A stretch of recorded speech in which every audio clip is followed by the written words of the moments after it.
The dust has settled on day one. And after all of the chaos and carnage, our 16 teams now know exactly what's on the line. The lights might be bright in Riyadh, but the narrative is about to get darker because today, every match will leave a mark. 4 teams have already booked their spot inside of the playoffs. For the others, their keys are now on the line. This is where the best really come to the dance, because if you lose, your key gets crushed in front of the world by your opponent. And the stakes cannot be more clear. You got club championship points on the line. You got the lion's share of $1.8 million on the line. Are you hearing this? I'm hearing this. There is a crowd here. This is where reputations are either made or crushed. And we've got a vocal crowd here in the building. Are we ready to start our first matchup? Hold on a second. You were noisy a second ago. Are you ready to start? I think we're ready to bring out the first team. They got top 3 all year long in their league. No flash, just fundamentals. Please welcome Team War.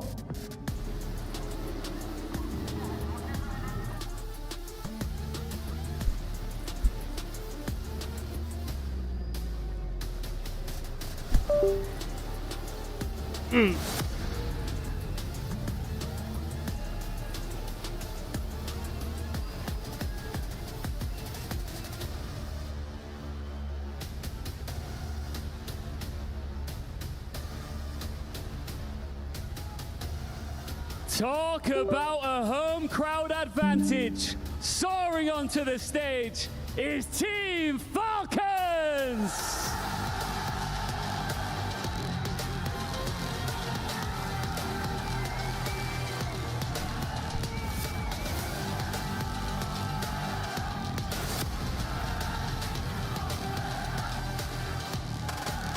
No room for error. Our first key will be crushed. This is where EWC comes alive. Let's begin.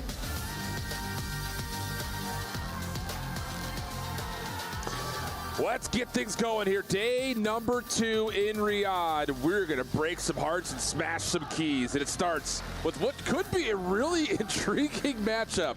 Team Falcons, one of the worst teams from the league, not finding much success with their initial roster. Make a big change. Don't find much success with that roster. Whereas Team War, one of the most successful challengers teams of the year, but find themselves having to sub in 2 players last second. I'm Schiff with Ton. Brother, how we feeling? Oh, we're feeling interested to see how this game's going to go down. It's going to be a curious one, because I think for the side of Falcons, all right, they didn't look too great in their first game. They've got themselves down to this stage up against a Team War team. And with all due respect, I feel as if Falcons have been a bit fortunate in the sense that, okay, you've got that advantage of the...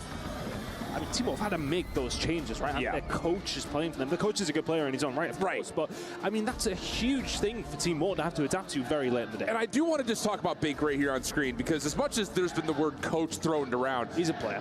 He's a player. He literally comes in as a quote-unquote coach kind of last second for the squad. He played all year long. Top 12s, top 16s at the LAN events that had happened. Not the greatest of placements in the elites, but made every single challenger's elite in North America. So there is a level of, again, it's not like a situation where we're talking about, like, you know, the Marky B situation where he's filling in last second and hasn't played, you know, competitively in a couple of years. It's been a couple of months at worst for Bink. And to be fair, he did look good yesterday, so not a bad substitute in terms of kind of trying to find the value for making this Team War team still feel like a significant powerhouse out of challengers. Should be interesting to see how he does slot into that role. And I think, though, if you are Team War, you look at their opportunity here. They can really spoil the hometown crowd's vibe this morning. Very, very early doors. And I think it's one of those maps that they sort of say, or matches, I should say, they'll say to themselves, right, okay, we can do something here. Falcons have been a struggle, but, I mean, at the same time, you got guys like Pred. I mean, this man is a world champion. You got a couple of world champions. Caliber is there. Yeah, you've got Pred, you've got Arcides, you've got Assault. No, there are some world champs on the stage, but I think it's just one of those things that it just kind of leaning into what you're talking about. Like, this would be a huge disappointment for Team Falcons to come out and lose to a challengers team that is not playing at their full force, let alone the fact that if Bink's not coaching, then you've got Kevin Pichardo behind you, I'll tell you, that guy doesn't know much about COD. He knows a little bit about COD, but he's not the usual guy that you want in your ear, I'll tell you that much. No, I think with all due respect to Kev, good friend of the broadcast team, in fairness. Not the best golfer we've ever seen, but, you know, that's besides, other point. But realistically, look, that is still one of those things that Kev's got to sort of slot himself in there. It is a valid point. It's not going to be able to offer a great deal outside of the vibes, but that can be important. No, for sure. And I think just to the other side of this, you know, we talk about just the long losing streak that Falcons have unfortunately found themselves in the midst of throughout the entirety of this year, really, for the most part. But you're looking at a player like Pred on the other side of the stage, and he's looking at you like, I don't belong here. Yeah. Like, he's going to look at you like he wants to eat you alive. Correct. I'm going to absolutely dominate. I mean, that's the player I'm watching for this matchup in particular. Like, he should have no worries running through this series and establishing himself as a main SMG in the league. TJ is kind of the same situation, though, at the same point. Has been there, done that in a number of ways. He's had a couple of really consistent years. The real question mark is, can Exton perform in front of the home crowd? And I know that he's feeling the vibes, and he's going to be the first one to start roaring. I wonder, for Exton, it will be a bit of a superpower having this crowd behind you, but is it a pressure thing as well, right? I mean, you are the one representing your home region over the entire league. Yeah. There's nobody else. So that pressure could be quite high on Exton's shoulders. Of course, over the start of the season, I would have loved to. I mean, we've had this discussion, and as somebody who kind of casted over Falcons quite a bit when they were in the Tier 2 side of things, coming up through the European side, watching him and Kicks especially, I really wonder how things could have gone better with Kicks this year, potentially. The guy was a player. Yeah, he absolutely was. Young gun, flexible. I think there's a lot of us that were looking at, you know, him and Exton he was together. The number one. Without question, absolutely. But I know that there was like a lot of questions about like where are Falcons weakest with that initial roster, and it's like, do you put Kicks back onto an SMG? Because let's be honest, first quarter of the year, we were talking SMGs, SMGs, and watching Kicks dominate with an AR was great, but it was like, does it add any fuel? Obviously not part of the conversation for quite some time. And to be fair, Exton stepped up when he needed to. 100%. You know, not just with the full Saudi Arabian roster, but I think he's also shown that in the midst of world champions in the roster with him now, he's still hanging. He's still not more than just hanging. He's putting together a really solid opening debut rookie season. Yeah, 100%. I think, you know, realistically speaking, if you were to take the whole Falcons kind of side things out of it, a very good player in his own right, 100%.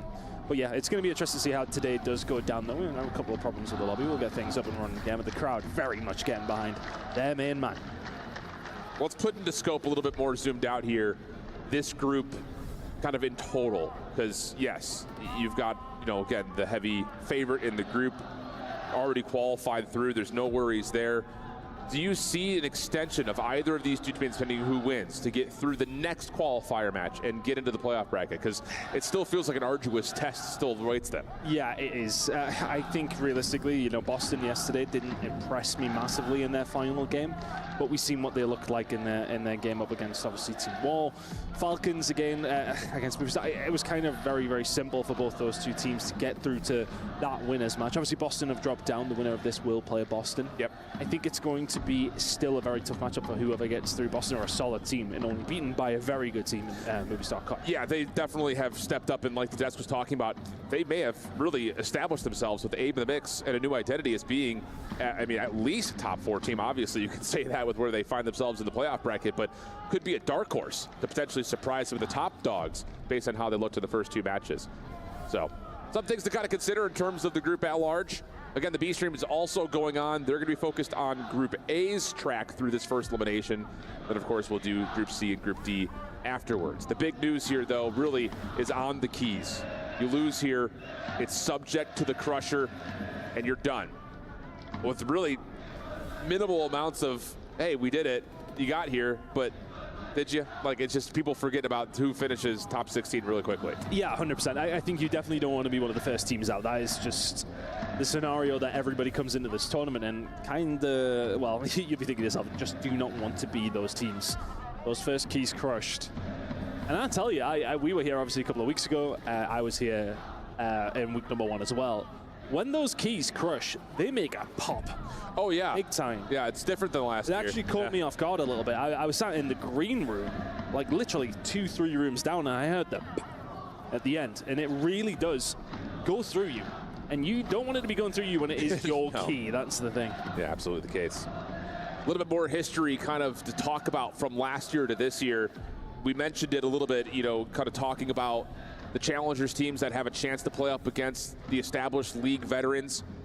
Last year, not a single Challengers team made it to the playoff bracket, but there were a couple of Challengers teams who did beat pro squads. In particular, Gentlemen's had taken down G2, Stallions had beat Heretics, and Lore Gaming had beaten Falcons. So there is a level of, you know, what do you look at in terms of, now granted that Falcons team was a Challengers team at that point in time, but still by organizational claim, that was the only real kind of quote unquote upsets that we had were Gentlemates and Stallions in particular, but a level of the Falcons trying to get their first win on the EWC stage here. Yeah, and it would be massive for them if they can actually get that done. I think at the same time, if we're going to start talking about some of the maps, that kind of thing, you've got to look for Team War to have a potential opportunity in this hardpoint. That's where you've got to believe in. Sure, right? sure. I mean, we can talk about Vegas, as everybody kind of knows. 15 maps in a row they've lost now in hardpoint. You look over towards yesterday, what was the map that Team War took off Boston? It's map number 1 in hardpoint. Map 1 in hardpoint. So there is a strength that is going to lie there in the weakness that there is there for the CDL team and Falcons. So there's an opportunity here for Team War. I think realistically speaking, we will still be looking at Falcons as the favorites for this matchup. But we have to understand, their weakness is a major one. And if Team War can exploit that, Falcons could be in a lot of trouble early on. No, I agree with you. And I think especially because this Falcons team has been very predictable. They like to play Skyline, they like to play Vault. It's been the most routine map inside their hardpoint map pool. We don't have either of those in this one. It's a Hacienda and a Rewind in that order. And for Team War, there's a level of, you know, kind of talking about their hardpoint. This was the map that they got body slammed on. I mean, it was like 250 to 105 or something like that. Like, they did not look good at all. So there's a level of trying to find a way to get yourself tuned back up again after the very short night and find a way to come out and do better. Just play better COD, like flat out. And that's difficult because, again, you're playing with 2 substitutes. You don't really have the rehearsal etiquette and the reps that a team like Falcons was going to have. Game almost ready to go. Not to make any promises, but we are very much nearly there. Should be an interesting series, but my goodness, there's a lot on the line here. Indeed there is. The stage is starting to get lit up, so we'll head on down to our hosts to give us the news. Hello, guys. Yeah, you're right. You did just say there's a lot on the line here, and we need to talk about some of it. In front of this pocket of Falcons fans that are just blowing the roof off this place, of course, this trophy is a big part of what's at stake here, the $1.8 million prize pool too. But we need to talk about club championship fancy. The Falcons are the defending champions from last year, and they could be in trouble. Absolutely, and their key is different. They got the Champions key. It's not just like any other key. And if they get to crush this key, it's going to be the first ever key in Call of Duty Black Ops 6 at EWC 25 that it gets crushed on this stage. So will it be a Champions key that gets crushed?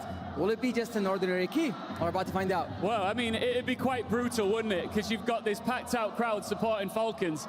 And if they lose here to Team War, they will have to watch as their key gets crushed in front of all of them. Absolutely. It's the beautiful beauty, the beautiful brutalness, I'm going to say, of EWC. In fact, should we talk to the crowd? What do you think? Absolutely, and I mean, championship points are crucial to Falcons right now. They haven't been doing well in the first 2 weeks of EWC as a whole. And if you remember last year, they were able to lock a tournament on the first week of EWC 24. And it's week 3, and they still don't have a trophy, so they're still not eligible to win it. But things are on the line right now. Yeah. Let's talk to the crowd. Go on, do it, Fancy. Let's see. All right. Guys, do you think that Falcons will win this match? I don't think that was loud enough. If you think Falcons will win, make some noise! There you go. Wait. Is there anybody? I want to make sure is there anybody here supporting Team War? Hey, you 3, we love you, all right? But let me just double check. Team Falcons, are we ready? Let's get right back into this one. It is time to officially kick things off with our casters. Ian, Fancy, thank you guys so much. Yeah, we're ready to go up here. I'll tell you what, I mean, we may not be right there in the venue, but we can feel the energy circulating around the boulevard all the way across the scene as we're getting ready to go for our Hacienda hardpoint. Oh, we're a building along and a box along, and I feel the vibrations. I'm ready to get into this one. This should be a super exciting game between these two teams. I think, you know, both of them are in that position for a reason. Their group is a difficult one, no doubt. But now heading into this, are they going to be able to step their game up and find a way through this group? This first game is that first step. Absolutely the case. And again, it's just across the board. When you look at Falcons, we talked about their hardpoint record. It's been bad, to put it plainly. But it's just the fact that they're not rotating well, they're not holding well, they're not breaking well. Nothing is going right for them. So now you got a chance to find a chance to get into the mix, take down a challenger team that's at a vulnerable point in their roster with no excuses. You've got 2 world champions, and you've got an opportunity to really step things up and pop off here on the main stage in front of your crowd. Let's get things going. We got Team Falcons, Timor, let's get it on. Really interested to see how XNet is going to perform. I think, you know, it's realistic. You have to sort of say there is an expectation level from that crowd. And he's going to have to bring his A game, because I mean, Team Moore yesterday, as mentioned, they took the first map up against Boston in that hardpoint. After that, things didn't go too hot, yes, but they more than have the ability to find something here up against the CDL squad in Team Falcons. See what we get. Opening not terrible here for Team Moore, able to find a little bit of time on the open fountain. Backup is provided, and now it's just down to the rest of Falcons coming off of a very bad spawn by Boathouse. Trying to get some damage done, and how about it? TJ, nice little double, opens up the hard point. Unfriendly name to have something over the top, and an opportunity to kind of get across the map here, but Team Moore have backed off with 8 seconds remaining, just trying to play for the P2 setup. Hard to find that kill if you're Arcides. Gets a little bit of good timing on Assault. Oh, they finds the head of Niam as well. Great shots coming in from Arcides, and the break should now be there. The spawns will flip. Nice play from Falcons. Way too easy right there for Falcons. I mean, if you're looking at that from Team Moore's perspective, yeah, you backed off 15 seconds ago, barely even found a kill off the power positions that you're able to hold on to. TJ pushing up, dealt with by Big Snade. Difficult gunfight for Exton. Didn't like the look of that through the rafters, so we'll step away, head over to the hard point. Real able to get back in for Team Moore. Looking for 2, but no. Exton able to shut that down. Now help is on the way with the quick spawns. Damage in. TJ able to try to follow up, not able to get bold, but has a chance to get forward, and then will eventually find the final kill. So good moment here for Falcons with 20 seconds remaining. This is steady from Falcons once they found a way through, but I agree with you for Team Moore, that was far too easy. Folded like a wet paper bag over towards Garage. You cannot be doing that. You're going to have to take your opportunities, and P2 was one of them. You're not going to get it. Big scoring points coming in from Falcons there. As we now head over towards P3, we're over towards the fences. It's a bit of a 50-50. And I was about to say, it doesn't just feel like it was too easy for Falcons. It's just the tempo that you're starting to see from the SMGs. Yeah, I think all of us wanted that one from DJ. But Pred, TJ, and now Exton swapping back and forth between both weapons, getting the job done immediately from 2 to 3. And Team Moore is just, they are not looking good right now. Now they're a bit all over the place. Pred now 8 and 2, starting to warm up. The third was on the chopping block, does not find it. Falcons maybe came in cold in the very first hill, but since then, you are right, far too easy. Yeah, it's just, we're not shooting back right now after Team Moore. TJ's feeling like he could challenge everything. Pred feels like a god on the map, I'm sure, and if I'll tell you, TJ spins and finds that kill, yeah. You may as well just start talking about map number 2. Pred still on 5 in a row, halfway towards the Hellstorm, and just dancing outside the hard point, playing off the information, now has the AR in hand. Think giving a bit of a workout, but let Exton take care of it at full HP, and there's just not a kill to speak of for Team Moore. That was nice. They managed to actually dip and dive a bit for each other to get that initial control. They need a good hill hold somewhere down this line. Things are not clicking right now for Team Moore, but they do have control over towards the P4 side. The side now of Falcons, though, can you pick your way through? Pred looking for that player that is lingering in off the spawn, but here he comes from the side, though. Can he find anything? No. 3 kills, and a very, very decent hold from Team Moore. Yeah, points on the line. Needed this badly. So a nice moment from Real, former pro player. Been sitting in challengers now for quite some time. Throwing his weight around just a touch, as Niam, one of the more promising young guns in the challengers, has been kind of stuck playing with a couple of mixed match rosters throughout the challengers year to this point, but had really impressed us in day number 1 here at EWC. Bink following up off his own damage, does get traded. Assault falls, and that's going to be enough for Arcides and the rest of Team Falcons to push through, but Real shuts down the play. 5 in a row for him with 1 more in front, waiting for the regen. Good play, and Real will have a 6 in a row. Oh, well, you have the fault as well. TJ is going to find the kill. 2 seconds to play for, so not a great deal lost there from the side of Team Moore. And that's the hill he needed. We said it. You need to see a very good hold somewhere along the line. Falcons are running away with it, but now they put themselves well and truly back in contention. Think up top here, just trying to get something going over towards P1. You can already see Pred trying to make the move. Yeah, it looks like a bit of a wake up, bit of a spark right there from Real. Has Team Moore just about 30 seconds down. 2Real almost able to snap up towards Arcades, but Pred combining with him will find 3 of the 4. Oh, as I say, Assault, it looks like he's going to get caught throwing nades, but able to get a little bit of help from 2Real. And an opportunity here for the rest of Team War to try to work their way through open hall and find a way over back towards Fountain Ordis to play for the P2 rotation.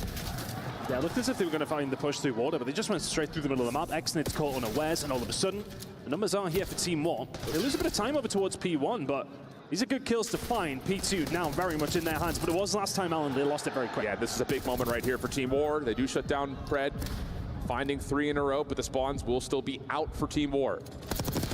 Nice shots from Assault. Trying to get arena where the rest of this Falcons squad is, and they just don't read it at all. The player on the back was never there. The spawns were not anticipated, and Team Falcons able to take benefit of that.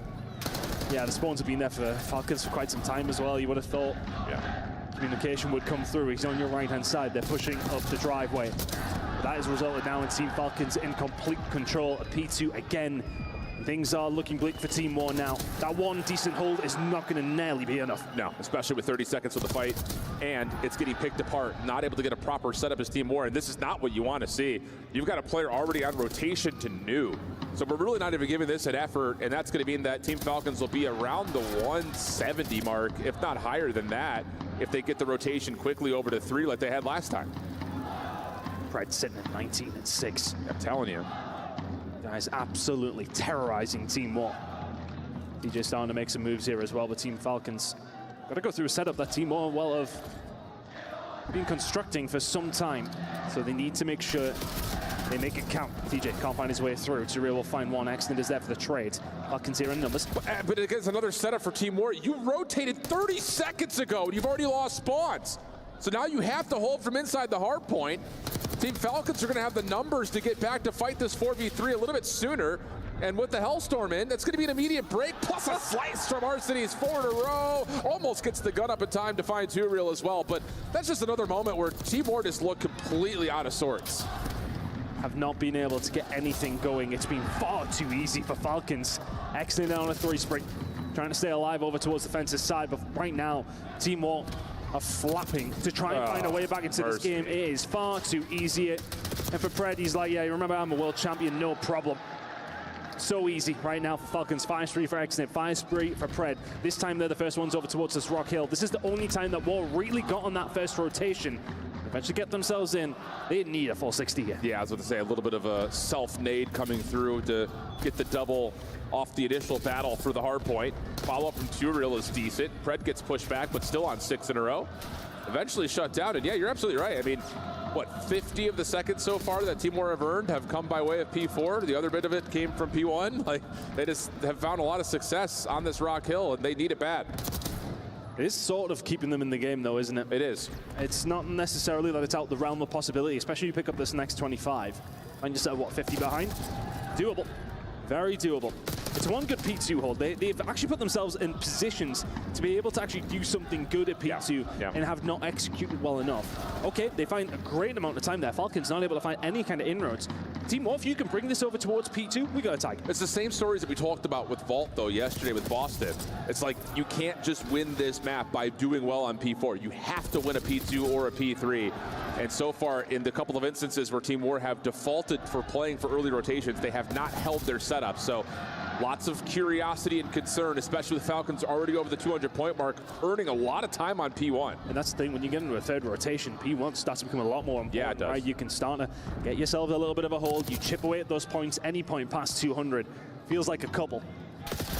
Now for the side of Team War, trying to find a way back through, but this is a bit easy right now for Falcons. They've been soaking time, hand over fist. Still inside of the point, still getting time at P1. That's like 20, 30 seconds so far. Yeah, and now you have to rotate and play through old if your Team War has to fight the war on 2 fronts, and Pred snap it, 27-10. Holy, how about that as Team Falcons looking to, again, just play this from leader's advantage. Still soaking time, still putting pressure on to new, and these long routes from Team War would have been great if it was the second set of hills, but we're at the end of the game. We got to go quick. We got to try and make them move. They lose the spawn fight. Xnit will find 2Real.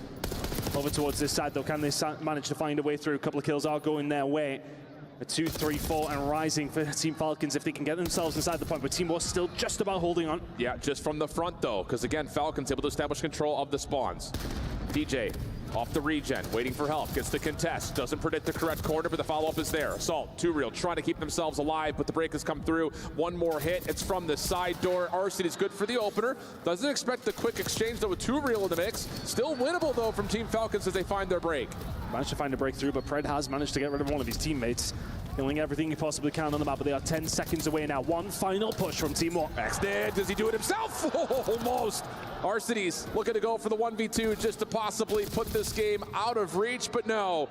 It will be one last lifeline for Team War. Problem is, the spawns have flipped again, and now they got to make the long journey over defenses. Yeah, it's always that tough battle uphill towards the last stages of a hard point. If you find yourself, what, 70, 80 behind, and the opposition already 10 away. It's a small amount of scrap time. That's all they need. You have to break through the setup. Oh, and they have. Coming through. And they've also gotten at least one player to spawn up from behind, but no. Going to be taken down. Exit, try to watch the corner. Quick trade from Bink, but the last couple of seconds surely going to come through for Team Falcons, and yes, it will. P2, P3, the linchpin for success as Falcons fly away with map number 1. Good performance from Falcons. A shake of the head from Clay. But is that a shake of the head at the opposition? That is the first win on hardpoint in 16 maps for Falcons. Yeesh. And it's just one of those matchups again. Like, I hate to just kind of go back to what we said at the very beginning, but you know Pred is looking at Neum, Assault, 2Real, and Beacon saying, yo, bet. Like, chatting his teeth out. Dude, yeah, exactly. Wow, I heard that through your microphone. But, I mean, that's just, again, you get fuel from Pred immediately. And it's just a different level of ball game. We're playing a different level of Call of Duty right now if you're Pred against these guys. And he tees off. Right behind him, though, the whole way is TJ setting the tone, setting the pace. And then Arcity's and XNet just casually doing the dirty jork, just rotating, finding the hill time, letting the SMGs fry. That's a hell of an opener. Clay appreciating what he's seeing from Falcons. And they need to bring their A game continuously here. I think a good start to their day is imperative, to be honest with you. They will be coming into this absolute favorites. Yes, we do know that. But a good result here, as in a convincing win, is important. I think they need a little bit of momentum behind them today. Yeah, absolutely the case. I mean, it's going to be a long path. And I think the thing about it, you know, is zooming out a little bit from this particular matchup, you know, you look at a Boston team that's waiting for the winner of these two squads, and Boston should be feeling just as confident based on their recent third-place finish. Obviously, they fall a little bit short versus Movistar Koi, but I think they look at themselves in terms of how do we match up against the Falcons or a war, they should be feeling pretty good about it. Yeah. But I think you're right. Like, there's a lot of potential fuel in this fan base for this Falcons team to continue through not just this matchup, but extend the energy into a pivotal one versus Boston, pending they win here. I think something, and maybe I'm looking far too far in the future, but I think if you look at the matchup, if we do get it, the Search and Destroy is going to be massive. Obviously, Boston have been struggling there. That's something for Falcons to potentially have a look at. Well, I mean, look, that's a bit further down the road, but a potential matchup if they can get past Team War. I think the thing, too, is, you know, talking about the Search and Destroy now as we obviously put that into immediate focus, it's been where Vegas has been the best over the year. I mean, a couple of wins here and there throughout, even a couple of decent squads. But you look at the map set for this particular best of 5, we've got a dealership coming up next, which is, you know, a map that obviously very recently added to the pool. To be fair, Falcons have played it quite a bit. I think the thing about it is, regardless of your rehearsal reps, where you've had success versus failures as Falcons, you're playing up against a team that had to make last-minute substitutions. And when that happens, usually the Search and Destroy playbook is very thin. Yeah, I would imagine it is. These players on the opposite side, those do still have plenty of experience. You know, we're talking about the world champion in Pred, world champion behind them in Clayster. Arcity's a world champion himself. On the other side, we got Assault. I remember, I was there. It happened. The guy was incredible that tournament. That was a long time ago. It was a long. I'm feeling 6 years ago, bro. Is it that long ago? 2018. 7 years ago? Might be 7. Oh, it is 7. my God. It is 2025. We are in our 30s. Oh, no. Let's not talk about that anymore. You know, I mean, it's just been interesting, you know, taking a look at the history and the competitive career of an Adam Assault. Because, again, you're right, like, world champion MVP from that tournament. But since that point, largely been quiet. And in and out of challengers, But here we go. Right on into round number 1 of the dealership. And quick pace and tempo being established by Falcons as TJ gets a pretty decent look here at Team War over towards the B entrance, Pred on the crossfire, and Team War need to make a decision if we're really going to commit through this double SMG setup or not. They really still want to. There's no pressure coming in over towards the C side, but you've got to back up. Like, I mean, immediately, you got the information, and you still tried to play with fire. They will now back up, and now in a 3v4 scenario. Team Falcons smell blood in the water. RCD's a little bit of trouble getting into the vent. Finds a couple of toe tags, also confirms the information that the rotation to A is underway. Long flank on the way to real, gonna chase behind it, but shut down by Pred. And there's just no help here from Bake. He's trying to get back around the corner, and he's being hunted. I was a bit confused at what the plan was there with the bomb for 2Real, right? I mean, no clue. You got RCD's over towards the backside. You got somebody watching the flank. Not quite sure what the plan was, but Exnid will foil any further plan you would imagine that Team War had in this round. Assault left in the 1v3. Yeah, and he's stuck. Does have the bomb to play with, but not a lot of time to make a plant happen. So he's gonna have to commit to A. He's gonna have to go quickly. TJ in his way. Likely to be the first and maybe even last line of defense that's needed, and that's indeed the case. Yeah, it's just quick tempo, quick pace. Both SMGs for Falcons arguing with Team War right at the front of the archways. And Team War, are we going? Are we not going? What are we doing? Then Extend rotates over, easy first blood. Again, it's just a moment where 2Real moves there for me. I'm not too sure why. I felt like, not necessarily established control today, but somewhat, right? You know, you had some bodies in and around it. You had some RCDs over towards the backside, Washington push. I think at that moment you are in a 3 versus 4, get that bomb down and fight that pressure to come through.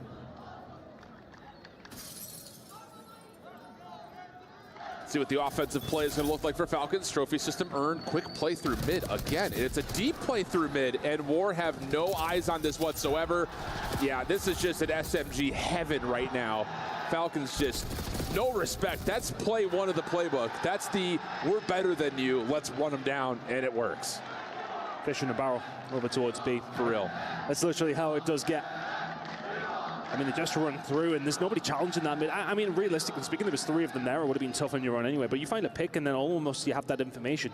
But they weren't really there to find information or a pick at all. Just no presence in the middle of the map. You've got to have something there, just purely for information. Even if you find a trade, like that's okay. Right. But like, just no presence whatsoever. Right, yeah, they're cheesing. This is easy. And that's just one of those setups. If you're going to throw 3 members on defense to B, even if you get your nades countered by a trophy, that should be enough information to say somebody's there. But awareness was not fully in play in terms of the speed that Falcons were playing at. And now Exnid, eyes over the top of the B site. Again, look at the position that TJ's in, already playing in towards the den. Counter nade to come through as Exnid does get tagged, has to back away and call for a little bit of help. It's like a bit of a bait with A now on the cards. RCDs will be calling that out, and Falcons will swoop in. Right, nice and close. Keeping them at bay, but only momentarily. He's going for the check. Austin's over towards this backside. Trying to delete 2Real far too quickly. Given the threat of the vent there, he's going to come into this one late. TJ is there to pinch in the other side. Maybe a bit overzealous for Pred, but that's how he's feeling right now. Yeah, that's a heat check. Yeah. Without question. TJ in the corner, no problems there. And it's just all bases covered right now for Team Falcons. And another approach where I get it, like 2Real's right on top of the bomb site. He's worried about the player deep of the site, but no one's watching us cross towards garage. That's just, again, it's just too simple right now for Falcons. I wonder if it's Team War, because, I mean, yesterday, they did struggle up against Boston, but they took that #1. They looked like they had some plays in them. Yeah. And I wonder if this main stage is maybe just a little bit too bright of a light right now. Yeah, and here's a look at it. Pred just a little peek up, sees that 2Real's worried about the AR deep. Yeah, I'll take that fight every day. I mean, we're talking about 3 total kills so far for Team War. They just have not shown us signs of life at all. Yeah, I have RC, okay? Exton getting excited. Enjoying the crowd. Baying his every move right now. And every move just seems to turn to gold for Team Falcons 3-0 up. As mentioned, S&D has been solid for them, but that is really showing here now. Team War, kind of at split. So these will get taken down. The child over towards A is well met. And aggressive though, and TJ trying to get up somehow. Nearly did. Pickup comes through. 2Real will find it 4 versus 2 now. Yeah, I like this change of tempo from Team War. We're getting caught trying to play this methodical style of Surge. Let's just hit him with something in the first 15 seconds and hit it hard. See if we can just win some gunfights, give ourselves a number advantage. Now it's just about setting yourselves up in a 3v2 after a 4v2 that should be very comfortable for a win. Bomb collected. Xnid gets away, if only barely. No chase down from Bink as Team War will back off and display their numbers. He's waiting for Pred to do something here. Did they hear that? They wouldn't have. Pred now in a position. Oh, if he has an Amaz there, could wreak havoc. But he would have got the information on the players crossing. Xnid is patient. That bomb will go down. This is winnable. A lot of nades had been tossed in that first scuffle for Team War trying to get forward. Xnid exits through the vent. Long route from Pred. It's a double flank like you call. 2Real on the other side, but this is perfect. Xnid gets eyes on one, pops the door, no one there, but Pred falls on the flank. And now it's just down to the 1v3. Time starting to dwindle, but Xnid cannot find 2Real in time to make anything of it. And Team War will get their first search round. Yeah, decent effort there from Falcons, I want to say, to be honest with you, considering the situation. It was a 2 versus 4 initially. Team War, really nice retake. I think, we've got to give them the credit where they deserve it. That was really nice. And on top of that, just the opening set play of, let's not get mixed up this time. Let's just hit something with 3 players. Works out for a beautiful first blood and follow-up. So good stuff from Team War. And I will say, like, as much as I think I'll be just speaking to my own commentary, it's been a little critical of Team War. Falcons are playing well right now. Like, they're taking the advantages that are being given to them. Is it enough to take down a top team? Hard to say, but in terms of what they're doing versus Team War, it's everything you want. Falcons go for that mid-map control once more. Team War not playing that game. 3 in a row now for 2Real. Trophy's out. A-bomb, this could well go down. Falcons are ready to jump into action, and also with an RC being called in, this is a little bit of an awkward situation for War now. You are established, but you have to hold tight. Yeah, the thing was they used a lot of their nades to blow up the cars around them, so that RC is not going to chain a domino effect. TJ showing us a bit of a school lesson there in terms of some possible spam spots on the map, as the RC is still in play.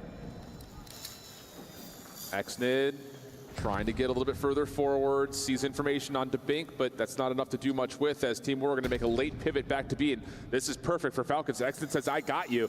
They're going to triple stack the B site defensively. On their way over. A little bit of a posture from both these two teams. 2Real finds one. TJ will be there though to pick it up. Yeah.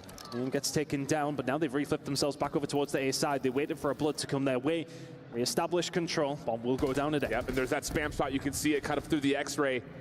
Pred showing us something, but 2Real mid-map. Able to take him out of commission. TJ in some trouble, but whoa! Hell of a set of shots from TJ. So now 2v2 in the post plant. 33 seconds on the clock, and it's going to be a full wrap from Falcons around the back. This would be back-to-back rounds for Wall if they can manage to get a hold of it. A huge moment and a hard retake here for the side of Falcons. TJ will show face. Do they know where Alcides is as well? The double flank might be what catches them off guard. Shots are good though. Assault has the ally of the clock on top of that. Plus he's got Bink behind. RC is able to trade. But again, the clock is the biggest issue. RC just has to push forward. Goes for the high ground. Does not work. The shutdown is there. It's back-to-back rounds for Team War. And that looked like an AR with an SMG in his hands, right? Doesn't it? That's a tough one.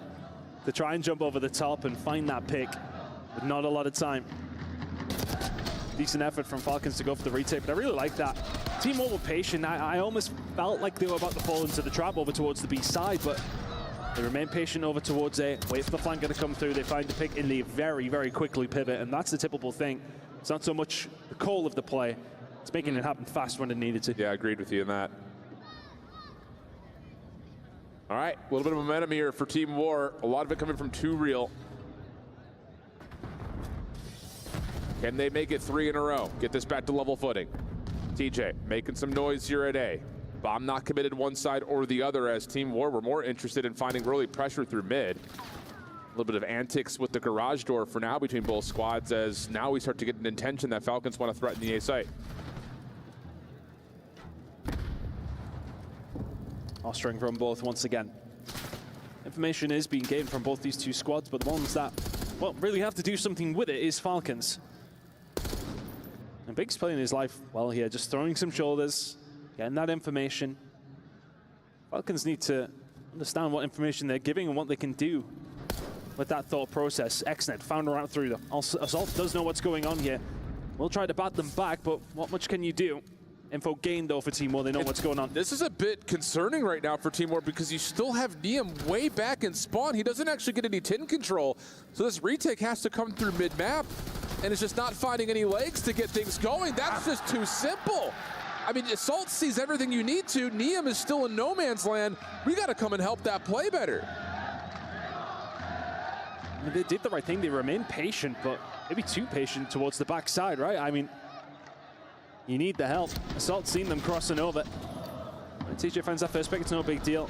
But as soon as that bomb goes down over towards B, Assault is waiting, Neum is here, and he's the only one left. Exnid finds it. Enjoying himself right now here in Riyadh. That's a nice one to steady the ship here for Falcons. Yeah. They get one back after 2 in a row for Team War.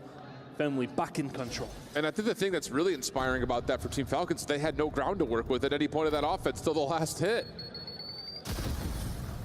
Real showing a little bit of force over through mid. Nates pushes him off. And RCs will find first blood onto the bomb carrier. And now Exnid likes to take an extra scale in towards this backside garage. Salt maybe has not seen that yet, but the potential for Exnid to hit a quick pinch is well within the cards. I like this from Exnid, though. He pushes up, doesn't get too aggressive. I think that's a play 6 months ago. He flies out the window and goes for it. Yeah. Neum's going to find Narcites, though, and now Exnid is well positioned to be able to stop anything through the middle of the map. Yeah, he should have a freebie, whether it's on a play through mid or just if there's a read from TJ that there's a play towards A, who's also got a freebie in front of him if he plays this corner, you would think. They're ready for it. Yep. And so now it's Exnid on the pitch. And can really Pred pull the focus and keep the attention on him, but no, Team War are going to take an around the world strat and make their way behind B. Pred will see this, and it's going to be, Exnid chasing red dots here. Pred can find one, that's massive, and does. Makes it a 2 versus 2. They tried to find the pick, they could not, but that bomb should go down, it needs to. Pred also on the flank here with Exnid. Good shots coming through. Is Pred there for the trade here and against Bink in a 1 versus 1. Doesn't read it. Oh, mercy. My goodness. The snapper from Pred, and that's Falcons 1 round away from being 2-0 up. I mean, when he gets that initial pot shot right there at Bink, I think he's thinking Bink's on the exit. Looked like Pred was going to be late to the gunfight, but turns back, finds Bink sliding into his line of sight, and the snap comes through for the 1v1 win. And the Falcons fans are loving it. But this initial play, again, you're thinking that, well, surely TJ gets one for free, but Team War do their diligence, check their corners. That's an impressive set of shots from Exnid. And then, this little backup from Pred. Never misses a bullet as he stares down his culprit. It was unfortunate there for Team War. They knew where Pred was, and I kind of like the setup, and it just feels as if there may be a second out with the double child that comes through. I think it was Neum put the shots over the top. Bink just a little late, but you can almost excuse them to a certain degree, but excuses ain't gonna help you in this game right now. Interesting call here from Falcons. TJ gets the read on 2Real's early pressure through A elbow. But Falcons just hold back. They don't show any force at B whatsoever. And now they may try to re-clear this. And they should know that this potential spot is in play. And they're gonna see 2Real. No problems there. As soon as he gets forward, you have to check that corner. Well done, and now you have an opportunity to kind of play both sides of the map for Falcons. He drew them away from B, and the free plan was there, but Falcons don't have the benefit of Codcaster like we do. Good shots coming out from Assault, and if you need them, heavy AR player who can do this all day long. Makes it a 3 versus 3. Bomb yet to go down. They really are threatening to do something. And I think Falcons maybe threatened a little bit too much as Team War can now position themselves and go hunting. And will go down there, the information is. And now you just try to play up into Neum's position. Haven't had a chance to say Neum's name much yet. Yeah. And he is cornered with nowhere to go. Now you just turn your attention, the re-pinch on the way from Pred. It's a world champion play coming out from Pred, and he's gonna clean things up around the bomb. Last one left, it's Assault, nowhere to go. Falcons looking perfect. The crowd getting exactly what they want. Their team currently cruising through to the next round. 2-0 up in this series. Team War have it all to do. Well, good start for Falcons fans. We'll step away for a brief break. When we come back, it's Vault Control gracing our presence here in Riyadh. Don't go far. We got more Esports World Cup featuring Black Ops 6 right after this.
Welcome back to the Esports World Cup featuring Call of Duty Black Ops 6 live from the SDC Arena. And whoa, we have got the Falcons here and ready to rumble. Up big against Team War in an elimination matchup. 2-0 to this point, and both maps handedly very convincing for the team in green. Shift with Ton. We got to start framing up. How does Team War get back into this series? Because they have not really shown us much to this point. The Falcons looking very comfortable in their secret labs right now. That's all I'm saying. It has been steady away. Very, very simple map number 1 for them. Never looked out of contention whatsoever. And map number 2, fairly comfy, barring a small glimmer of hope for Team War, but for the most part, it's steady away for Falcons right now. It's the kind of game they would have wanted. We kind of talked about it at the top of the show. A nice win for them here. A confident 3-0. May well just put the wind in their sails, or underneath their wings may have been more convenient for the Falcons. But relevant to that, we're heading into control. It hasn't necessarily been the best, of course, for Falcons, but they have managed to find some wins more recently. Yeah, and I think in particular, it's largely come by way of either Vault or Hacienda, and we have Vault. So, you know, in terms of kind of setting up how do Falcons 3-0, you have the perfect map mode combination to do that.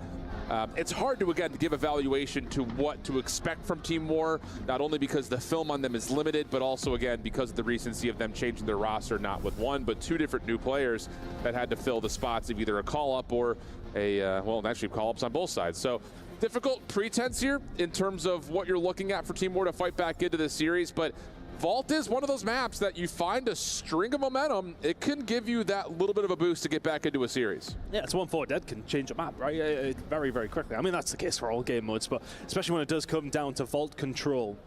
Find yourself 4 dead, you get a hold of B. You may well be playing sail into an attacking round, and from there, hey, I mean, I know as time has gone on, we're finding more attacking rounds. It's not quite February anymore. Facts. Oh, I remember many 3-2 in the first couple months of the season. It's always the way it goes with control, though. Oh, yes, everyone has to take the time to figure that all out. I mean, how about the fan service from the Obs team? I see you. You are so locked. I see you. Season. Okay. Hey, there's a Falcons match. There's a Falcon on top of this building. Let's go hit that. Oh. Good cinematic framing out of the boys. Love you guys, Hot Hands Lounge. Quick play, though. How about this for an offensive look? Over towards B initially for Team War. Try to get frisky through the street, and so far, able to get a couple of kills, and, well, actually not finding kills yet. Now finally the first. Try to get the pressure on, but no, not going to work. I think it's always sometimes, I mean, you see the start of those rounds, and it's always the easiest to open, right? If teams aren't set up, it's the quickest route. Get over towards B, the easiest one as well.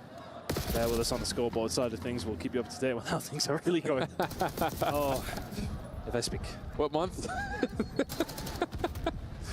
Secondary approach, though, for Team War after being stifled at B just continues to be headstrong towards playing over towards the street. And look at the rotation from Falcons saying, we know you guys are playing outside the map here. We'll just take over the middle, make sure you don't have a chance to rotate quickly at A, and then put the spawn trap back into place. So we're down to 30 seconds, 4-life advantage, and still Falcons in firm control. Yeah, Team War really haven't had much to write home about. And that is the risk, though. As I said, it's one of those moments where the start of the round is sometimes the easiest way to get up towards B, but if it doesn't work and it goes bad, this kind of situation can kind of transpire. Xnid finding 2. Incredible work from him. And now one last roll of dice over towards B. Is it going to be enough? Yeah, that's one of the issues I always feel about with B breakoffs.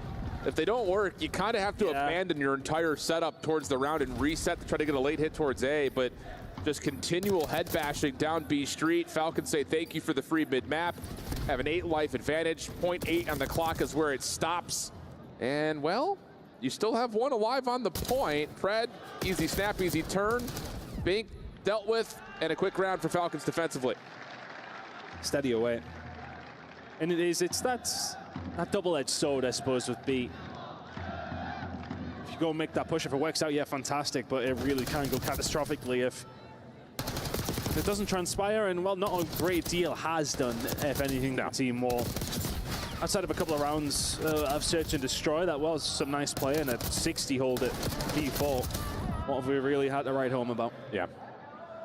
And with the lifeline of Team War starting to extend, I think we should definitely give a little bit of a mention towards Neum. I know he really kind of stood out in terms of his potential yesterday. He kind of came up in the Modern Warfare 3 year with players like 04 and you saw him play and was like, whoa, this guy's got one of those POVs that feels a little bit different. This year's been a little bit odd. He hasn't really found the teammates that have the same kind of slaying presence, but he's hanging on for now, 5-5, but Falcons kind of hitting us with the same sort of a B setup. TJ on the point as we head into a Bravia Elicited with Team Falcons. Yeah, I'm P2, I know. I'm playing for this P2. Beam in front, like first Short dash. ran for this bit again. Hey, I open, I'm living. Oh, thank you. One shot, top fucking P4, and one bottom on. One shot him again. P4, bottom One P4. was still our money. Get our assault. Kill the guy. Go pinch, quick. So. I'm pitching. Do that, yeah. Spawning guard, guys. And money done. Guys here, spawning guard. They can't go. Money again. Alec has 3 traps. I don't know where. Spawning guard. I know, trap. I don't have any trap. Big top. Yo, thank God. He's top before. He's jumping out left. I might die. He jumped out top cat. Stay to me, cat. Watch his switch. I'm gonna get gun fast. I'm getting gun fast. Risking assault. One's a cat, baby. Being on the left. Involved pink, bro. He went pool. One just shot cat. Yo, I have perfect. I have front push. One block to you. I'm coming to you. I'm pitching the lobby. Yo, watch out. Con point. Alright, one's a point. Out of bombs. Con, guys. Yeah, come. Well, you hear the cops, Pred firing up just a touch in it as he's questioning some of the maybe gunfights he found himself in, but how about the cohesion for Falcons? Sounding really clean today. Yeah, and something to really note with this whole coach coming in, being able to provide some assistance during the game. Who the hell would you want in there? I mean, you'd want Clayster, right? Like, you can hear him in the background. He's calling out for the team. He's saying Alex got 3 trapped. Just relaying that information. If there's any team that benefits the most from that addition here at EWC, it's got to be Team Falcons. Yeah. Well, here we go. 16 plays, 19 life advantage for Team War. And the clock that had been extended after the quick capture at A, down to about 60 seconds. Assault starting to heat up 4 in a row. Feeling this one, but Pred steps in, negates the 1v1, has Neum following up for the trade. And yeah, the life lead continues to grow for Team War, stepping up big here defensively. Doing well, keeping them at bay. There has been threats from Falcons, of course, but push over towards B is a difficult one, and Neum is positioning himself extremely well. We'll have to do some decent work here, though. A couple of his teammates have dropped over towards this side. No. Oh, City's read it perfectly. And through the tree branches, we'll find the kill. There's another player on the flank, but you need to move fast. Yeah, the player on the flank is Assault. That's the AR that you want in that position. Complete suffocation on the point, only gets the first tick done. 5 life edge for Team War, 33 seconds on the clock.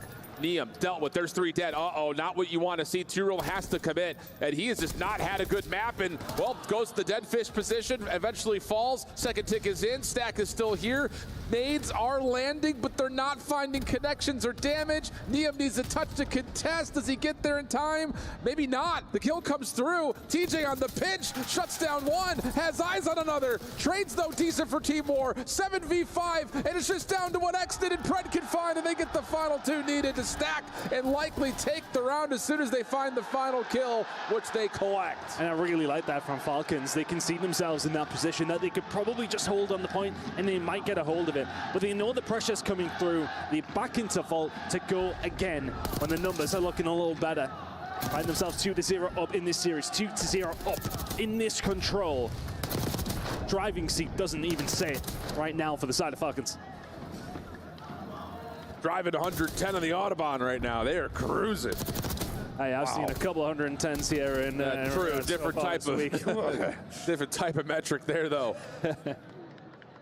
And look at Clay giving the gas. So 2-0 up. Team War backs against the wall. Key potentially in crush territory here. Xnet, good first blood. Damage onto another on top of that, as Team War abandoned the B play, looking for the orthodoxical A breakoff, and that's not going to work. Xnet wanted it all. Pred, TJ, they'll finish it off. And now you're just stretching to find some success anywhere in the map for Team War. Yeah, Big doing well to get out over towards this B side, especially if you can get over to balcony building. TJ trying to stop something on the cross, not able to do so. Oh, and there we go. Potential, very much potential. You have Team War. That should be B gone. Yeah, well, at least part of it. You've got spawn traps in play here for Bink. The rest of the squad trying to stack up. 2 members at large. Bink diving out of the way. Trying to, again, just extend his life. Make some more damage happen in the Falcon spawn. He's done well at that. Shut down from the pistol, but You call it correctly there, Ton. It is an extra 60 seconds with the B zone gone and a quick backup to A zone here. TJ with a big kill there, though. He can now start to put some pressure in from the outside if he can find Assault. He does not. Red's going to stay alive here. How many times, though, have we seen as Pred will find those two? He's got no right to do so. And Neum had to find that on the exit. But how many times have we seen teams go 2-0 up? It takes one good attack from Team War. You're over towards the defensive side to tie at the 2-2. It takes one good attacking round to put yourself well and truly back into the game here on Vault. Yeah, and that route from Pred also forces all of the Team War spawns out towards B Street. RC is getting a pretty solid look at that. Has Xnid just foaming at the mouth, waiting for a challenge over through Connector. Gets bested as Bink was right there working with Assault from opposite angles, but Pred right back onto another route, playing off the flank. RCD's with an SMG in hand, gets caught, trying to jump over to contest the A point. Next, it also falls, so now it is just down to the Predator. 5 in a row for him, 18 and 11, but progress at A being made. Felt like there just didn't need to be a chow there from RCD's. Team Falcons now have to find a way back through. Team War may well get themselves on the board. Oh, well. Third tick being worked on. Neum by himself. The play from top balcony clears the zone, clears the point, and even depletes the last tick down to minimal terms. Now the spawn trap imminent as RCD's playing around the back, has help with Xnid, and this is where things start to get disastrous for Team War. 11 plays 10, clock around 60 seconds, and you're spawn trapped at the moment. Yeah, it's a tough spot to be in. Cool unlocking key, very much from TJ Halley. Push going to come over towards the balcony side. This is probably the last roll of the dice. Neum finding two there, though. May well break things open, but RCD's does the same on the backside. They have got themselves inside of A, though. Exen needs to go. Tries to jump on in for the contest. Can't find the kill. Is there a follow-up? No, there's not. And the double stack sneaking through the middle of the map. Able to get A zone captured, keeping Team War just barely alive. It's a nice round from Team War. You get the opening break over towards the B side. Keep Team Falcons honest. From there, it's a war of attrition over towards there, right back. Yeah, for real. And it felt like Falcons really, though, did have themselves in a good spot, did keep them at bay. But it's Neum who finds two, that breaks things open. They just hop on the point, and all of a sudden, Falcons are all scrambling. They maybe just try to force the spawn trap a little bit too much there at the end. Hard to say. I mean, it's just like the way the kills come through for Team War, right through the middle, has both players on the outside. The spawn trap just so far out of the picture. Only one tick left, so 6 of one, half a dozen of another. Neum heating up 4 in a row. Trophy system, I don't think actually fully gets into play there for Team Falcons. Nade landed before it. RCD is the only one to find a kill, but actually gets through the A point here. Hasn't seen any contact, and that's going to ring the alarm bells that there could be a flank under the way. Wow. Shots from RCD. So well to find that. Neum is there for the pickup, but Exit now. Welcome with the trophy. Clean. Finding some shots as well. Got a little bit of backup from his team first. Take over towards B coming in. Fred making it to the flank, stay safe. That's huge. And now you've got Exit playing forward. Has an AR though, and yeah, Bink just too quick with the pistol. Second tick still being toggled with the side of Team Falcons, and a nade actually lands onto Assault, leaving Bink as the last defender here to try to stop this second tick at B. DJ, difficult battle, but still able to take down Bink, locking in the tick of progress. Help now on the way for the pinch from Pred. Keeps Assault, Alanis on the pinch. Through the middle of the map. RCD's, yep, right behind it. Make sure the flank stays safe. Nice shots on the Bink! Oh, and the transfer to Neum is perfect. Pistol out for TJ. 4 in a row. Give him the extra 60 seconds and a 3-life lead. RCD's kind of lets one slip through the middle of the map, but then makes up for it. They're on B, they're stacking it, and this might be Falcons' game. RCD's reads one on the flank. Not available for Team War. It has to be something from the front. Big shut down as he tries to dive on in. Last tick of progress on the way. 3 dead, 2 real, last one left. RCD's going to let him know about it. Eliminating Team War and getting a rise out of the Falcons crowd here in Riyadh. They get the job done in front of the home crowd. And the roll from the Falcons will send them through to the next stage of group. And what can they do? Can they find a way through? A convincing performance is what they needed against War, and a convincing performance they got. Love what I'm seeing across the board for Falcons today, too. Their match yesterday, tough one. Tough opener, to be sure. But a convincing 3-0 here with the home crowd behind them. Now getting ready with some time to prep up for a Boston team that, let's be honest, fell a little flat at the end of the day yesterday. Should be an interesting one. I'm not gonna lie. It's gonna be a banger, especially if Pred and TJ are playing like they are right now. It's doable. Yeah, really I is. agree. And that should be a super interesting game later on in the day. Falcons getting the deserved love from the crowd. That's sick. It's a Call of Duty match or a football pitch? Yeah, we do it differently. I could see We're the that. football fan, do the football-loving countries. Unreal stuff, but you see him on stage ready to go. We've got Fancy holding the mic, ready to go with Exted for our post-game reaction. Thank you so much, gentlemen. We are back on stage after a stellar win from Falcons 3-0 against Timor, heading to the next match, just one step away from getting to the top 8 of this tournament. Excellent. I got so much to ask you, but first, there's a lot of people that are saying since you switched from being an SMG player to a flex player, that might have affected the way you play the game. What do you say to that? صدق جاني القرار تقريبا قبل كاس العالم باسبوع ونص اني احول من SMG الى الفيلكس. ما حبيت اقول للفريق لا، بالعكس انا جاهز، اي شيء يقول لي يا فالكون انا جاهز وبلعب باللي يبونه. فكان قرار صعب شوي، لكن فالكون اذا قالوا العب فيلكس العب فيلكس، العب SMG العب SMG. Excellent says that a week and a half before we started this EWC, I was asked to switch into being a flex player, and I don't mind. If Falcons want me to play a flex play style, then I will be happy to do that. So your next match is against Boston Breach. Do you think it's going to be as easy as this one? الخصم الجاي بوستن صعب، ما هو بسهل، لكن الحمد لله خلصنا اول تحدي.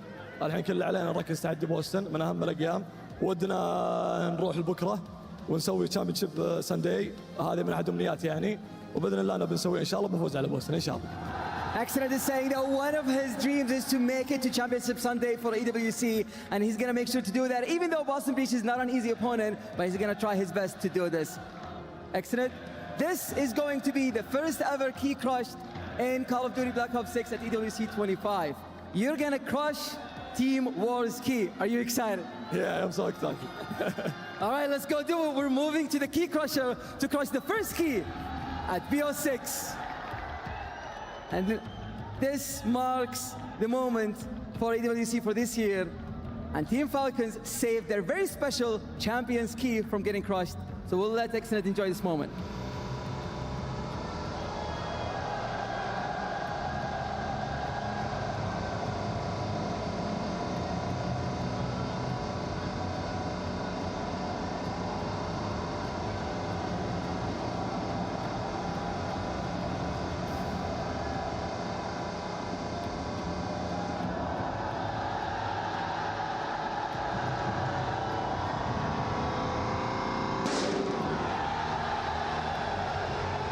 I'm going to give you a chance to say whatever you want in Arabic to the fans.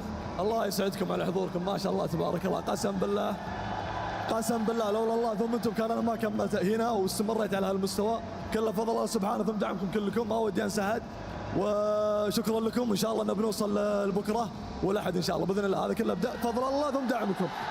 All right, thank you so much, Excellent. He's happy to have the crowd here cheering for them every single match. So now we're going to move to the exit interview with Ian. All right, everybody.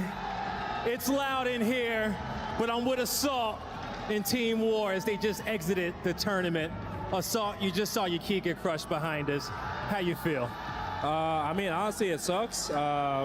We had really unfortunate circumstances coming to this event. Linz didn't make it. We had to make another change for DiamondCon who joined LAG, so it wasn't even our same team we've had the whole year. So we had to play with our coach who's been helping us the past couple of months. So we came out here, nothing to lose. We tried our best, but yeah. Yeah, it sounded like a lot of issues happening before you guys were even coming into this event, and you gave it your best foot. You put on a show. I'm pretty sure that, you know, the people that was cheering you on at home, they were rooting for you guys. You made them proud. You know, anything that you want to say to them? What's in the future for Assault? I mean, I guess I'll say it now. This is probably my last event playing, so it's not the best way to go out, but yeah, it's time for the next chapter of life. Yeah. Hey, man, well, you know, first off, as a world champion, Assault, you know, it's been a pleasure, you know, having you and seeing you throughout your Call of Duty career. I'm pretty sure we're going to see more about it. We'll talk about it on the internet out there. But I just got to say, big fan, happy for all the exciting plays and all the action you put on out there in the league, man. Appreciate it, man. Thank you. all the fans here. Now that we're out of the tournament, gonna go experience your guys' culture and enjoy Saudi. So yeah, thank you guys for being here. That's it for us. The end of a career for another world champion as Assault calls it quits at the end of EWC. War is going to walk away with $20,000, but it's the Falcons surviving and crushing keys along the way. Yeah, I just want to say, congrats on an awesome career, Assault. Retiring, he is a world champion MVP. And he gave his best effort out there, but putting the focus over towards the side of the Falcons, yeah, I mean, just a skill gap in this series. Pred asserting dominance on that map #1, and you love to see Xnid as well perform and drop a 30 right alongside. Ali, I wanted to say that about Xnid because in 1 year, this guy has become a superstar here in Riyadh. It's been incredible to watch. I think one of the most wholesome stories that we've had so far in Call of Duty. I mean, start of the year, he's just been put in so many tough spots, right? And throughout all of it, he had a big smile on his face. He was always very grateful, very thankful for the position he was in. And he's incredible at Call of Duty. He is so good. I'm so glad we were able to find this Saudi talent because he is a superstar, Chris. It's been fun to watch this Falcon squad, especially when they're winning. It only happened 3 times during the season, and once at a LAN, they find another win on LAN tonight. How big is this for the squad? This is massive. I mean, one, you have a packed crowd out there that's rooting you on, right? Oh, yeah. Got to give them something to root for. Everybody performed here. I thought their leader in Pred, setting the tone early was massive. Going off, what's up, man? As he makes his way to the stage, we're going to talk to him here shortly. But yeah, it's a Falcons team that, in response, they struggled at times, right? So, bringing in TJ, need a little extra firepower, Clay on that stage, some more energy. This could get them going. And in that #1, the fundamentals were so good from the side of Falcons. I can name maybe 2 times that Team War got that early rotation, and they were broke quite easily. And same thing for the Search and Destroy. I mean, the Bloods were incredible, and even when War started to change their game plan a little bit, it was a lot on Pred and Xnid, especially when he won that gross 1v1 versus Fink, which gave them the rest of the momentum that they needed to close out this map #2. Impressive shots along the way. Pred leading the charge for the Falcon squad, dropping most damage for the team, most engagements at times. He's just imposing his will. And he now joins us live to talk about it. Pred, congratulations on a win. It was a tumultuous 2025 for you. At the end, though, you land on the Falcons, you bring in TJ for this EWC event, and you guys are walking away with your first victory of the weekend. How are we feeling? First of all, thank you guys. Before I start saying anything, the fans, I want to say a huge shout out to them. Unbelievable. You guys can hear it probably from here. It is crazy, man. I've played in some packed stadiums, and this one is one of the best. Not even just saying that because I'm on the Falcons, this is unbelievable. So a huge shout out to the fans for bringing the energy every day, man. It's making the tournament amazing. They had like a 50 by 50 banner of your guys' faces out there. These fans are so hardcore, and they're so behind your squad. What is it like, though, to have this support? Because it's got to feel totally different from all of your other LAN events in 2025. Yeah, it's crazy. I went from Optic, which is arguably the biggest fan base in Call of Duty, and when we go to tournaments, especially in Dallas, like last year at Champs, it was crazy. But this is just giving me flashbacks of just having that support. Is just honestly so lucky as a player, man. We all play competitively to just be able to experience that. Yeah. Absolutely. And when I think about your roster, there are a little bit of newer faces in Xnid. I want to know what it's been like playing with him, and his English has gotten so much better from the start of this year, and if you guys had any play in that, and also the decision of bringing TJ in, what you were hoping he was going to do for the team. Yeah, look, Xnid, he's developed so much since I first came to the team. Obviously for him, it's a massive learning experience, but I think the most important thing for him is just that he has passion. I think without passion and the hard work, dedication, without that, it's very hard to, get better. So that's one of the biggest things for him. And then with Tej, Tej is just, I feel like Tej has been so underrated this year. And I think Tej is honestly really good. I think Tej is really good. Great. He's amazing. I think S&D, you guys can see, he's so smart, makes plays, he's not afraid. And that's just something we needed. We needed another SMG that is able to make plays, whilst also being kind of aware of what he was doing, So Pred, I want to ask you, you've had to reinvent yourself coming into this team, be a leader, and get these guys. I've heard stories of you putting in that extra push, getting everybody in the back, trying to, practice and go hard, even on off days, which I think is inspiring, right? Because could have easily been in a tough spot after winning a world championship. So talk to me about that and where that motivation comes from. Yeah, look, when I missed out the first 2 months of the game, it was a big shock to me. So when I came back, I knew that this was my true passion, and all I want to do is compete at Call of Duty because it allows me to play at the highest level. And when I came back, I knew the Falcons are a team that's trying to reach the top, and I just want to make sure I put my imprint on it, and in any way I possibly can, not just in the game, out of the game, and just help my team be in the best situation to win. Nice. I want to keep it a buck with you. You guys have sucked at respawn. You win a hard point to start this series. What was that like once you guys finished that game one amongst the comms? Yeah, I mean, I don't know what happened. When we first formed, we were the best hardpoint team ever. And then I feel like it kind of happens, you know, when you focus on another game mode, you naturally get worse at the one that you were good at. And I feel like that's just something that happened. We were so like, we need to get at S&D because our hardpoint's so good. And it always happens. But I'm honestly happy we got the map one. Do you find like knowing that you guys kind of lost your way a little bit in hardpoint almost makes it harder now to come back from that because it's in the back of your minds consistently when you get into some of these series, especially against some of the more difficult teams, you know, you go into these series like, all right, S&D maybe, respawn. What is that pressure like? How do you kind of get that out of your head? Yeah, it's tough, obviously, because you once were so good at it. So I feel like for us, it's just about a momentum thing. You know, just keeping poise and just keep trying to make the best play you can and keep being aggressive. Like at the end of the day, you don't want to just sit back and let plays be made. You want to be the one making the plays. So, of course. Yeah. So can I ask you, what's the dynamic like between you and Clay? Obviously, you know, it's his first time being a coach as well, and you know he's pretty vocal, it seems like. So talk to me through that. Look, I mean, Clay's got 3 rings. I mean, he's top 3 player to ever play the game. So I feel like for him, his input, his experience is so important. So I feel like me and Clay almost agree on everything.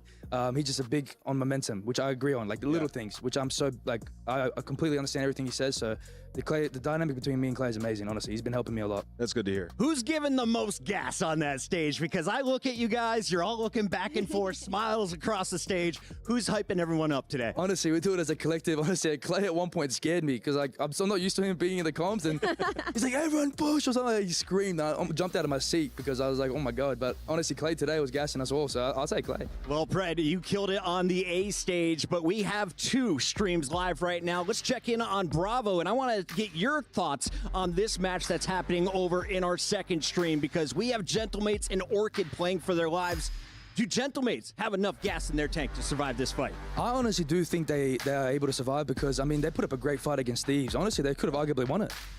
So I think, yeah, just based off their performance against Thieves, I think they have a really good chance of winning. I mean, I hope they do. It's another great org over there, so I hope they're able to win. And whose game do you respect on that Gentlemate squad? Who gave me respect? Whose game do you respect? Oh, I mean, you got to respect the Bulldog, right? I mean, he's a finals MVP. I mean, you got to respect it. So I'll say Kiz, big Kiz.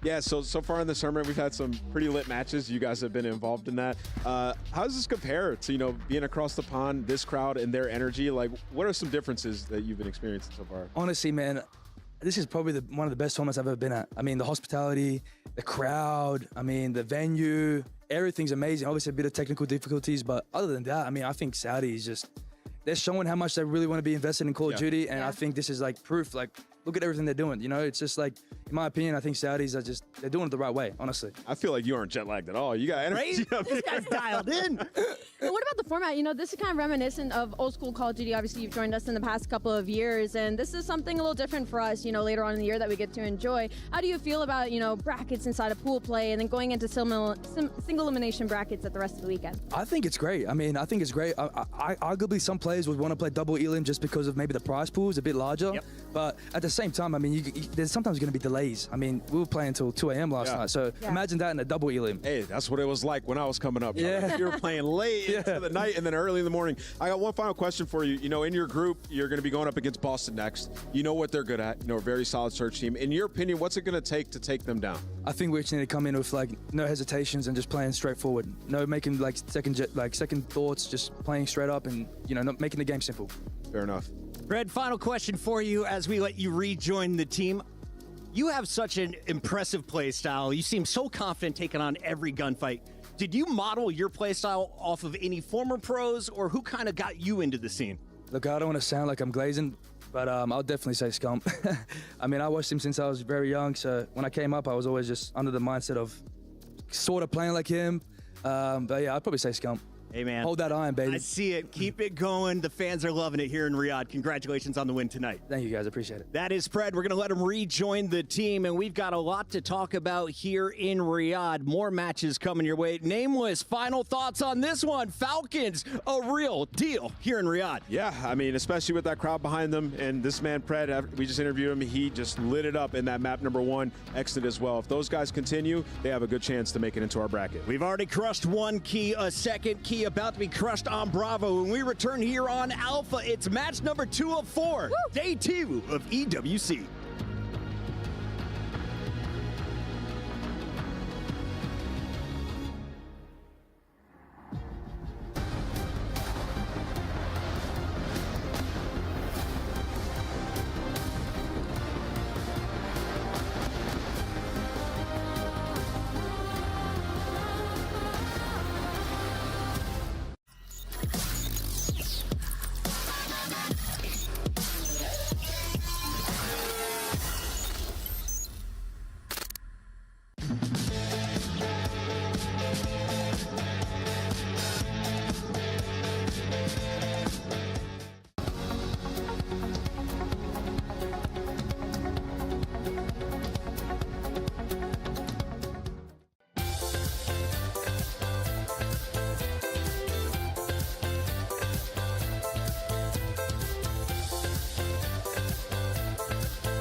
Here's a live look at Omid taking the stage in our Jamil Motorsports Arrival Cam. You can see Craze, Mamba, and crew ready to go again. On the other side of this fight, though, a new look as Major Maniac, Brack, and the rest of the underdogs are trying to pull off a massive upset. This is a familiar fight, though. We welcome everyone back in. Chris Puckett alongside Allie. We've got Nameless as well.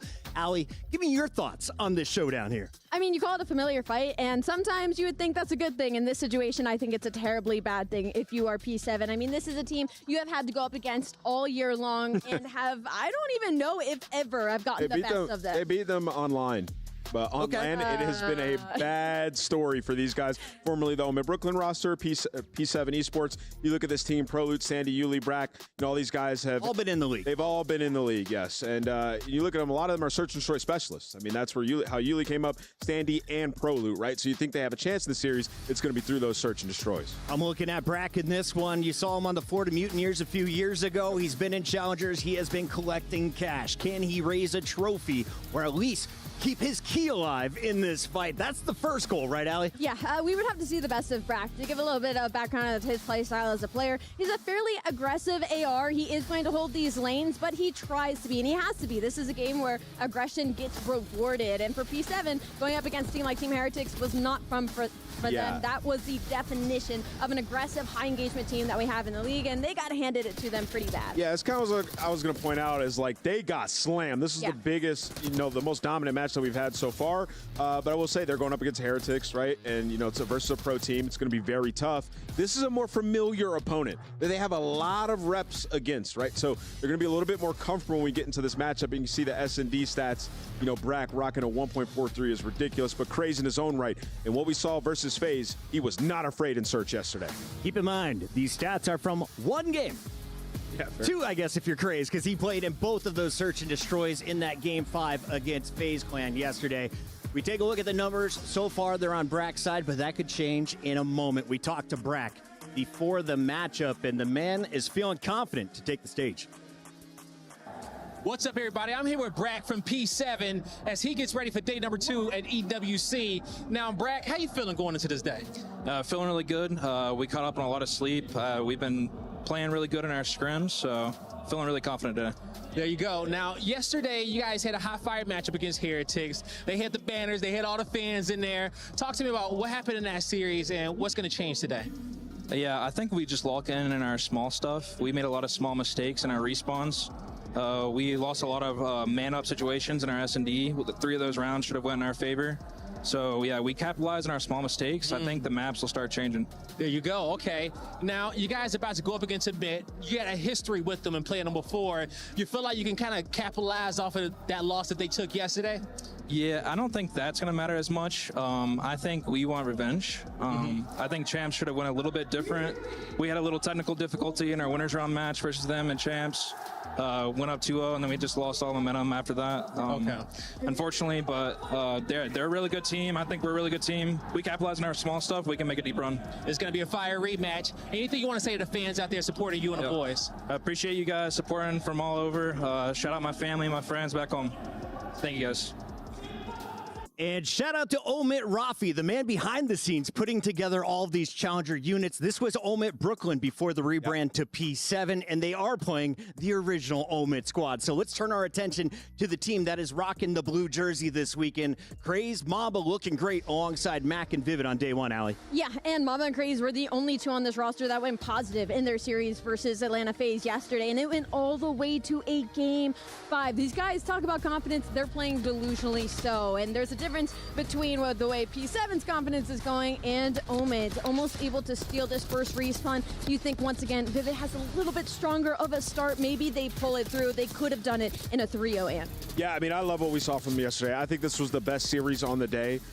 Craze had a hell of a performance. I mean, even in the respawns that they lost, like the man was dropping 40. Love the way Mamba plays the game. He's always on rotations. He'll play aggressive when he needs to slow down on a rotation and wait for his teammates. Yeah. He will do so. And then the search and destroy, I thought like the initial game plan versus FaZe was awesome, right? Like, take it to them. Let's play aggressive. Let's find the gap and get a first blood. And they were doing it the entire time into game 5. But where they faltered is they didn't make adjustments fast enough. Yes. When FaZe figured out, Omid did not have a response. And I think that that has to be something that they need to talk about and approach differently as they continue through this tournament. That was 5 rounds of failure in search and destroy in a game 5 that they should have won. And I'm going to put some of that pressure on the coach. You are the 5th set of eyes. You make the play calls when needed. Someone needs to step in and give this squad direction.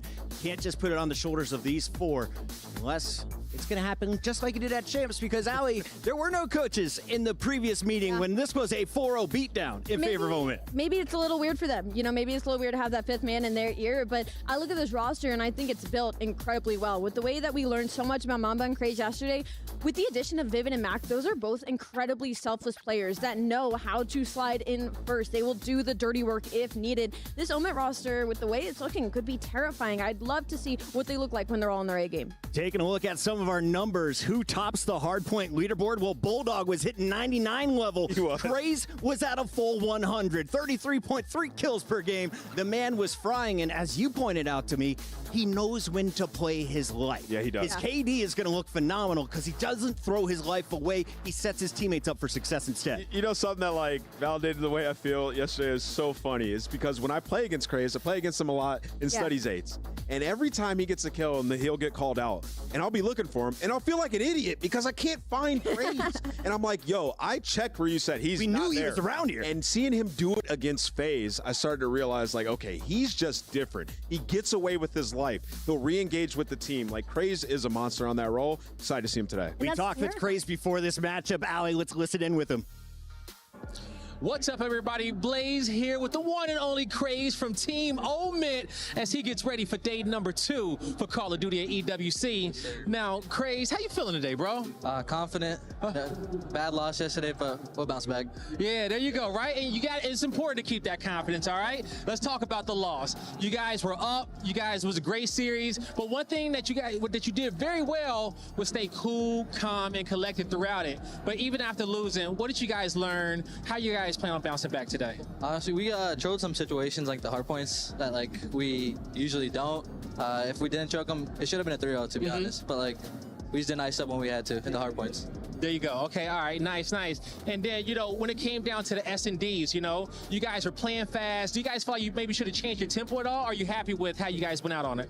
Yeah, after we went up 5-2, honestly, they started adapting like more to our play style. And we should have we kept getting blooded. We started playing too fast. I think we should have slowed it down, but like it is what it is. Can't do anything about it. Yeah, can't do anything about that as well, all right? But now you guys getting ready to go up against your match. Anything you want to say just to the fans out there that's been supporting y'all? Y'all had a lot of love and support out there yesterday. Yeah, we appreciate all the love and support. We're gonna win today, that's all. That's the message, we're gonna win. Hey, you heard it here, okay? They're gonna get the job done. Fell short of their goal yesterday, but it was darn close against FaZe Clan. Now you're considered the favorite in a fight where you were a huge underdog on day 1.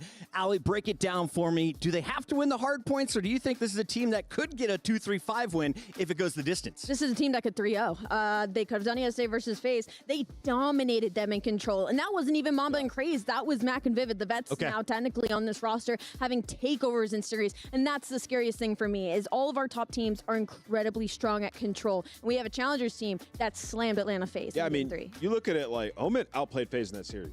I mean, like you look at, for somebody to clutch, it means somebody has to choke. And that's what happened to Omid. They choked. I mean, you think back to the hardpoint map number 1, Omid could have easily won that. And the 2 dominant maps in this series were the 2 maps that Omid won, right? So coming into this one, I think they're going to be extremely confident. And it is a familiar opponent. So I think they're the heavy favorite. I want to know what we're playing on. Are we squaring up on the same maps and modes we played at Champs, or is this a new best of 5? We got Hot Sienna, Protocol, Skyline, and Dealership. I know we've got limited numbers on these teams so far, but what's your gut telling you in this matchup?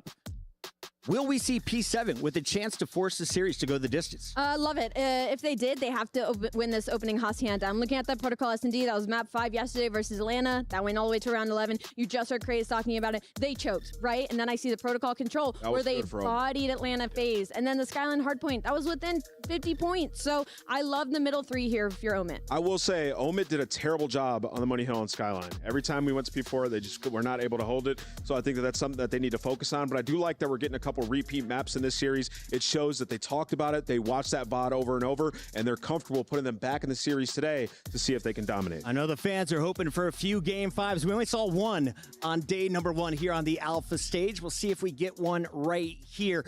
Omit, though, has had quite the season. They've had a number of rosters, and we asked the guys, what was it like making your way out to Riyadh? Let's take a look at the path to EWC. We have challenger players going into this tournament.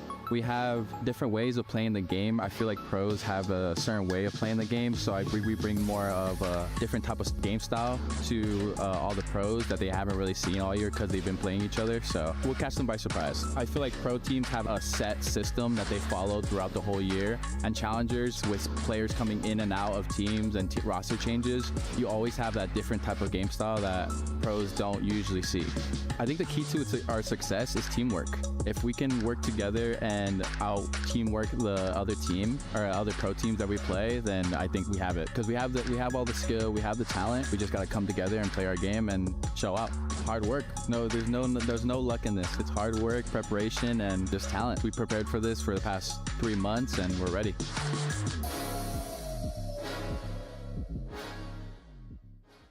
If you've been hanging out in the green room, you are hearing nobody talk about anyone other than Omit. It's Study getting all excited for Craze. It's Nameless hyping up this squad. I know where you guys are going to go with the predictions, so I'm not even going to start that. Fair enough. But I do want to talk about expectations, because at the start of the day, we did our Aramco power rankings, and we said we knew our 4 teams that were in the playoffs already. The question was, who are the teams to join them as we crush 8 keys and we move 4 more squads into the playoffs? Talk to me about FaZe's position, and where would you put Omit in these 3 categories? Yeah, you know, the reason we have FaZe in the vulnerable spot is because we're expecting Omit to win this in dominant fashion and then rematch up against FaZe, right? So if they're able to get to that position and ultimately beat FaZe, then I put them as to one of my dark horses that can make a run. 100%. I completely agree with you. And I just thought it was funny as we were going through Top of Show today, all the day, that we were all acting like P7 has already they had to have seen that, right, Allie? You got to think maybe they're coming in with a little extra fire, because, you know, they are in the best position to be a quote-unquote dark horse or underdog. You're basically playing against your family. It's a former teammate now on the other side of the stage. Ladies and gentlemen, we are in store for some fantastic Black Ops 6, and we are so happy to have you joining us from around the world. This matchup is just 20 seconds away, and we are about to begin. I know where you're going with the predictions, so give me the map count. How does Omit win this, Ant? I'm going to go with 3-0. I think they're going to stomp them, and I think Vivid's going to have an incredible series. Allie? I agree. 3-0, for sure. Enough from the analysts. We're all sitting on the Omit side. Can P7 pull off the upset? It's time to find out.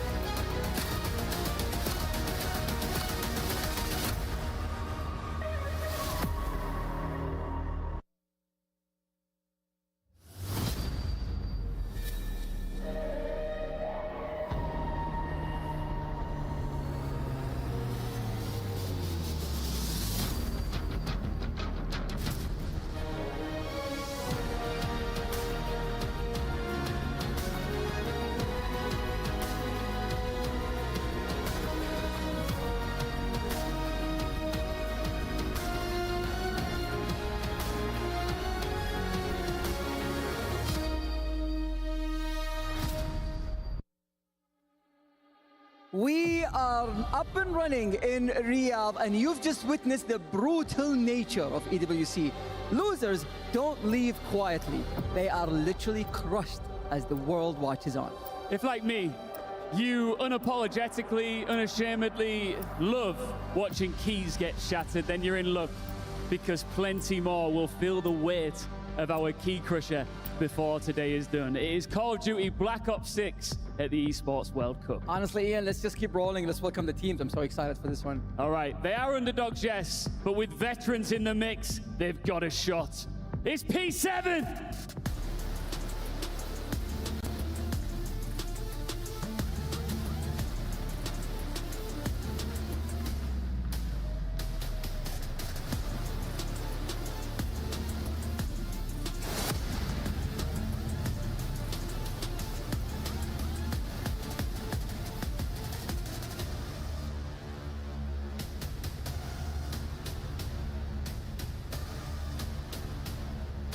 Their opponents, they gave last year's winners a run for their money. Back on stage, full of fire, it's Omit.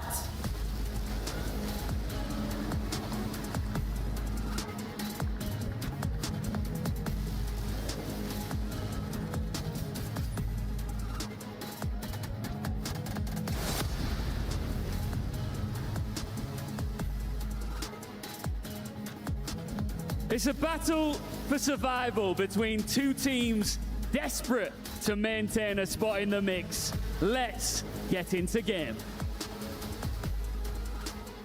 Oh, we're running it right back, ladies and gentlemen. Under a different banner these days, but P7 taking on Omit, brothers in arms, now turned foes here in the deserts of Riyadh. What an exciting matchup we have. Miles and Stud to take you through this one, and Jay, I'm going to touch upon this a few times throughout the day. You've obviously got a strong connection to a few of the players on Omit, but what do you think of the tournament so far for them? Oh, the tournament is obviously going great for them. I was expecting them to obviously go up against a squad like Atlanta FaZe and not really look fully prepared for it, but it was just a one-round difference where they had a 3-round advantage and let 4 rounds slip away from them.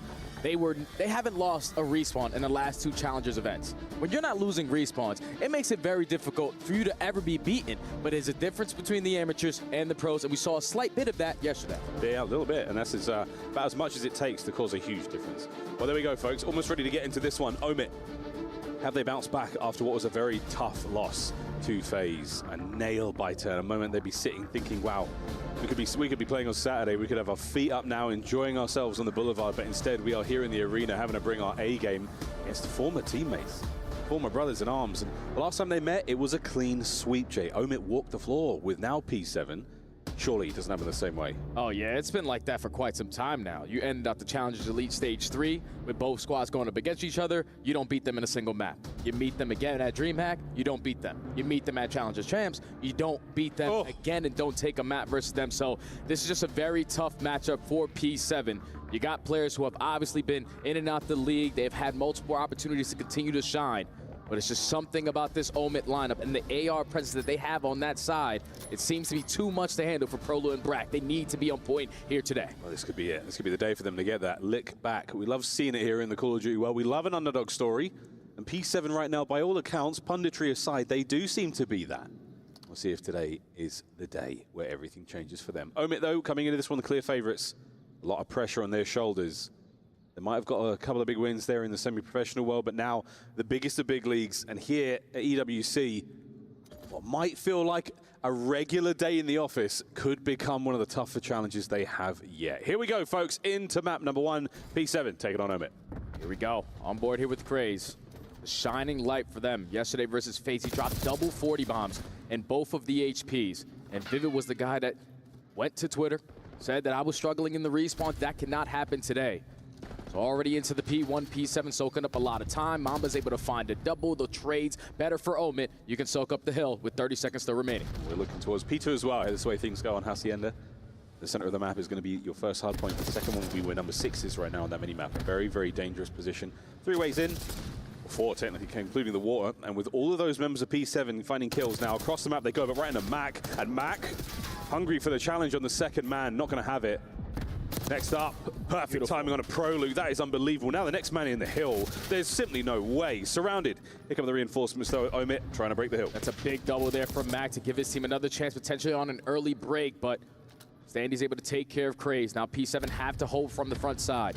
Tight setup. You have a little bit of lobby control as well. Everyone from Omit committing through driveway. Who's going to get the opening kill? Prolu and Brack. The AR's already shining at the P2. Look at that stacked up close though on the inside of the point. P7 now trying to buy some space. But wait, Mama finding one through the side door. Up to Brack, the next gun at the ready. Yuli tries to plug the hole, finds at least one with a team kill, and an awkward moment indeed. Over to Brack, finds two with a pistol. Last man gets the break, but the reinforcements are here for P7. And what a second hard point, Jay, they've had already. Yeah, this is a perfect start if you are P7 to gain some early momentum into this series. You punch them in the mouth off the rotation, even when you don't have the preferred side, and you hold it down from the front. Eventually flip them out.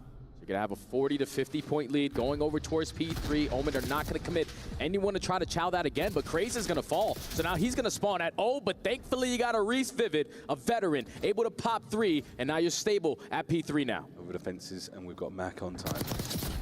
Vivid finding himself 4 now in a row. Doesn't find any of these kills near the objective though, so not a huge amount of points accrued. I'm going to be looking towards that Hellstorm anytime soon, but looking towards the hard point. Here come P7, Yuli, the first man there to make contact on the contest. Covering fire is there. Mac takes care of his teammate. Can he keep the play alive for a second longer? Enough to get his boys involved. So now this hard point wide open, unless Mamba says something about it, and he's already on time. Another to his name, nearly. Waiting for the reinforcements, and here come Omit. Those are good nades right there from Yuli. A roller to pop a double initially to slow them down.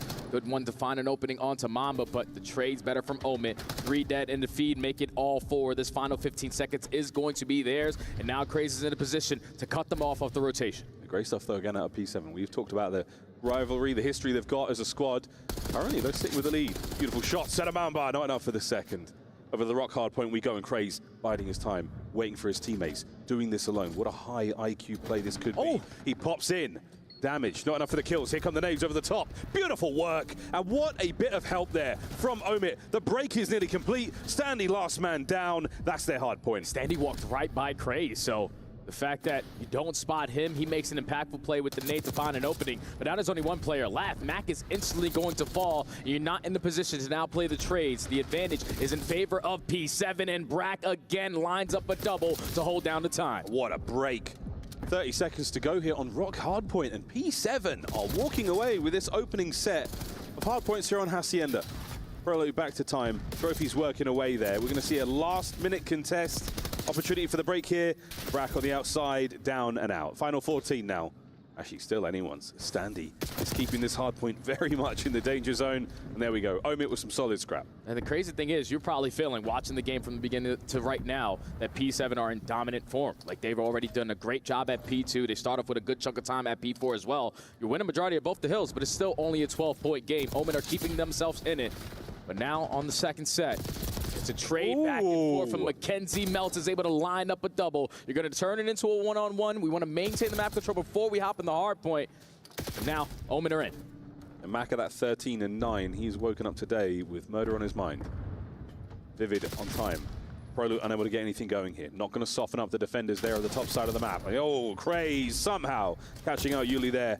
There's the trades. Can Brack step up to the plate? Indeed, finds two. The third man down low. Perfect coverage here as Omit somehow keep that P1 time flowing as long as they could. Yeah, but all the map control in favor of P7. You just don't want to die in this scenario. Craze pops a double, but it's still P7 soaking up the time, and they have the smalls that they want for P2. Final 10 seconds here. Mac again wins a miraculous gunfight there versus Standy, but it's going to be P7 set up properly again at the P2, waiting for that first push. Yeah, Mac is having a wonderful morning, really. 17 and 10, 3 spree currently. But back over we go to P2 with P7 already in the driver's seat of the Lambo. They've got themselves a little bit of work now to do against the next wave of kills, but not a problem. 3 dead. Last man Craze from the inside of lobby now. Is Prelude going to be there for it? No, that is it. Step by step. Can we get closer? Brack and Yuli, the ARs now of P7, singing pretty as this hard point is still theirs. Yeah, the ARs are hitting diff right now in a situation where Yuli's picking one up off the ground to assist his teammates as well. But this P2 has treated them fantastic so far on this map, number 1. Final 25 seconds. Brack is consistently lining up in the kill feed. He still knows that there's pressure from the front. Can he pop all 4 to hold down this time? He knows that Craze knows that he's going to be overwhelmed, but doesn't need the ego chow. On 5 in a row. Another dominant P2 gives you a hefty lead going into P3. Great movement there by Brack. He doesn't leave the hard point. He's trying to get every single second possible to secure the Hellstorm. There it is, in the back pocket. He might call it in right now. Go for it, mate. You've got a wide open hard point over by fences. Omit, this is going to be a problem. Yeah, this is definitely going to be a problem, but the position that he's calling it in from, all the way at Spiral, you're only going to allow your teammates to still be in a 3v3 scenario. I would have loved for him to save that cruise missile going over towards P4, because P3 tends to be scrappy, going back and forth between both squads, because now Vivid on the pinch is able to pop a double. At least your team is still soaking up the time, but this should be an instant break here for Omen. Oh, that is magic. 2 for Craze, 2 from Vivid. Instant break. Now looking towards the spawners. A split, though. Prolute will be on the right flank in a moment. Mac's going to deal with that. Good job done. Now eyes to the left flank. Craze on time. Catches himself one. The snap not really there, as Omit have managed to survive the Hellstorm, and they've survived a couple of waves. What a fence's hard point this was. Yeah, but now Omen have an opportunity to make up for it here. Mamba's in a big, crucial position to at least find an opening. Gets the first onto Prolute, finessing around the rock, but cannot get the better of Yuli.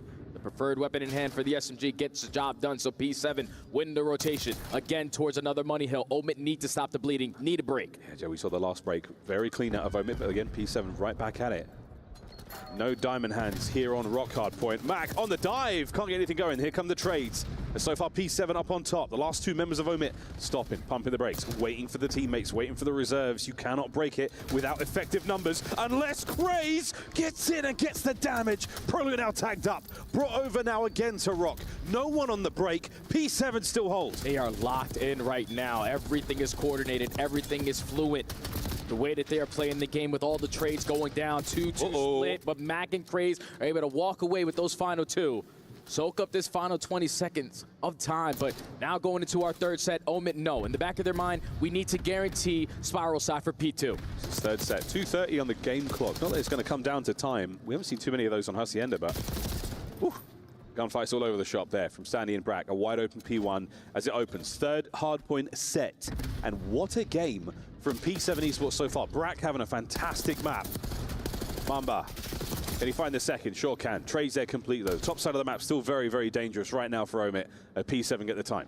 Omit have the spawns that they want going into the next hard point, but we don't want to give up a lot of time here at P1. Oh. Gotta make sure you're playing your trades. Mac pops another double, gives your team an advantage in the gunfights. That's already 3 dead. Everyone from P7 spawning over towards fences. So if you were looking for a momentum switch up, this is your moment you have to capitalize on. Stronghold so far.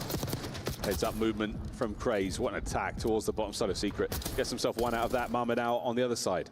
This is a good looking P2, and finally Omit have got themselves in there. First and foremost, a bullet separating the gunfight there.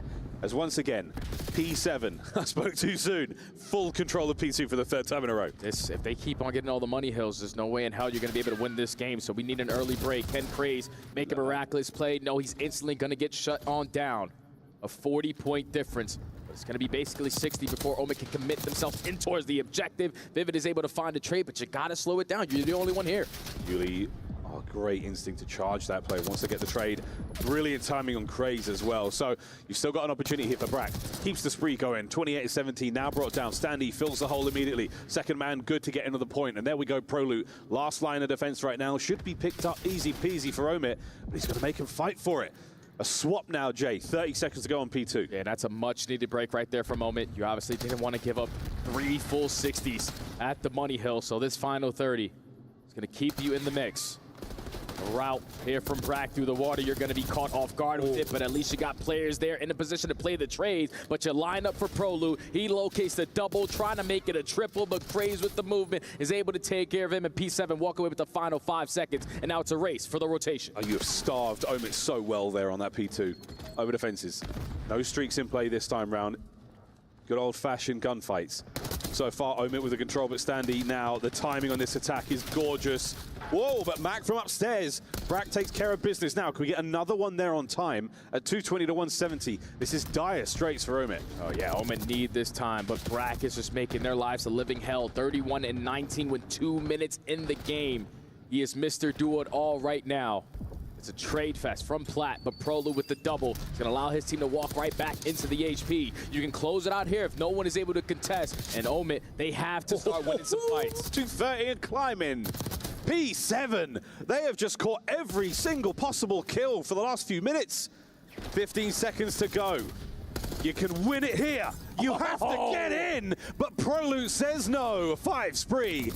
looking for their 6th over the top. Yuli's now in position for this, and no one gets close. P7, what an opening map. That is a massive map there for P7. A squad who struggled desperately versus this Omit lineup, especially in the respawns, to come out the gates blazing with Bragg putting on an MVP performance. Mr. Do-It-All, almost double positive, 2 minutes in the hill. They just came out swinging. You're winning every single rotation. The gunfight's in your advantage, and that's just how easy the game is when you're playing the fundamental part correct. I think the amount of times we're watching Omit run past them, just get caught in corners, the trades they're losing, get hit by big nades, little things like that are just stinging so hard.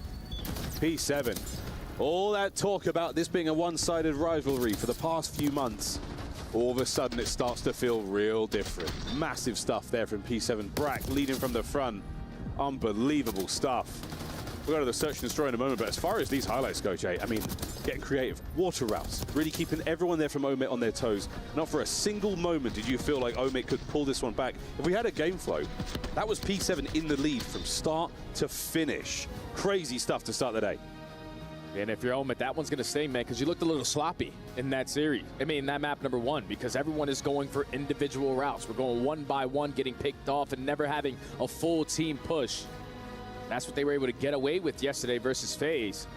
But P7, when you play someone so many times, eventually you're going to make the proper adjustments. Got Major Maniac, a veteran of the scene, standing right behind them. And you also got Ricky Atura, the other coach who was the coach for Omit squad previously on the season. So he knows the opponents very well, and it showed in map number 1. Yeah, Ricky's been a coach for a long time. Back to the Florida Mutineers days, you name it, man. Ricky's been around. Major, with Bragg, too. With Bragg as well. What a roster. That was a lot of fun. Tons and tons of experience on the stage. Major Maniac, it is never chalked. One of the sayings that has carried its way through the Call of Duty world for so long now. It's a calling card. It's been a blueprint. I think at some point you can spray it across your weapons. Truly, though, an indelible impact on the scene. And it truly is never chalked. Never give up. And that is exactly what P7 have got going from now. This rivalry doesn't look so one-sided anymore.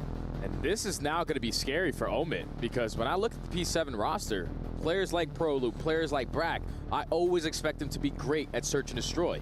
This is what is going to be the difference maker for them, because you found an opening hard point versus a squad that you haven't been able to find a hard point versus in a couple months now. So all the momentum is on their side. You heard Bragg in his interview earlier with Blaze, just minimal adjustments needed to come on in. And just playing the fundamental aspect of the game correctly led to a very dominant map number 1. Now going into this protocol search or destroy, we were able to see this at Challengers Champs. Omit ran them over because players like Craze consistently were just getting behind enemy lines. They understand what that young man is going to try to get done on the map. Got to shut him down, slow the game down, and allow them to run into you. Nameless might lose track of Craze in game. See if P7 do. Yeah, Wheeler is awful, though. Yeah. Set you up. I set you up so good for my that. dog. We'll see how things go. Protocol, I believe. So they lost it in round 11 of FaZe, or round 10, sorry. 11. It was 11. Oh, yeah. I'm biting my fingernails. That was a stressful one. They lose it to FaZe in round 11, and now you go back at it. P7, though, I mean, now they've got a tape on you. They've got a lot of time overnight to watch that game, see how it went down. What did you like to do? What were some weaknesses that they saw in your gameplay? And the Major, you know it. He's got the boys standing to attention. They will be working on this moment. But on the other side, what have Omit learned? They definitely poured over that videotape late into the night here in Riyadh. Can you right the wrongs of yesterday? Technically this morning, sorry. Can you right the wrongs of early this morning? Yeah. Yeah, now honestly, when you talk about Omit on protocol, it's all about just the adjustments. Early rounds, things you can get away with, but when you go deeper into the game, people start to understand what you're going to throw at them. So Craze really couldn't find openings with the way that FaZe were able to make their adjustments with Celium basically sitting in his spawn, waiting for a pinch play. Everyone else was stacking on the opposite side, knowing that they like to play slow. And this young man on your screen is their playmaker. You've seen this guy all season long. He's been the best player in Challengers throughout this entire season. He's basically won every single thing you can possibly do for an amateur. And also alongside Mamba, who I've grown to be a really big fan of these last couple of months. Just getting away from his regular circle. He used to play with Wiz and Dak. And once he was able to reach away from them and join this lineup, he has turned into a totally different player. The way that he values his life, the way that he positions himself, you best believe he's going to be a crucial player as well on the map. Something about that occasionally, you know, the players you've got around you, it does impact the way you play. It impacts the way you perceive yourself, what kind of decisions you're making. Can I take that challenge? Can I take that fight? Yeah, I can. I'm him. I'm him. I can do that. And now he believes, and it has changed things indeed. The power of a good teammate, the power of those you surround yourself with. We're getting the lobby restarted very quick here, folks. Not a crazy reset. P7, their key, and the key of Omit hangs in the balance here. Their hopes and dreams here at the Esports World Cup. A dream that you've been thinking about all year. You knew it was coming. You finally get that invitation. You get the chance to step up and go for it. Of all the teams, it had to be against each other, didn't it, Stud? Hey, man, history always writes itself, doesn't it? You play each other so many times throughout a season. It's one-sided affair. The same thing could be said for like these versus Vancouver. It's been a one-sided affair all season long. But in the crucial moments at the end of the season is when you start to capitalize on them. And I said it before, the map once started. It was all about the ARs in Prolu and Brack, but the fact that Brack was able to have that performance on that map number 1, you could see it instantly in the player camps. He was roaring, getting the boys ready. And alongside the SMGs, who are going to be the difference makers for me on this map, between Yuli and Standy, we know how they like to play. Island players try to weasel their way through, get some deep cuts, and just catch players off guard. That's going to be a fun battle between both SMGs on both sides. We're looking across the highlights, and even in game, it just felt like we were constantly getting assault rifle kills. Yeah. Constantly from the boys of P7. It was relentless. If you're unable to get your submachine gun players close to these hard points, you're not going to have impacts whatsoever. I mean, that is the timeless tale of COD. Your AR players have to buy you the space. The submachine gun players can really open up the map then, really take control. And it was impossible for Omid to get anything going. Almost ready, folks. As the tension's starting to get to me. I'm worried about how this Search and Destroy is going to go, because this is an elimination matchup. Will we go deep into this series? Will it be another clean 3? Have we seen one of those today? We'll find out. Prolu, of course, a long and very fun career he's had so far. Played for Optic Texas. Yeah. Back in Vanguard. Came in on a stint. Turned some heads. Had himself a good time. Vivid, another player with that long and storied history. The first time I saw him play was Cold War, I think. No, actually, maybe before. No, it was 19. before that. Yeah. It was Cold War. He went to Dallas Empire. Yeah, yeah. Got top 3 at the end of the year. So Vivid's been around for quite some time. Obviously, he wants to work his way back up to the big leagues. He probably feels like he never should have went down to the amateurs. And the rest of the world probably feels the same exact way. But it's a battle between everyone just trying to get their stock up going into next season. You know how crucial it is to get a good placement here at EWC. Players like Prolu, who's been working his way all season long for his opportunity to go back up. The crazy thing also is, in the final elite, Mercules gets picked up to Toronto, right? So that means someone had to fill in. Prolu filled in for Omid Brooklyn at the time, which was crazy along the lineup, and they won the entire thing. So this is going to be a good one, because you know exactly what their playstyle is. It's just amazing. The DNA between all these players interwoven. They're a rich sort of tapestry of the teams on stage. They know each other so well. I got to have a really interesting conversation with Mac and Vivid actually about what this year meant to them, because it was a tough year, serious grind. They both were, let go from their respective pro teams. So what was it like to bounce back? How did you pull yourself out of that? And they both said to me, it was about finding my playing style again, remembering who I was and what got me to that position, because over the last year, both of them had stopped playing the way they wanted to play. They started to play around other players. They started to try to sort of pander to the play styles that they thought they needed to have to complement those around them, and it totally took away their identities. They finally found that back, getting themselves back into the swing of things for their respective teams. We saw Mac yesterday, man, absolutely running amok on FaZe. And Vivid, he has had some stellar moments this year. The one-eyed Raven battling through serious adversity, quite literally, with one eye. My God, that one eye was getting the job done.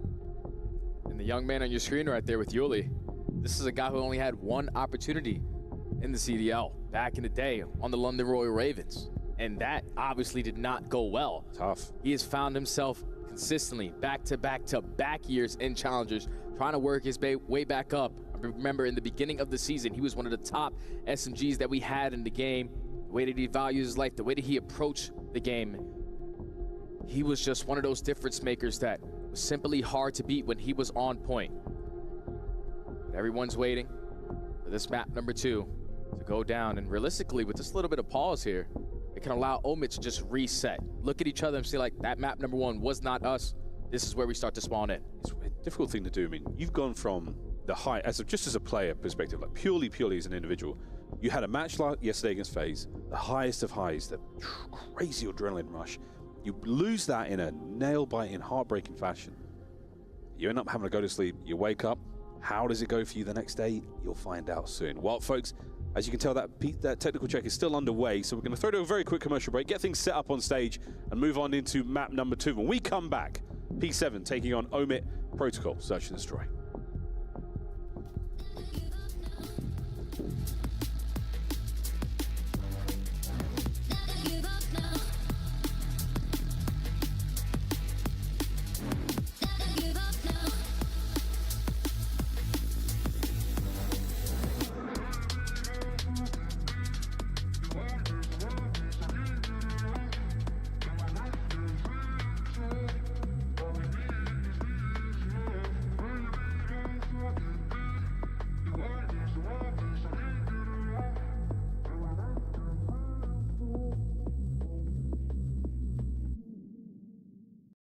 Mike Keppel here, Patriot Software's founder. So easy, my dog can run payroll, said one of our payroll software customers. That comment sums it up. There's no training required to use our accounting and payroll software. You can learn it in minutes, and you don't need a college degree. Even though our phone number is on every page of our software, 70% of our customers set up their accounting books and run their payroll without ever speaking with one of our people.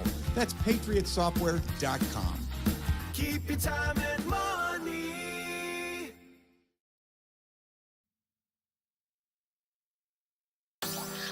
Never meant to stay. It was you that put me in. Promised me that we'd be okay. All of your lies I was believing. You were there most of the time, but that was never good enough for me. Had me going out of my mind. Had me going round like crazy.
Rightly ho, neighborinos, welcome back to the Esports World Cup. We're about to get to map number 2. We've got ourselves P7 taking on Omit, and if you've just joined us, a shocking result, Jay, in map number 1. The Hacienda goes 250 to 177 with P7 walking away with a win. Yeah, Mr. Big Brack just took over in map number 1. Almost double positive.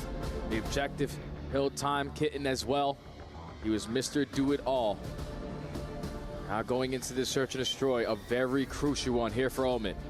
You didn't think that you were going to be tested like this with the way that you played yesterday versus FaZe and all the history you have with those players across the stage from you.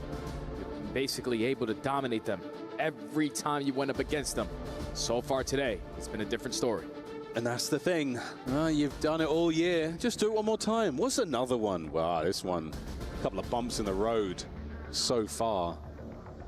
Round 11 lost to FaZe last night for Omit. Now you find yourself down a map against a team who you have taken to task every single time this year. P7 under a new banner. They are unleashed. See how the search and destroy treats them. Of course, we talked about it a bit before, Jay, but you got a lot of time to go over the gameplay from last night. You saw how FaZe won that match against Omit. Are you going to start bringing in, a couple of similar looks, I would imagine? You want to play the game your way, but exactly, you don't want to go too far into the depths of we're trying exactly to beat them here, so we've still got to play our game. Yeah, you initially start to play your game. You always want to come in with the intention, like whatever we do in practice is going to show and it's going to work. When those mid-round adjustments start to come on in, you need to be able to adapt. That's one thing that Omen were not able to do yesterday versus FaZe once they were up 5-2. You heard Draza in the interview say, we weren't just getting gunfights. That's all it was. So we just started to run it down together and win those gunfights, and that was truly the difference maker. You got to be able to read what's going on, adapt on the pacing, and value your life in crucial moments. Fist bumps going out. Ladies and gentlemen, you guys know exactly what that means. Map 2 is about to start. Here we go, in a protocol. Search and destroy first to 6. Here in the Call of Duty world, we slow things right down. You respawn fans. You can enjoy what will be a very, very tense game of Search. Protocol J, a map that has fair share of love and hate here in the Black Ops 6 world. We have one thing, you get the bang outs towards B, a little bit of love towards the A-bomb site as well. Who knows, we're gonna be seeing it all. Taking a deep plunge, and now we come out of the waters and into the fray. The Observers are killing it all week. Love you, boys. Here we go. Omit on the attack. Yesterday versus FaZe, they opened up with a very aggressive round, but already on the opposite side, P7 are matching that intensity. They battle for the mid-map control. Yuli already in a great position to potentially find the first. Gets himself all over top mid, so there's an opportunity here, but no need. Root's going to get first blood. Wait for the call. Breach and clear. Oh my word. P7 with a perfect, and I mean perfect round. The homework, studying on the roster who just played this map yesterday, worked perfectly in the opening round. You're just able to blind counter them on the mid-map aggression. You already approached towards mid-gun. You had some P1 control with the ARs watching over you. And that was an easy 4 up, 4 down, clean round for P7. It's one of those like gameplay trailer moments. Black Ops 6 coming to stores near you. And they get all those kills so perfect. It's like, okay, boys. Well, swap sides now. P7 on attack. So the defensive round up top was fantastic. 2 nades to the right. Gonna hit grass, maybe a bit of top mid action now. You got showing of force upstairs though from Omit. And now we descend with the bomb. Standy, he's gonna be the carrier. Planting on A, Yuli with the coverage. Already first blood, it is gonna be Craze. So the man disadvantage, you gotta find a way into the bunker. You're looking for the opening kill, but Standy's able to locate Vivid 4v2. And the last round was perfect. This one, oh, there is a slight shade on this otherwise glorious moment. Mamba 1v3 now. This will be for the ace. And he's still on track. 20 seconds. Got to make something unbelievable happen now. And he brought the fight. He did not have the time. P7, 2-0. It's looking really clean right now for P7. They're understanding what's going to get thrown at them. You go for the default offensive strategy. Someone drop down bottom sip, throw your shoulders. See if they're going to be aggressive through bottom bunker.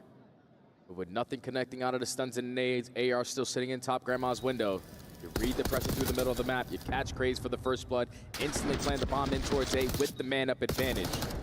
It's another clean round there from P7, 2-0 early. And a very, very articulate nice from Standy there. Indeed it was, mate. ProLuke sitting at 4-0. He'll have himself an RCXD to play with. Coming up on halfway towards his Hellstorm. As we ride the walls, we get down the stairs one way or another. So all this is going to do is, just pass that intel. No one's down there. An opportunity now to go back over towards that B-bomb site. ProLuke going deep. Objective is already going to get down. Gotten to read that the play is going to be over towards B. So 4v4 retake with 40 seconds. Mamba finds the first. Brack instantly gets the trade. 3v3 time ticket. Mamba blesses himself with another one. The third not going to be there. Crazy's all over it. And this looks like Omit back on the board. ProLuke now going to keep the spree alive. He cannot. Omit. Fantastic resolve. Get the bomb down and get those kills very quickly indeed. Yeah, and realistically, that round could have went way different if ProLuke actually executed his RC play the way that he wanted to. When you call it in from the top steps on that angle, you instantly are going to spawn that RC on the bottom side of the steps. But wasting too much time to just get down the spiral gains the information a little bit too late. There's already pressure on the B site. By the time he wraps back, the post plant setup there for a moment, too strong to get on the board.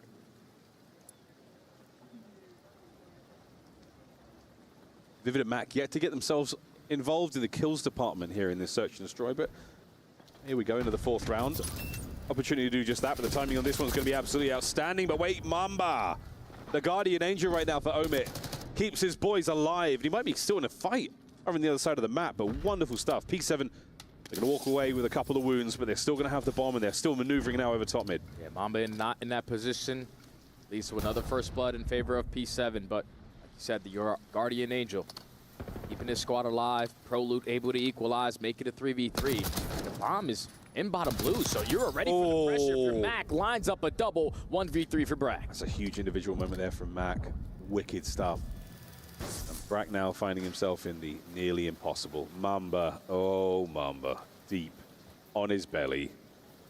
He's going to come around this corner and run into some serious trouble. And that is the round. Magnificent execution there from Omit. Suffocating opening play, and Mamba, that round was his. Oh yeah, he took over there. Just keeping his SMGs alive, finding the first blood again. Back-to-back rounds there from Mamba.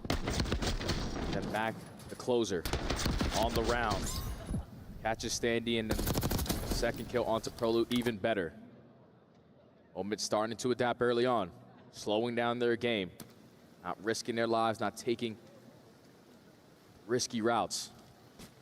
All tied up at 2 now. And it's nice to see. It's not flashy. It's very, very simple stuff. I'm watching the left. You got mid, cool. I'm on right. Mamba finds his kill out by Zip. What does he do? Go straight across the heli, try to anticipate the next play. It's nothing too flashy. It's very clean. And Brack's first blood, ideal. Standy, oh, what a blessing this is. Eyes on at least the first. Now passing the intel over towards his teammates. There's the flank. ProLuke now in a fight for his life. Find that kill, maybe force him into Standy now. Oh, he's been read and dealt with. Oh no. Could have taken care of business when he could. And Mamba, mission impossible. ProLuke can't finish him off. And he's able to get out of dodge. So still a 3v3. If you're standing, you're thinking, I should have gotten that kill onto Vivid. A bit of 4v2, we have a heavy chance of securing the round, but now the bomb's gonna be planted in towards A. 3v3 for the retake. You got your trophy system down. Everyone watching the proper entrance. Yeah, you got all bases covered. Here we go though, P7. Line this one up, get the nades close. Trophies intercept. ProLuke finds his first. Mamba now down, what a retake this is. Vivid is gonna get to the fight late, but the bomb is already gonna be defused now, surely. Wicked work out of P7. Love it when a plan comes together. They're gonna feed Yuli, who's still on the streaks there, hopefully get himself an RCXD to play with as well. That's the lead chain. Hey man, that trophy system did not help at all. You threw it on the right side of the computers, the nade went on the left. So you're able to get the hit marker. I thought when Standy didn't shoot at Vivid, it was gonna cost you, but thankfully the trophy was able to save you. You're able to get the connection, have him weak. That was instantly get that trade. Just dominate the bomb site. That was Mamba's Houdini moment, somehow able to stay alive there, and it did let you get the bomb down, but man, didn't amount to much. 6-2 for ProLuke so far. Could have been 7 if you picked up that other kill, and it's going to be a headbutt towards A. We're inside. Craze finds 2. Mac gets his as well, and now Brack alone versus Vivid and Mamba. 1v2. Has a lot of time to work with. Both weapons for the occasion as well. He's playing a little bit of gun game here. Trying to locate where they are, a minute to go. And he's going to slowly but surely get himself in towards the A-bomb site. Omit will know this immediately. Well, they're going to get told in a second, but you've cleared out B. There's still tons of time. Good luck, Brack. This is going to be something. A strong guess. Knows they're going to be coming from the B-bomb. They're going to take the spiral stairs together. And here we go. Mamba's out. Damage dealt. One more man to deal with. Brack. Huge damage. And a nervy moment. But Mamba will be able to get away with the fight and try again. Time is ticking. 20 seconds to go. Mamba eventually needs to get back into the play. Brack is finessing. He's finessing. Front door! What? Mamba! Number 5 gets it. And a cool nod of the head in a high pressure moment like that. Finds his 7th kill and the defuse to equalize. That's just one of those gunfights. AR versus SMG. The SMG has the advantage. But Mamba is just a different kind of breeded player. Doesn't matter what weapon he has for the occasion, the movement and the snap. Good enough to secure the round and pull the momentum back on their side. Tie game. Unreal. A cool nod. Well composed, icy moment. And Brack nearly taking care of the 1v2. I mean, what a great round of search. Well, 3-3, we go again, and Mamba, a slight misstep there, has to run back for the bomb. We're going to be seeing a lot of love towards top mid, and Mac, Omni movement, gets himself a dive over towards the site. Here we go. No need to waste any time here. You have full bunk control. Instantly get the bomb down, and if you're the island player at Vivid, you cannot afford to get caught there. Man advantage, P7. Man advantage, bomb planted. Trophies are up, they're going to be more useful this time. RC, perfectly dealt with, but so many nades. Not a trophy to be found. Craze, huge damage over to Mamba. Left flank finds another. Damage has been dealt, and he somehow, oh my goodness. What an explosive round. P7 take the lead. Mamba's trying to do everything he can to provide some momentum on the side of Omid. Almost pulls off one of the most insane clutches we potentially have seen on the season. No trophy systems, again, not in the right place. Everything is just blowing up on Mac. He stood no chance there. But with 6 HP in the dream, the ego chow, Bragg just had a little bit more HP there. P7, the advantage again. Oh man, oh man. A sigh of relief. Into the round we go, and already, it's 3 dead. Oh my goodness, Omit. And they've managed to get themselves right into this, and Brack, the last man left alive under a hail of gunfire. He knows the trouble's coming to him. Is he going to sort of hold on here? Kevin McAllister his way through this one. He will not. Omit. Tied up 4-4. Oh man, it's just blind counters after blind counters. All right, we're going to slow the game down, or at least try to attempt to go over towards B. And Omid are already waiting for you with pre-aims, and the SMG's getting aggressive through the middle of the map. Craze able to line up a double there. Force Brack to be in a 1v4. Don't want to allow this guy time, potentially to get lost. Make something out of nothing. But quickly, a tie game again. This is, what a game of protocol this one is. What a banger. A delight. On the attack again, we go for Omit. Mamba the bomb carrier, the 3-1 split once again. Are we going to run into trouble here? Yeah, we sure are. Craze strikes first. The second not going to be there, but Mac is there for the immediate trade. Watching out for the flank. That's Vivid. Takes care of business, and this is starting to smell like map point. Brack 1v3. Bomb still not being planted. Going to roller to keep him at bay. Buy some time. This is going to hurt. Damage dealt. The shoulders are fantastic, and the actual health pool right now is not ideal. Brack can't get away with it. Was expecting a little more aggression there from Mamba, but he doesn't win the fight. And there we go. You've been here before, Omit. And there's something in the air here in Riyadh. This map is a tense one. These last couple of rounds, it looks like Omit went back. Obviously watched the series versus FaZe over. They have just been the aggressors. Changed up the pacing. Previous defense, you take all of mid-map. On the offense, everyone through both sides. SMGs walk away with the trades and eventually get the bomb planted with the man-up advantage. So now Omit at game point. Need to close this out. P7, we're going down low. Trophies are in play. Safe and sound. Max somehow dodges that. But they bamboozled them. It's a fake. The bomb's going upstairs, and we're going directly to B. Omit are in position now to contest this. Who will strike first in the kill feed? Viv is going to get isolated. Viv is going to get isolated, but Craze instantly finds one. So it's still a 3v3. Omit are aware now that the play is going to be developing over towards B, but look at how much space Craze was able to clear on out. So now for the 2 players remaining on his team, he just sit inside blue. He's in from behind. Here comes the helicopter play.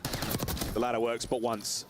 11-6 now, he's got it. The bomb site is totally clear, but the bomb nowhere to be found. So P7, what an adaptation. Standy makes his way over towards bomb. 2v2, and here comes the plant. Bomb's instantly going to go down.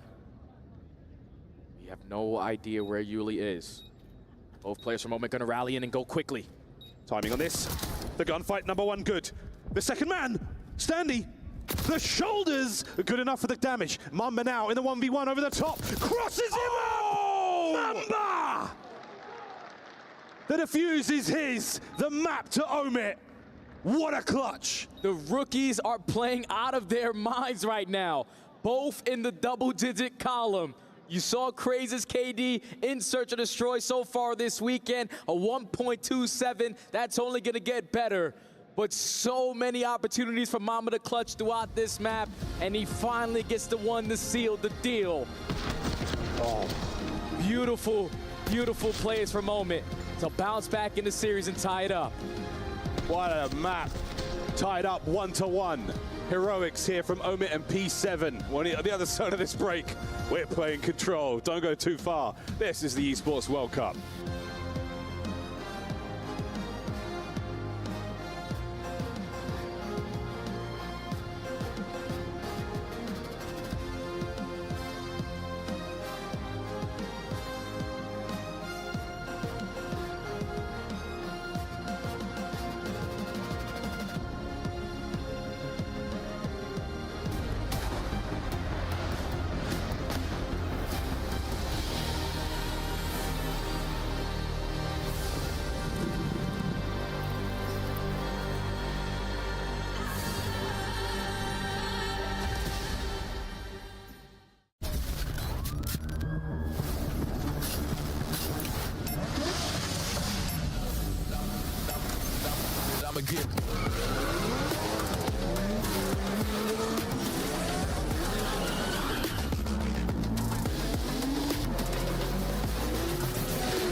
ladies and gentlemen, welcome back to the Esports World Cup. Final moments here of Team Orchid versus the Gentlemates over on Bravo.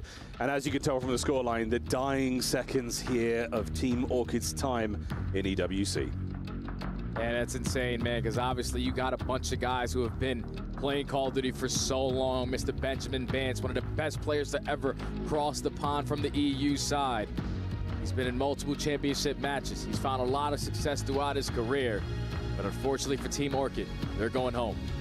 That's the end of the road. Another key crushed, along with the hopes and dreams of running through that tournament. Strictly business, and those boots were not made for playing Call of Duty in Riyadh, but they're doing a damn good job out here. Mamba with an unbelievable clutch to close out that round of Search and Destroy. Does not allow any more madness there on Protocol. But folks, we do stay on Protocol. We're going to be playing Control in just a moment on the very same map, very different game mode though. This series not going the way we thought it was, Stud. Oh, definitely not. We weren't expecting Omid to lose a respawn in this series, that they were going to get pushed the distance, but now that you have been battle tested, you go to that Search and Destroy and right the wrongs from yesterday, with Mamba having an insane finish to close that game out. They pulled the momentum on their side, because now going into this Protocol Control, this is the map that you dominated FaZe on. They were one of the best teams that we had in Control all season long, and Protocol was their best Control map, and you took care of them with ease. This is also a map that you have played multiple times versus the lineup on the other side. It's about the SMGs. Mac dominating the presence in towards top trips. Craze consistently getting lost, and Mamba just being the cleanup guy. But I think Vivid needs to come alive here. He's the veteran of this lineup. He's the most experienced player on this side. He struggled in these first two maps, but series not done yet. You still have a chance to turn it around. Yeah, for P7 again, we saw how strong they were in the opening respawn. See if Protocol can treat them just as well now in Control, because let's face it, you want to take a lead here. You don't want to go into the Skyline hardpoint. We certainly saw some good looks out of Omid in the match yesterday against FaZe. And of course, Dealership Search and Destroy. That will be the final map. We have to go the full 5 here in this matchup. Secretly, Jeremy, I would like a 5. Can't lie. I can't lie, bruv. It'd be lovely. We haven't had one this weekend so far. No, we have not. Between two teams that have faced each other all season long, there's no better way to end this story than to go all the way to the distance. We got to get there first through this Protocol Control. SMGs need to dominate. ARs need to hold their power spots. But this is going to be another map where it's going to be non-stop action.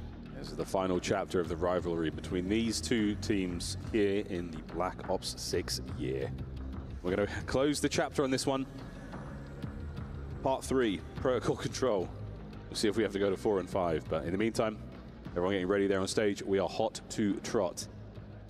Ready to wrangle our players into a lobby now and load this one up.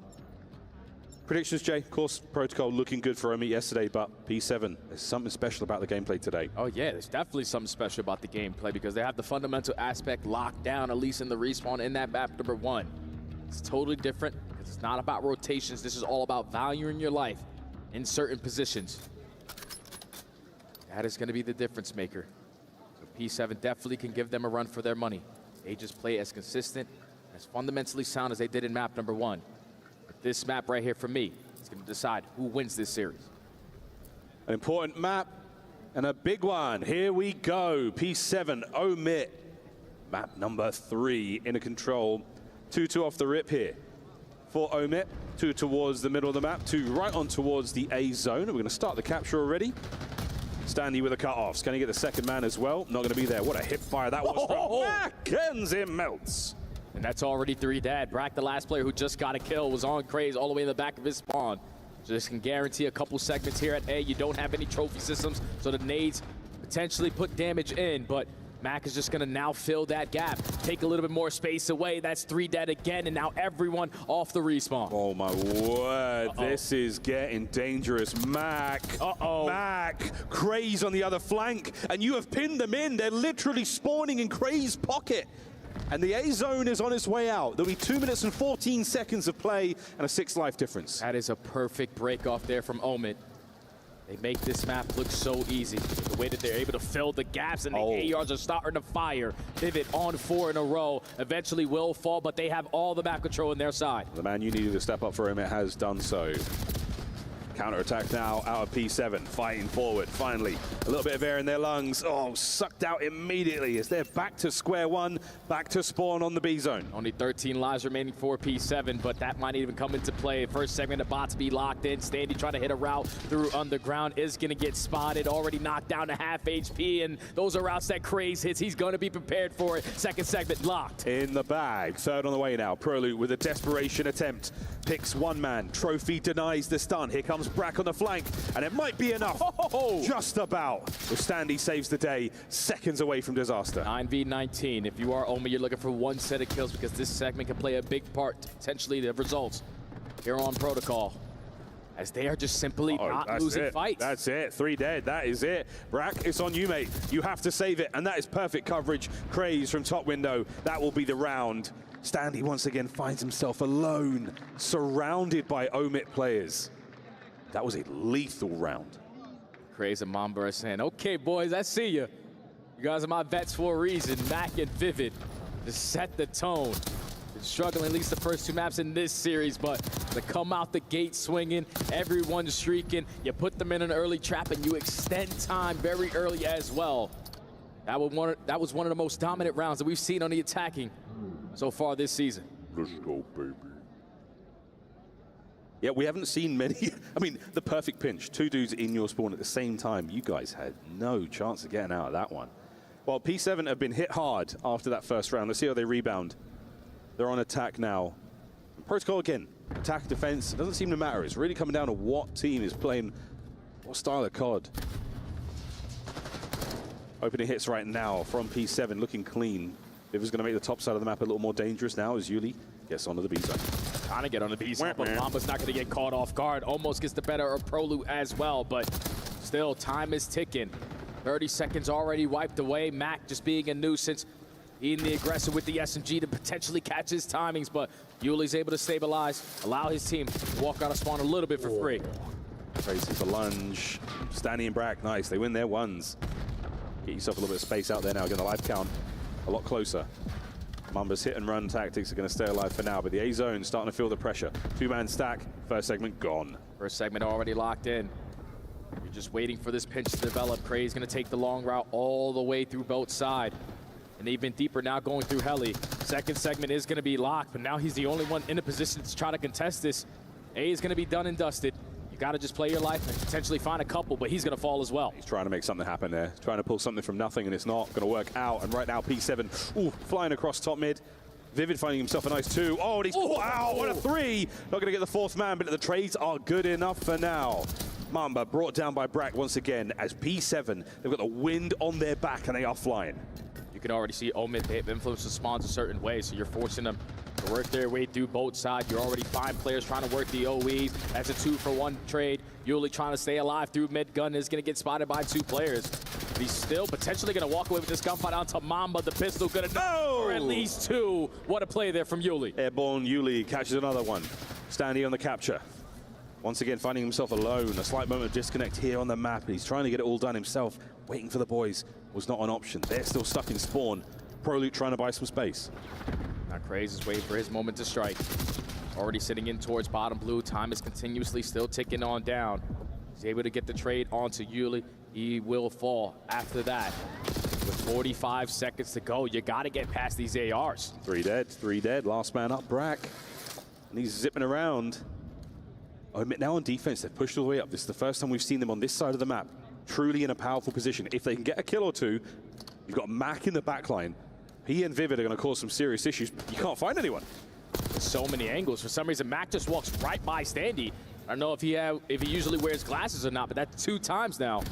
But he's not able to stop a player making an impactful play, and Mamba almost gets the better of Brack, but with 23 seconds to go, 9v12, P7 with 2 dead, make it 3, have an opportunity here. Uh-oh, Vivid gets it. It was not pretty, but he's bought enough time to get Mamba involved now as well. Here come Craze and Mac. Reinforcements arriving. Standy once again alone. Can he get the kills? Throws a roller. It's going to slow Mac down. Wait, hot potato right back at you. Standy with the kills, holding it together. The capture is good. The B zone is still in danger. And this might be over. P7 do exactly what they need to, find every single kill in sync. And it wasn't as clean as the opening round there for Omid. They were looking for the right time to strike. With the clean 2, leads to 3 dead. Everyone stacked the point. Beautiful plays right there out of P7. We are rocking and rolling here on Protocol. Both attacking rounds. Clean captures either side. The life count of that one a bit more, a bit more dicey. But Mac is having a wonderful map so far in the kills department. Everyone there, on P7, it's a much more well-rounded attempt. And the only thing we're really missing here is, again, I've got like 3 separate occasions where Standy, he's out there alone, and he's really able to get any teamwork. This was the moment, finally, Standy reconnects with the boys. They work together so well here. Prolo over the top, Standy with a final kill. All right, Brad. What's up, Brad? What's up, Teej? 1-1, though. Brilliant stuff. Omid back on the attack. Had a beautiful break off. That led to really early success, and that's usually all control comes down to. Mamba already finds the OE kill onto Standy. They have a player picking up the pinch kill as well. Mamba's just doing it all while this first segment potentially going to get locked. Ooh, a little bit of love towards the B zone as well there. Craze causing problems on this side of the map. Now going to double back, commit more resources towards A. What a win onto Yuli. That's unreal. Gets away with his life now as well. And this play is a stinger. Brack's position right now, that's gone. Another 3 dead. P7 can't get anything going right now on defense. They've only found 1 kill on the round. A's about to be gone. You're already showing presence at B. Craze knows that he's playing for his timings. For these guys to commit for the rebake at this point. With his teammate falling, a little bit of repositioning, never hurt nobody, finds the kill onto Brack. A's already done and dusted, and you're still up by 8 lives. I'll tell you what did hurt somebody, though. The Jackal of Craze, 4 spree right now, halfway through B, pushing spawn. Oh, no, I was going to say great awareness from Brack. Perfect timing. Still gets gunned. Second segment is going to be done. Oh, it's over. Mamba's got himself sprees as well, and we could be looking at streaks, folks. Mac gets involved to guarantee the capture as well. Omid take the lead. Dude, these guys are playing the best offensive rounds I've ever seen. You're winning every break off. They can't find trades. Your ARs are locking down the long distance lanes, and even when they're only watching one lane, they realize, like, okay, nobody's gonna be here. Let me just pick up the pinch real quick. And the timing is working to perfection. The teamwork on display here for Omid. Quickly. Up 2-1. Now just a couple adjustments on the defensive side, because you could have been able to close this out 3-0. I mean, oh man, that's just a perfect jump headshot. At that range with the Jackal is going to get you every time. Now, don't count your chickens before they've hatched. It's another attacking round, and now it's P7. Their opportunity to bounce back off the volley. Can they get something going here? Top mid love being shown as we're going to fly forward. Opening blood once again going to Vivid. Praise now keeping the spree going on a 6. Looking for the next. The nades are good and he will be brought down. So no more sprees. They're done. Over to Mamba on his 6.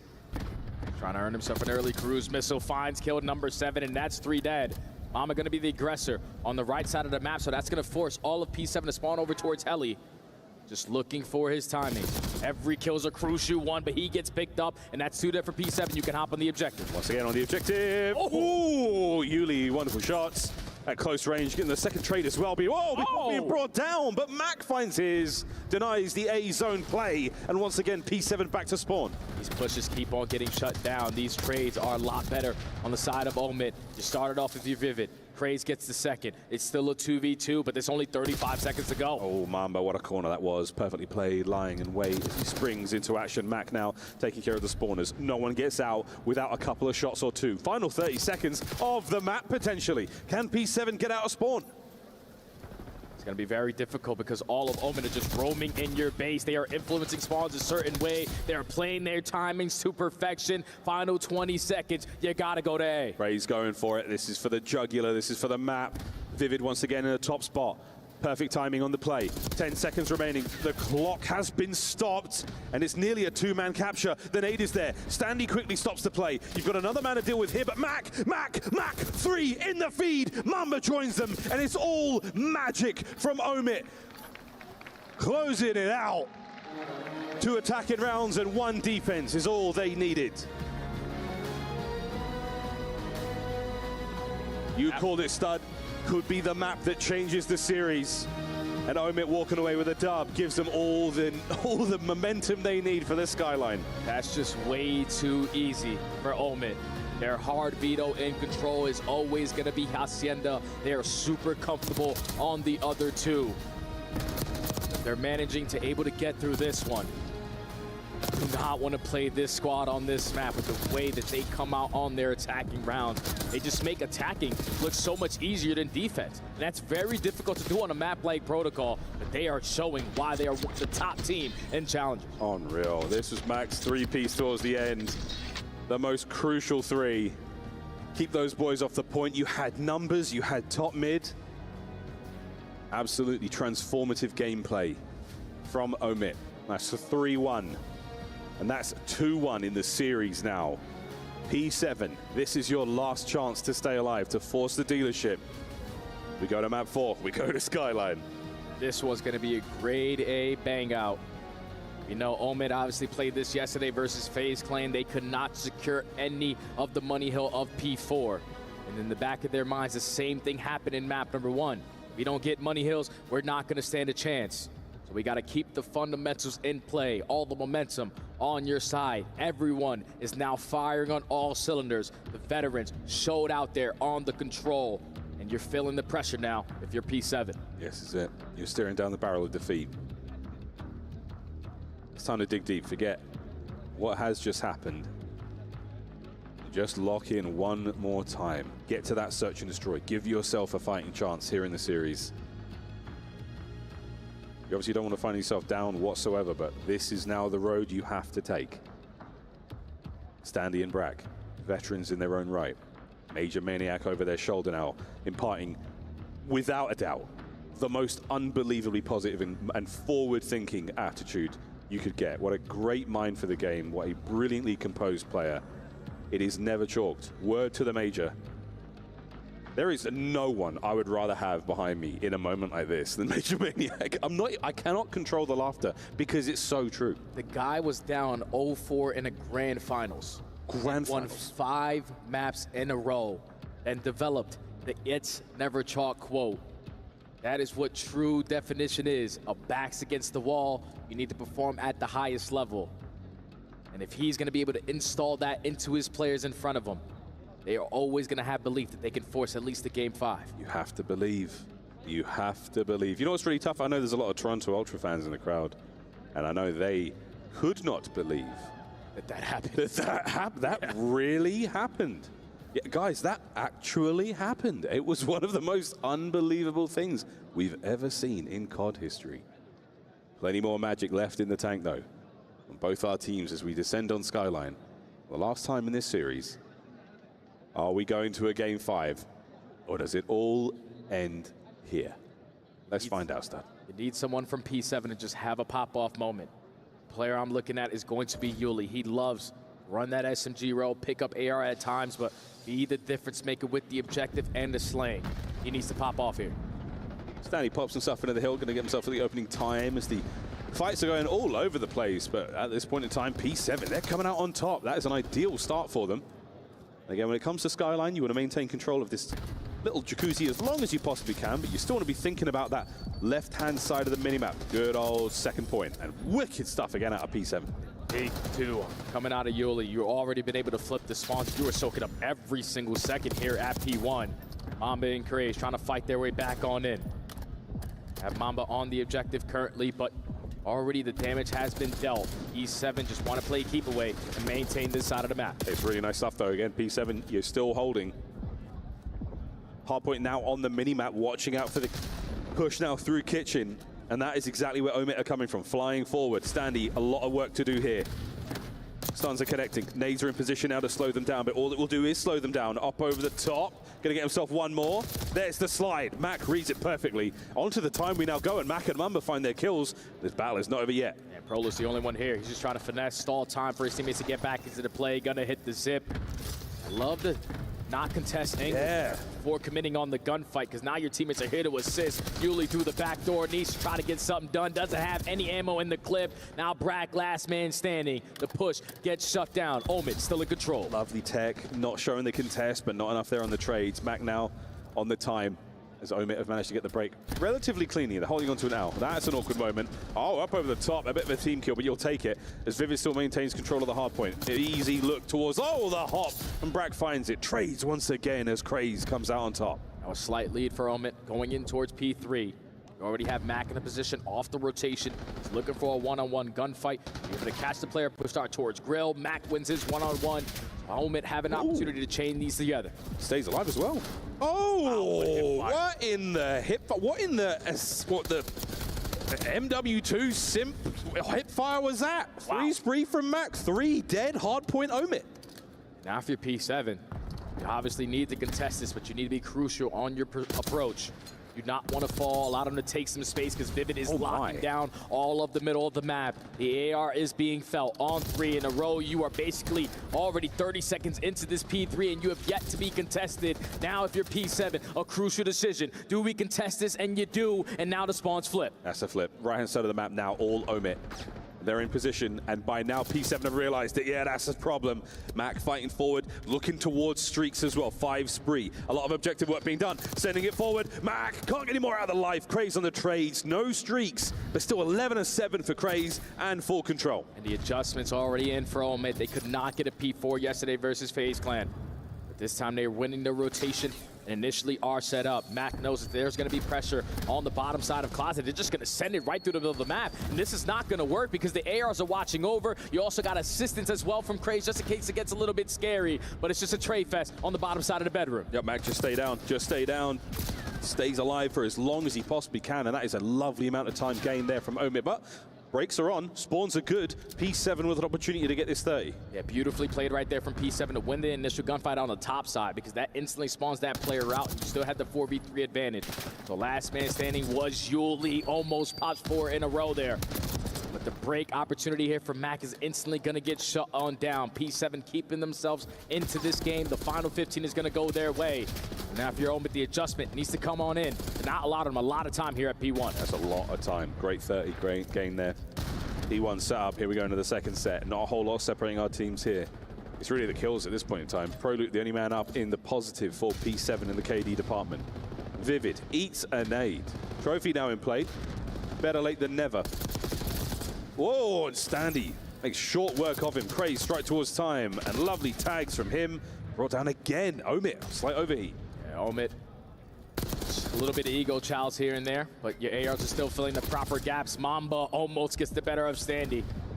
Still in control of the hard point forward now. Not a single player from P7 is on the opposite side of the map. They are trying to get the break. They're using their attacks, everything they possibly can to shut down this young man who's playing in a row. Give me the ace, Vivid. You are a bad teammate. That's all 4 dead. Omid still in control. That was the highlight play right there, Craze. I mean, we're holding down the left-hand side of the mini-map. We've got the P2 spawns. We're all good there. We've got a huge chunk of P1 time. But what have we done? No one has watched White Steps. And now, here come P7. They're on the inside. Vivid has got a little bit of work to do now. Up close and personal with his aims. Standy gets on the inside, bringing his Jackal to the forefront. P2 open for business, and Omid have let him in. And Vivid now just in a crucial position, just value his life. Look for an opening kill, create an opening for your squad over towards the kitchen side. That's now 5 in a row. Instantly going to get traded from Prolute. So P7, even though it feels like they're getting dominated, they are still keeping this game very scrappy. Only down 20. Oh, 20 plays now through the back, through the front. Breaks good. Omid are in. 35 to go on this one. Can they hold on to the entirety of it? Love the way that Omid play these hard points. As soon as they get that control, they push forward. They buy that space. You're not getting to that hard point without a fight. Nobody in it for the time being, but Mac still winning those fights. Standing on the zip. Good break. Oh. Standy's making a big time play. Can he locate this last player? He does not, so still the close spawns in for Omid.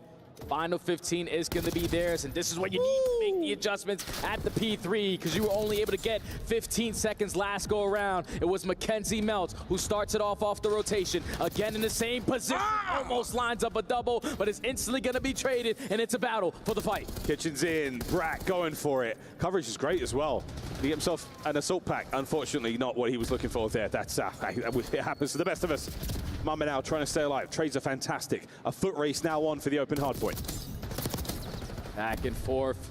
Someone's got to make sure we take care of that assault pack when you get a chance. It's gone. 3 dead in the feed. Omit again in a position to run up the score line here. P7 cannot afford to give up this time. Yuli looked like he was trying to take a trip outside of the map. Mac is able to get the better of him. Final 25 seconds. You lose these gunfights, you're going to flip on out. But Prolu is able to line up 3. P7 hold on. And it's huge. Trophy in play now. Final 15 seconds, but it's not just about getting the hardpoint time. It's about maintaining the map. Right-hand side is where we are going next, folks. Back over to the bedroom. And a couple of members now of Omit have made their way inside. Brack trying to hold the line, trying to keep them at bay. Looking over the top side of hedges. And here comes Mac. Brack finds it. Next man up, Vivid. Gets it as well. Hardpoint still P7's. Yeah, but here comes Craze from the top side. Him in that position is going to spawn them all the way across the map. So it's only Standy in towards the hardpoint. He's going to get flooded by the rookies. The break is early there for Omid with a good chunk of time left. Still, this is that front line getting pushed forward. Mac is going to be the tip of the spear. Not going to let P7 get close whatsoever. This is going to be a big difference maker in the scoreline. Pushing it further forward. P7 now, counter-attack through the bedroom. Prolu on the flank, Standy gets his. Man on the outside still going. The trade, oh! Mac with the dive, over to Brack, down and out. What a hold. What a hold, what a play right there from Mac. Having pop-off moments these last 2 maps. You're gonna be able to breach that 200-point mark. P7 now need to play some flawless Call of Duty. You need to keep them away from P1 and maintain the money hill at P2. Mac is harvesting P7 right now from hardpoint. 5 spree. Looking for the 6 as well. Unbelievable stuff. Mac will secure the Hellstorm with 1 more kill. And here come P7. Desperation now starting to sink in. Stuns and nades need to connect. We need to find an opening kill. You know the ARs are playing cover fire. Mamba on the top side is only able to get 1. Yuli's gonna fly in on the objective and find a double. So the break at a crucial moment here for P7. Now we just gotta stay down and soak up as much as we possibly can. Soak it up, stay calm. Omit have put themselves in such a good position, but this map is not over yet. P7 set up now for the next hardpoint as well, and this is a fantastic hold. The bedroom is popping wide open, contest complete, and that is it. Omit are in. And this is a good 15 seconds to take because now Mamba taking positionings away, taking so much space, wins a gunfight. Those 2 players are going to spawn all the way across the map. If Omit win this rotation, it's a GG. Brack down, Mamba making moves. The mentality is good.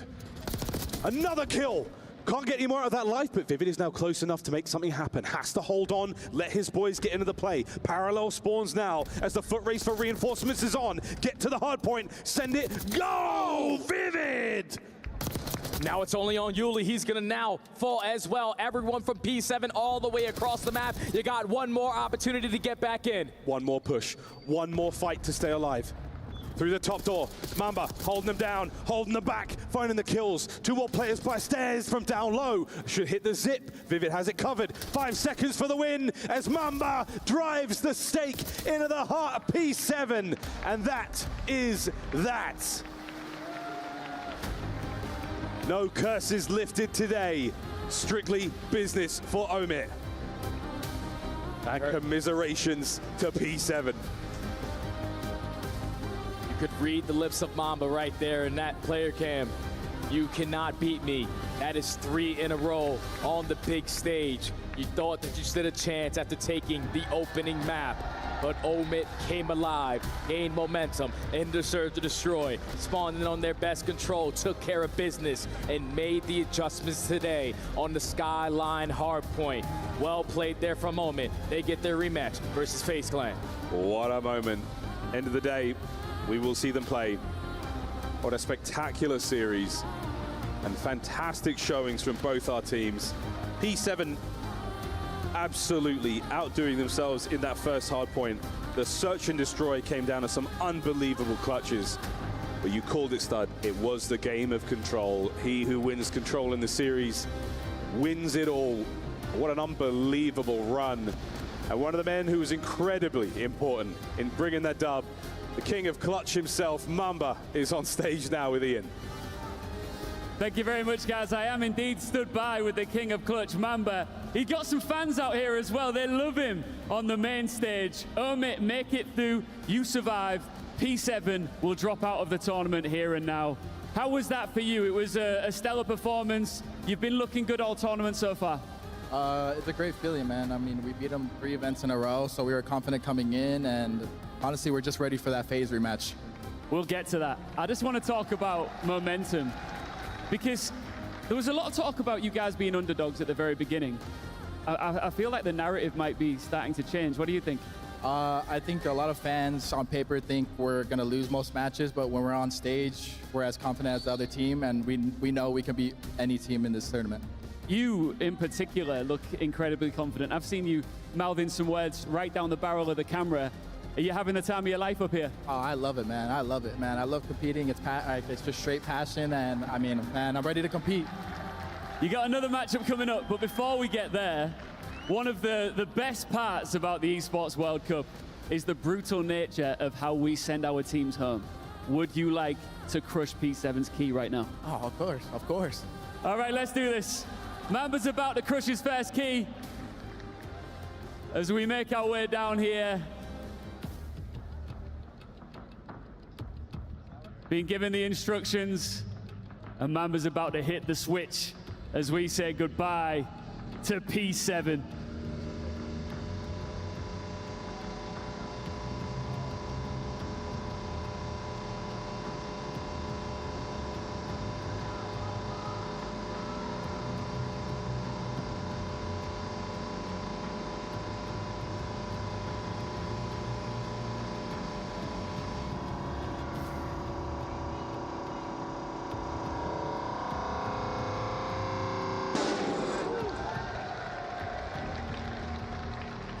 Just briefly, that might have been the loudest bang I've heard so far.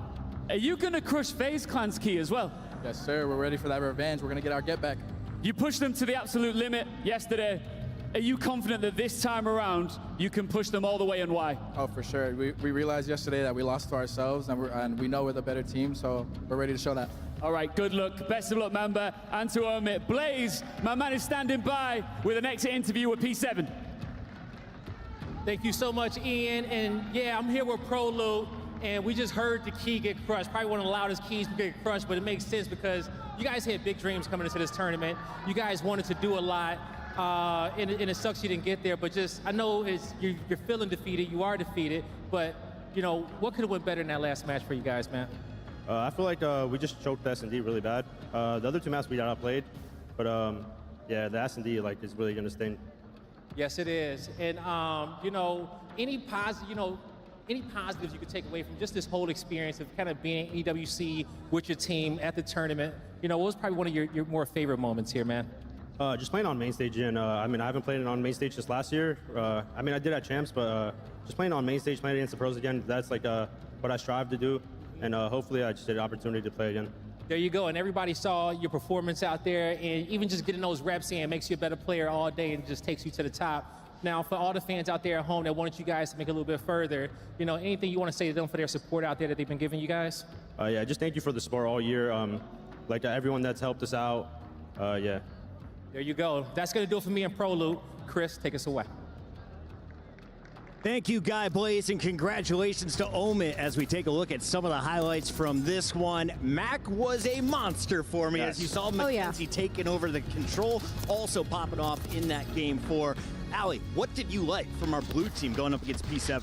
I love the strong start from Mac. I think you hit the nail on the head, as we needed a little bit more out of Mac and Vivid from what we saw yesterday, and he came out swinging in that map number 1. Unfortunately, still a little bit of a slow start on the side of Vivid, so they end up falling in that map number 1.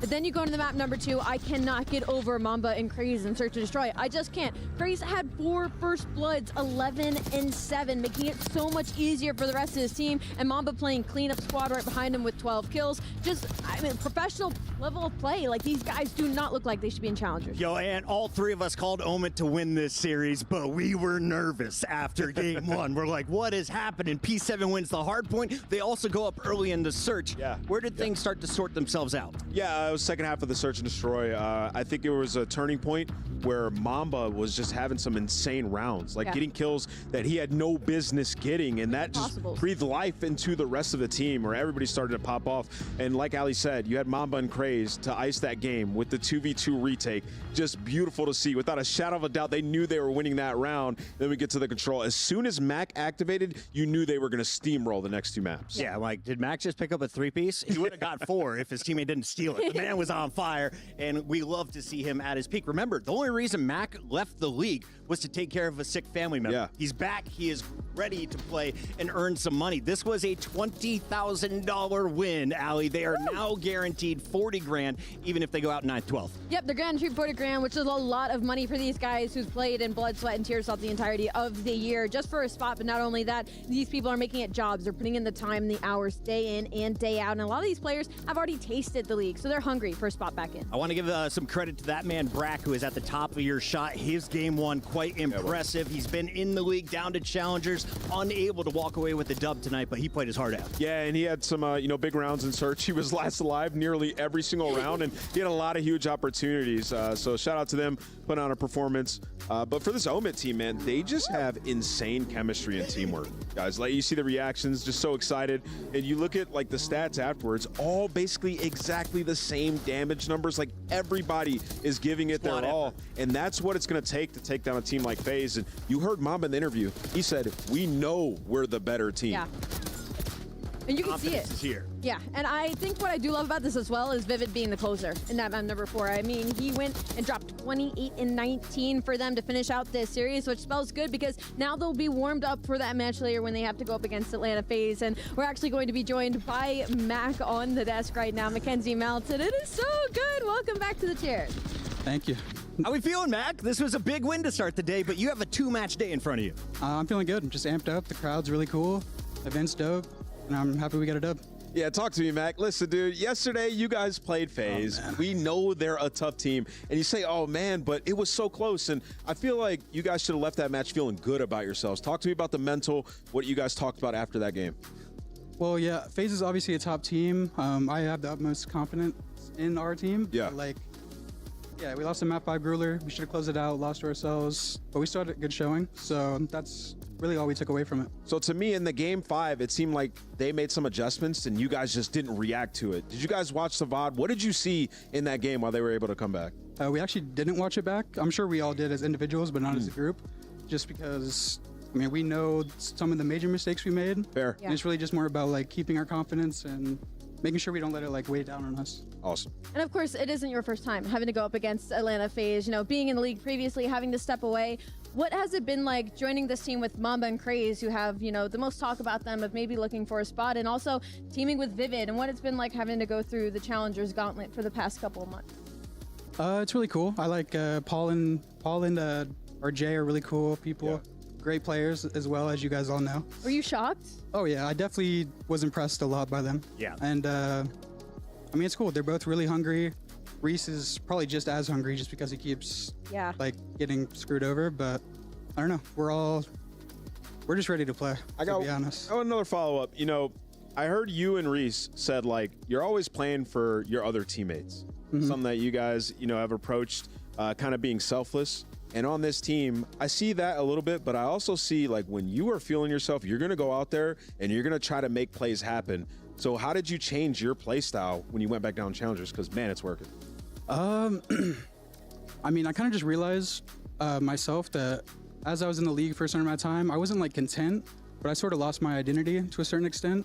And once I got back to Challengers, I just really needed to realize who I was, just run at these people and trust my gut. Hey, man, you're back, dude. It reminds me of MW when you first came into the scene. You were just challenging people, back out there for Ryan. That's the plan. I know. I remember back when you first joined the league, it was kind of like Mac is so good. It's his own confidence sometimes that can get to him. Do you feel like when you went back down to Challengers, did that help you gain that confidence back? And what did you do individually as a player to grow? I don't know if it was like a matter of me like losing my confidence, but I definitely, when I got down there, I realized like, okay, I'm not playing the right way. I'm not like taking the ball when I need to take the ball and shoot. And so once I kind of realized that, everything just started clicking, to be honest. Take control, man. Take it into your own hands. I wanted to ask you, Mac, You've had a great showing on the stage, but what is it like when you're not on the stage? When you're waiting to play that next match? Are you guys all going and having some local food here, or are you guys just riding the waters and staying glued to screens?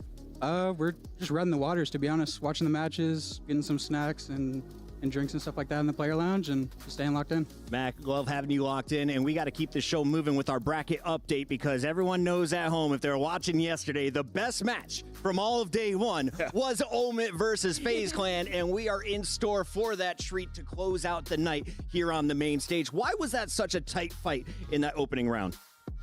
I mean, they're a good team all around, and I mean, it's hard to gauge. We do scrim pro teams from time to time, but I mean, it really just came down to like simple mistakes. Like, they're a top team, so they're going to take advantage of those like little hiccups that we make as opposed to other teams, and that's kind of our problem. Yeah, it looked like, especially on the Skyline, like today it was a conscious effort. You guys focused on Money Hills. The P2, phenomenal, my man. You got over to the P4. That's where you guys struggled versus FaZe.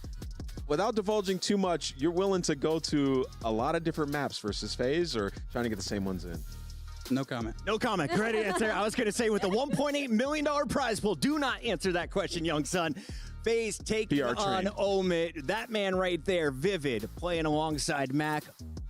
Gentlemen who have been in the league, down to challengers, now trying to score some serious cash in Riyadh. We have to take a look at what's going on over on the Bravo stream. Mac, we're starting to whittle down the field. Keys are getting crushed. You guys just crushed one. Who do you think is going to have their key crushed between G2 Esports and Five Fears? It looks like Five Fears stole the hard point game one. They're trailing by a round in search. They clapped them, by the way, while you guys were playing. What map was it? Clapped them on the map number 1. I looked up. I don't even remember. I was so locked in on your game, but I saw the top score line. It was like 250 to 180. Damn. Yeah, I feel like G2 Esports have had a couple of slow starts in this tournament. Even when we saw them yesterday, unfortunately, it was Kenny to start, and I think in this map one, it was Estriel that had a little bit of a slower way to get going. But if we know anything about G2 Esports, is they will not go down without a fight. I wouldn't be shocked if it went to a game. Oh, yeah, they started to battle back towards the end. Ended up 250 to 230, and the Hacienda ends up being 6-4. So we're in a 1-1, but it could potentially go game 5. I love it. Keep in mind, we have 2 streams up and running. Mac is about to go join his squad as they get to relax and wait for the 4th match of the night. But when we come back, it's match number 3. Mac, final thoughts to any fans that have been supporting you so far? I mean, thank you all of you guys for all the support. This event is super cool. Definitely a new experience for me. I haven't been to EWC before, so like, just keep being loud for us, and we appreciate it. Well, Alley Cat has been a fan of yours since the beginning of time. She's a super you have won us over here in Riyadh. A lot of people cheering on Omit in your next match. Best of luck. Thank you, guys. That's Mac. We'll be right back.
Can't get to you. Can't get to you.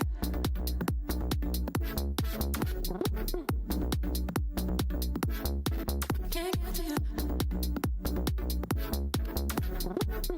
Can't get to you.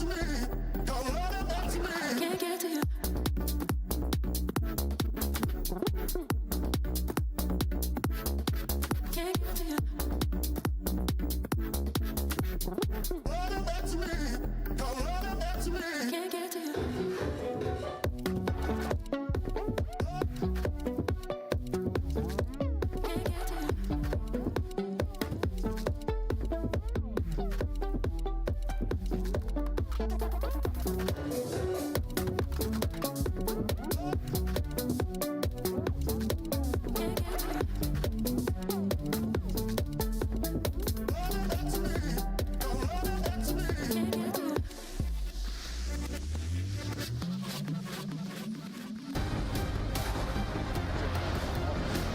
Starting to feel it now.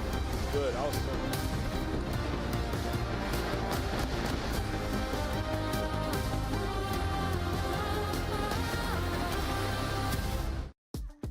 It's the Esports World Cup, and the fan favorites are loading into the server right now. 100 Thieves arriving in your Jamil Motors arrival cam. Man, my brain is fried right now. I am jet lagged. These players have been fighting an uphill battle as well.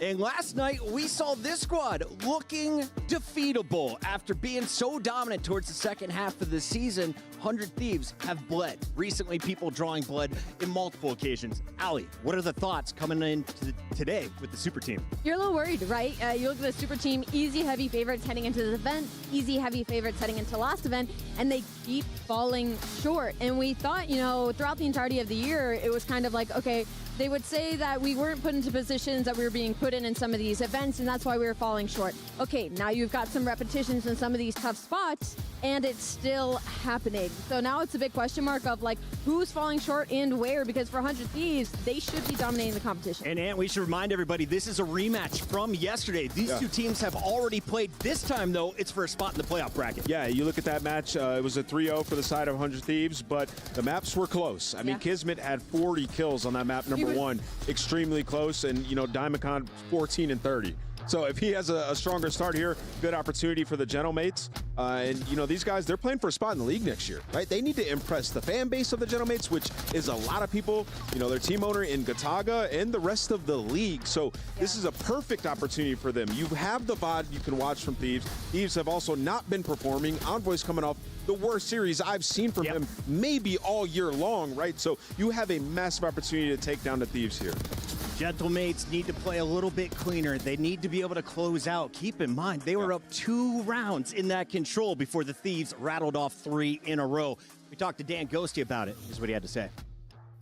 What's up, everybody? Blaze here with Ghosty from 100 Thieves as he gets ready to play his next match. Ghosty, how you feeling in day 2? You know, obviously didn't expect to be playing today.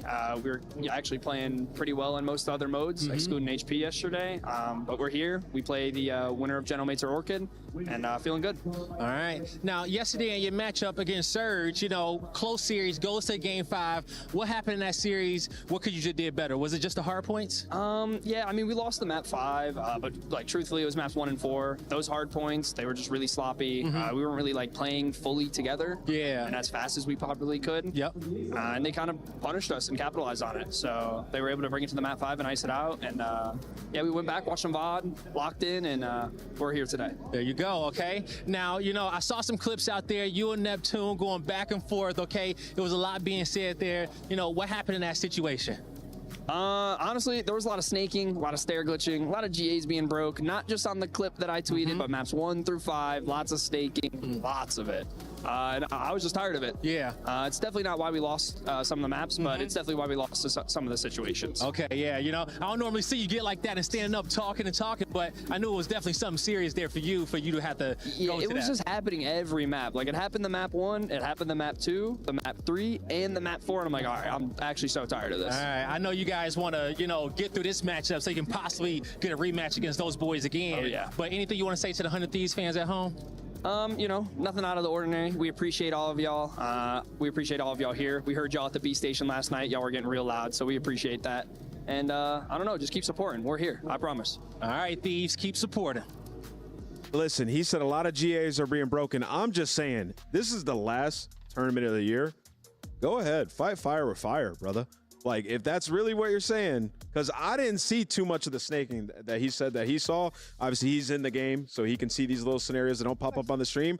But hey, fight fire with fire then. That's all I'm saying. Ants going rogue. I love it. On the other side, we'll see how gentlemanly the gentlemates are. Kismet was popping off with a 41 kill performance, but it was for the L. Today, he's going to need more help from Johnny. We talked to Johnny before the match.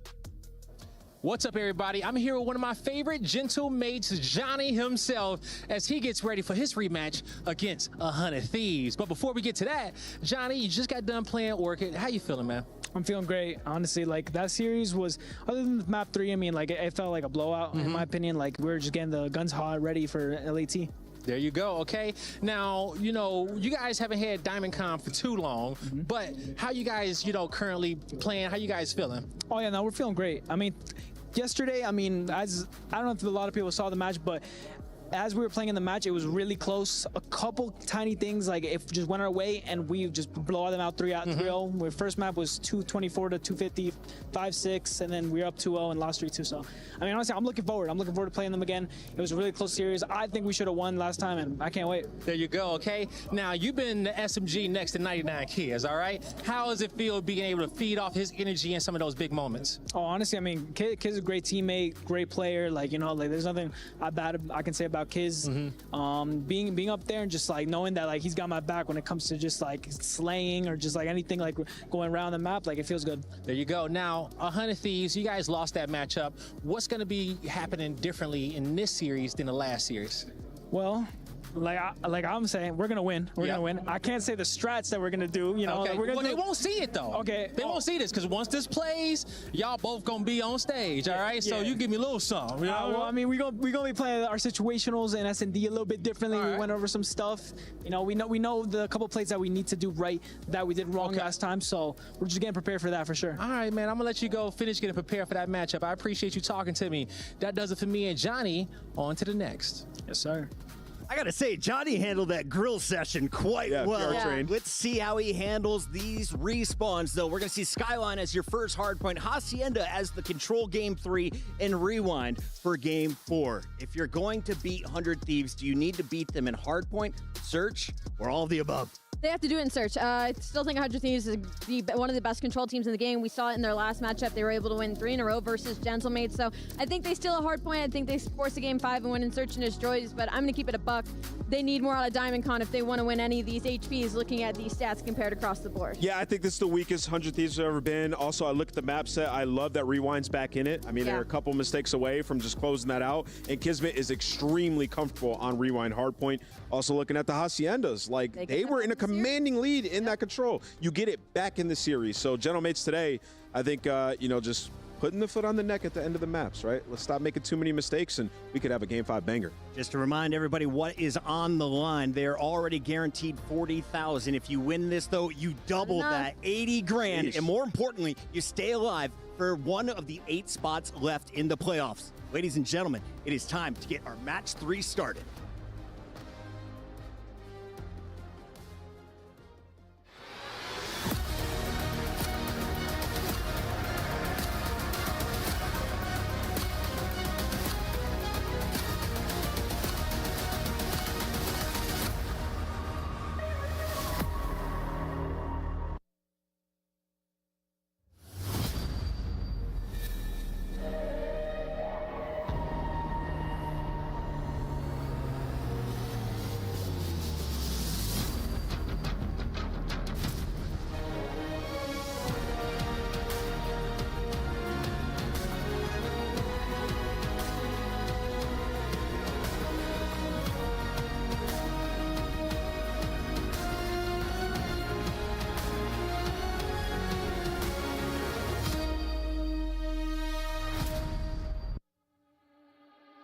We've hit the halfway point of day 2.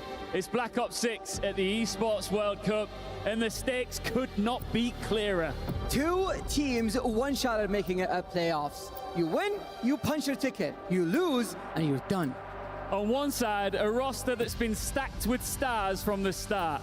On the other, a team looking to prove to the world that they belong on this stage. Fancy, let's bring them out. Absolutely. They have regrouped, they've refocused, and now it's time for them to close the chapter. It's 100 Thieves.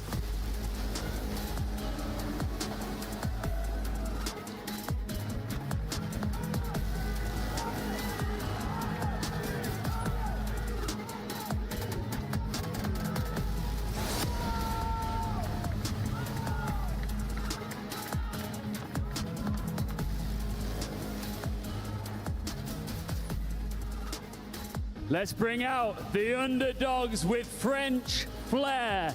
It's Gentlemates!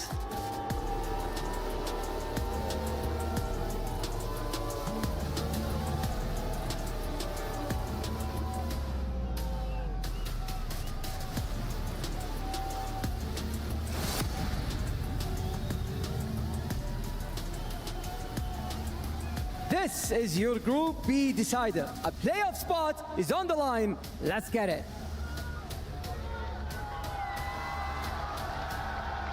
Let's get it indeed. Woo!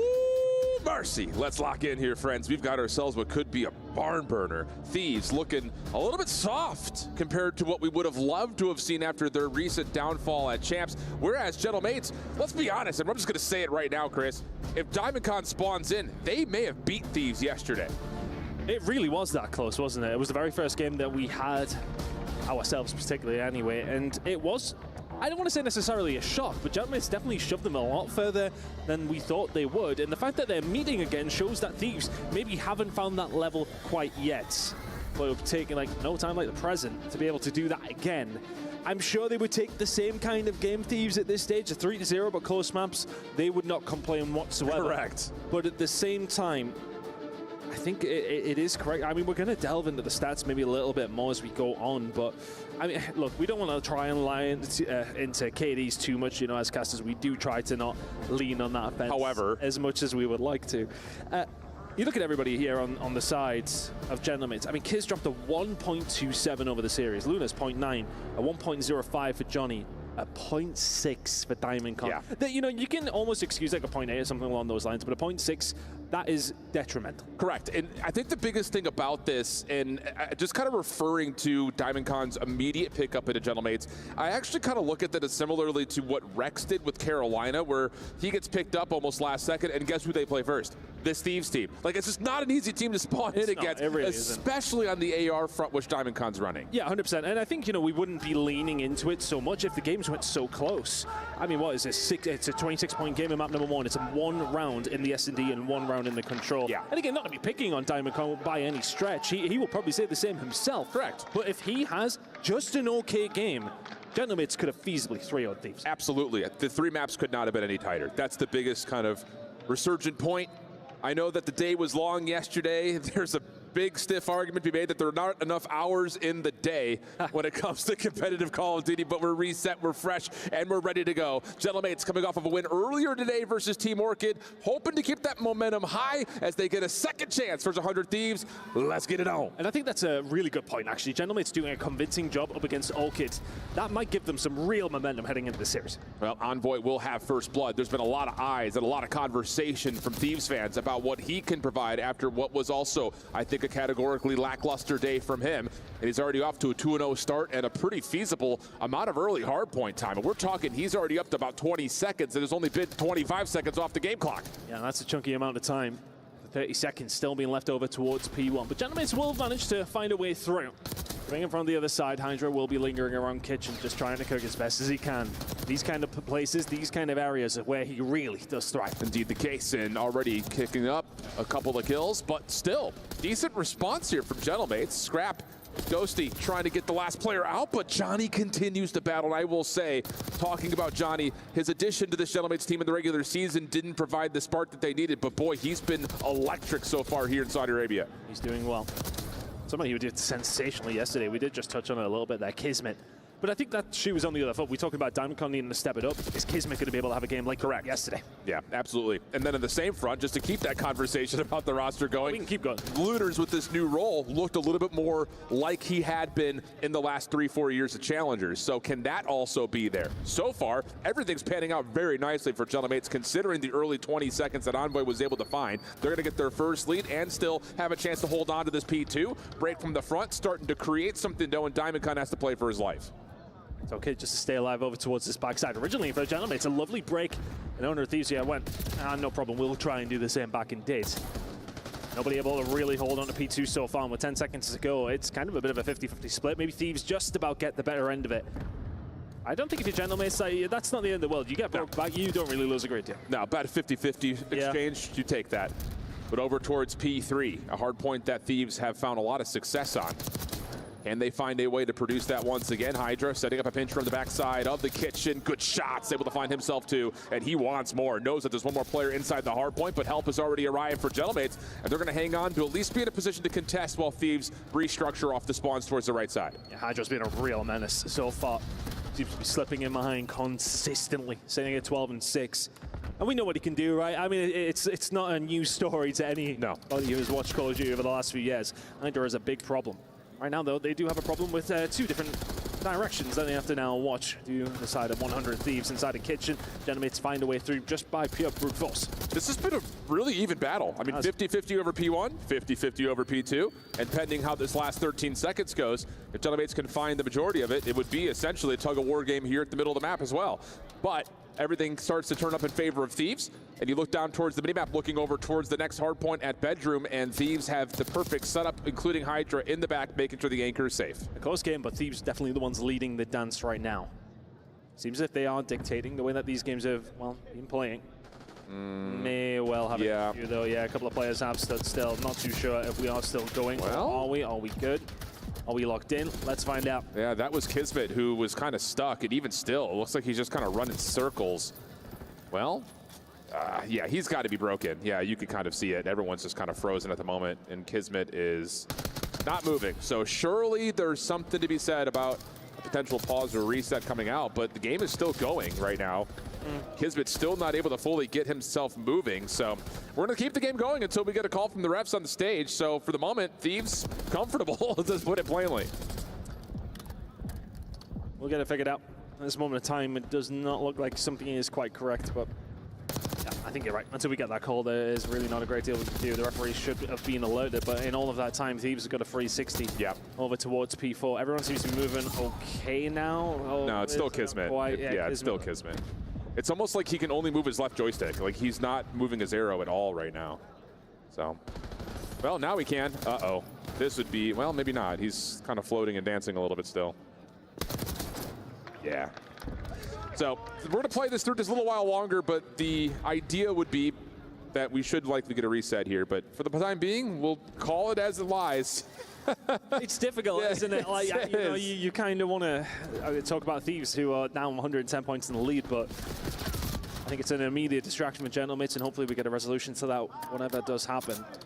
Right now, Gentlemates are very much playing with their hands, time behind their backs. Ruling waiting to be decided. We'll get there in the end, but that ain't our job. Kismet on a little bit of a shake of the head, but we have been told we are going to go for a restart. Okay. Give me your thoughts here, because honestly, Thieves are in a good spot, right? Yeah, but I think at the same rate, like, I'm looking at that first 3 hills, and outside of the back 15 seconds of the scrap on P3, that's a 50-50 tug-of-war game. I mean, you get 20 out of Envoy to start on P1, immediately responded by Gentlemates. Thieves get the early break towards P2, counteracted by Gentlemates. It just feels like there is this bit of a ping-pong back and forth going on right now. Yeah, there was definitely a ping-pong, but it felt like the pressure was more so, of course, on the side of Gentlemates. It definitely felt as if Thieves were the ones that were, I want to say, just consistently being the ones first there and finding maybe the odd trade here and there. But I mean, look, it's hard to say. And Thieves were the ones in the lead, and they were the ones leading the dance, so to speak. Just get some news in our ears, of course, of what was going on. A little bit of a controller issue there for Kismet. And that's what it looked like. Yeah, he was only. It looked like his right analog was just not moving. Yeah, so we're getting that figured out, and we should be back into the game for a full reset. That is, well, again, you don't mind a reset so much when it's a 20, 30 point gap, right? No, not at all. I mean, again, it's about as even as a game could have looked like for the first 3 hills and Skyline. I think the only thing that would have been kind of maybe an influence factor is the fact that Thieves had won that P4 side of the map, and again, Money Hill, you assume the better of Thieves in those moments to get 30 plus, but again, that's all neither here nor there. It's as even as it gets.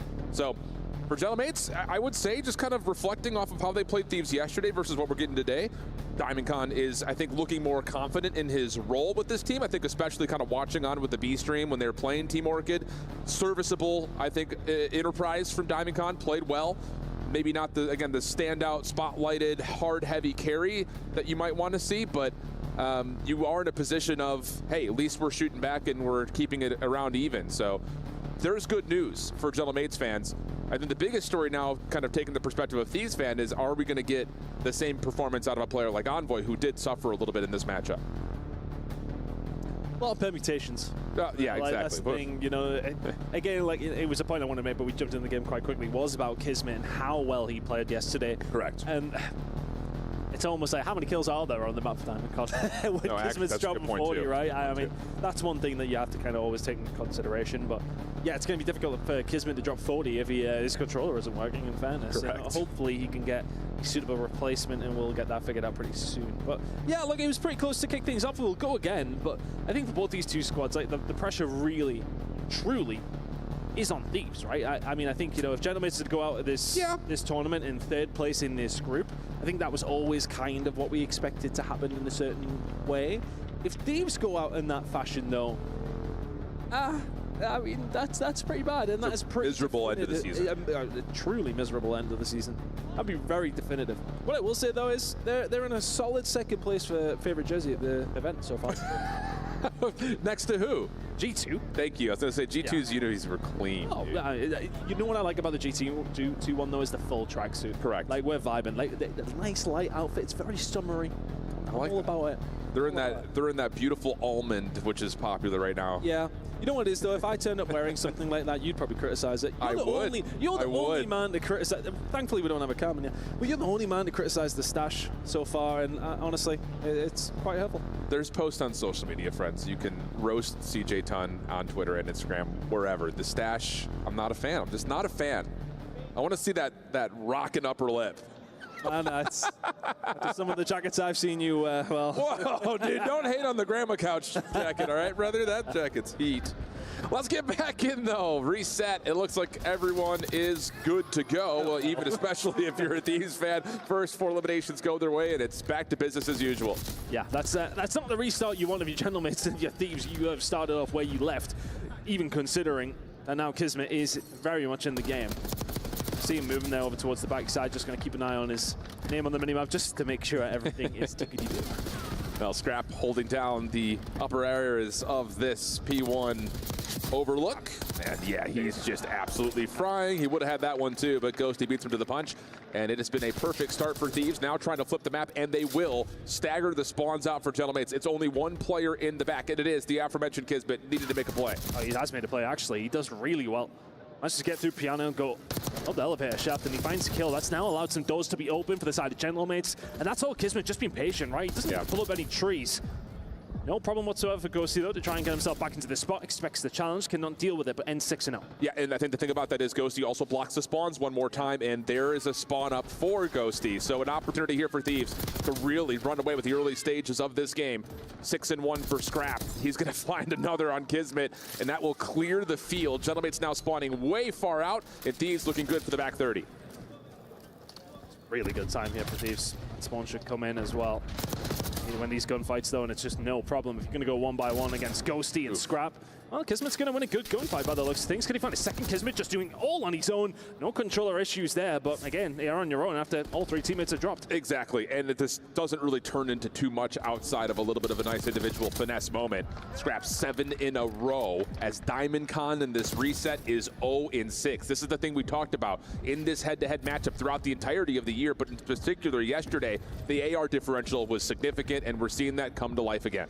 And the thing for Diamondcon, we did give him some credit in the sense that it has released Lunas somewhat, and you need to see some benefit from that at the same time. You know, we've allowed Lunas to get onto his aforementioned favorite role, but when Dan goes to these 11 and 3, make it 12, he's just doing it with everything, and this is a very different scoreline to what we were looking at last time we were Kitchen. Combined 24 and 5 for the ARs of 100 Thieves, comparatively to the 6 and 16 of the combination of Lunars and Diamondcon, who, again, DC finally gets on the board.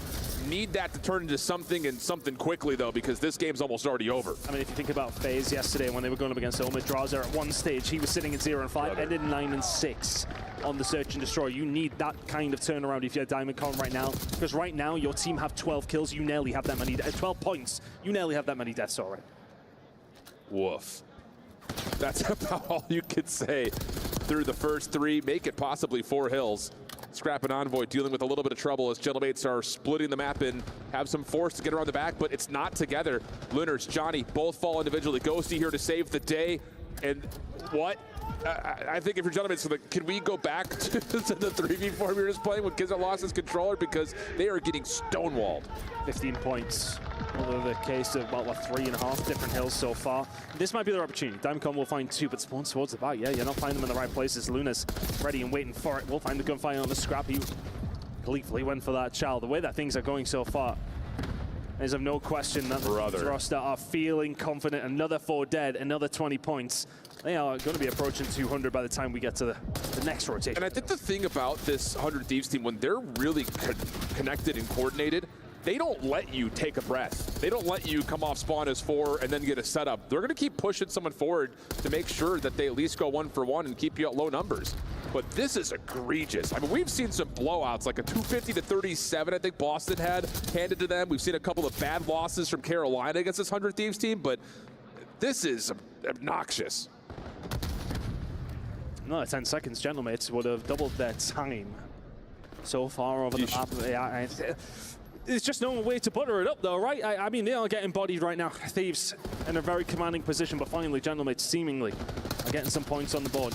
Gone inside the point, just trying to survive. The rest of his team dropping around him. Scrap finds 2, Envoy another. Kismet trying to save the day. He cannot. Some time will go over towards Thieves. The respite for Gentlemates, that in 25 seconds time, they are on the correct side of the map with P2. Yikes. I mean, if Gentlemates get broken here, we can start talking about Hacienda Search, because this map would be over. Nice 3 down, though. They have missed Envoy around the back. That's the only big problem, and now Envoy will reveal his position. Trying to chase his Kismet.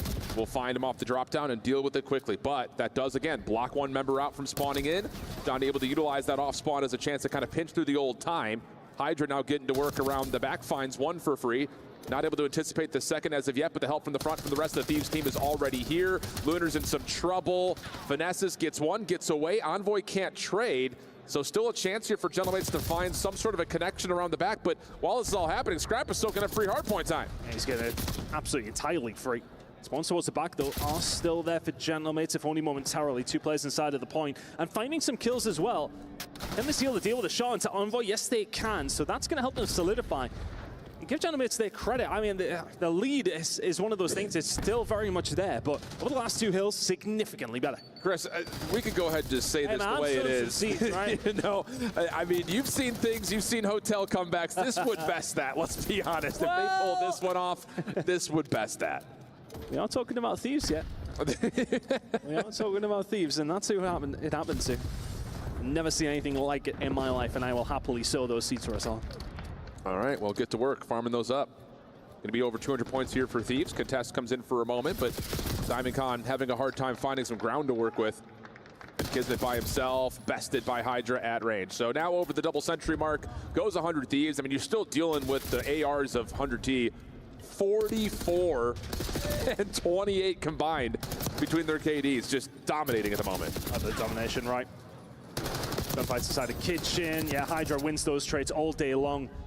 And I'm not being funny. You'll see Diamondcon on the map and he's like, yeah, I'm just challenging it right now. He's not having a good time. No. He said he needed to step it up. And that's a little bit better. Good shots coming through, but the immediate trade is there. Yeah. They'll force their way through towards the P4 spawns. This has been a clinic so far from And again, that's just like the problem of a spot that Diamondcon finds himself in. He's trusted to run like a solo anchor AR, locking down one side of the map, but you're playing against a Thieves team that not only has two of the best ARs in the game, but you also have two SMGs that are happy to push out and challenge you to keep you displaced.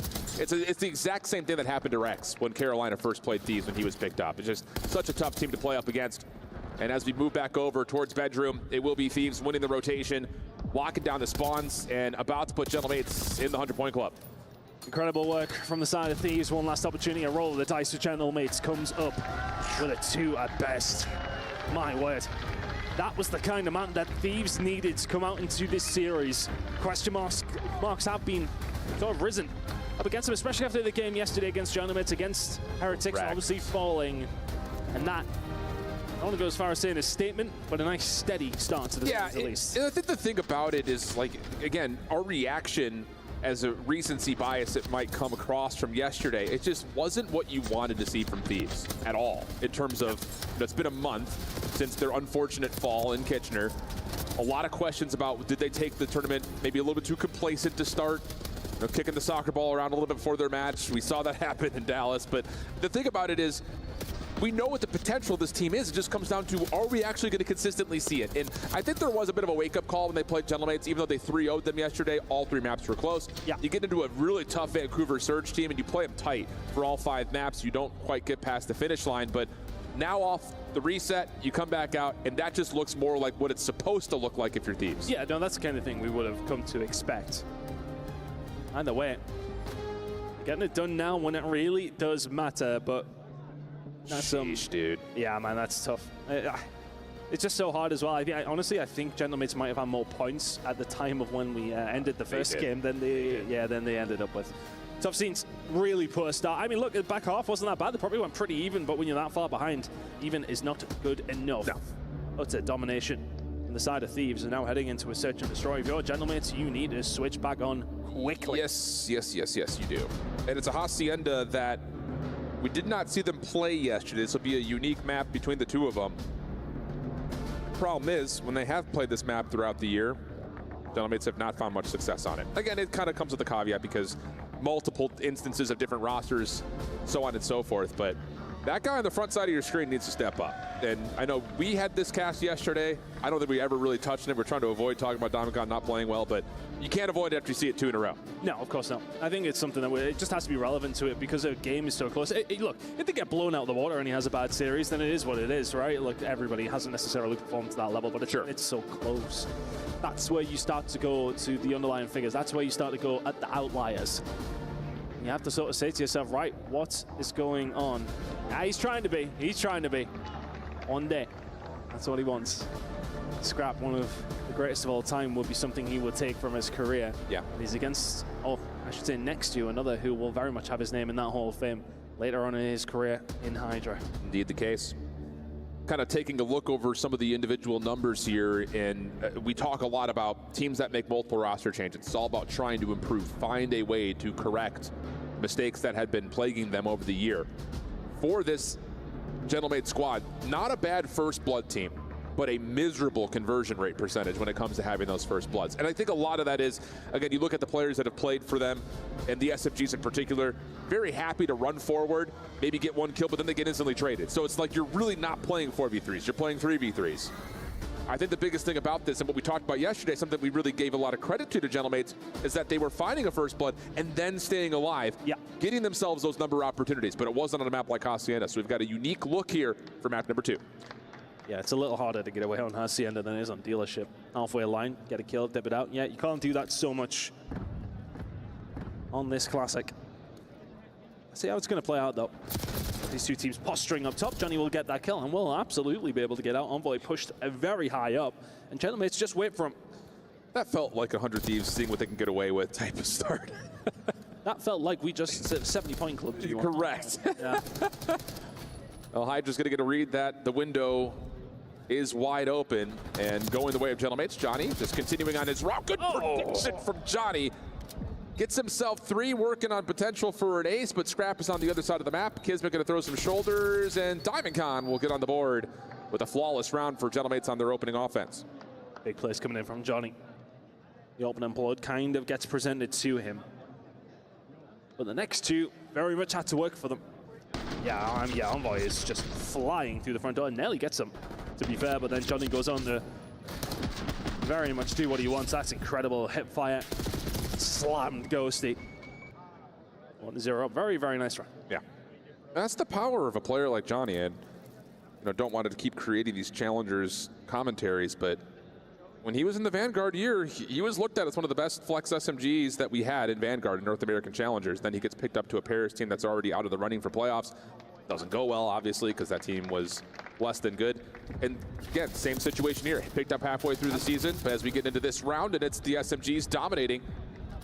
Follow-up, good though, from Johnny. Almost able to take another double, but there was good support there for 100 Thieves to hold the edge. 1v2 for Kismet. They fully rotated through.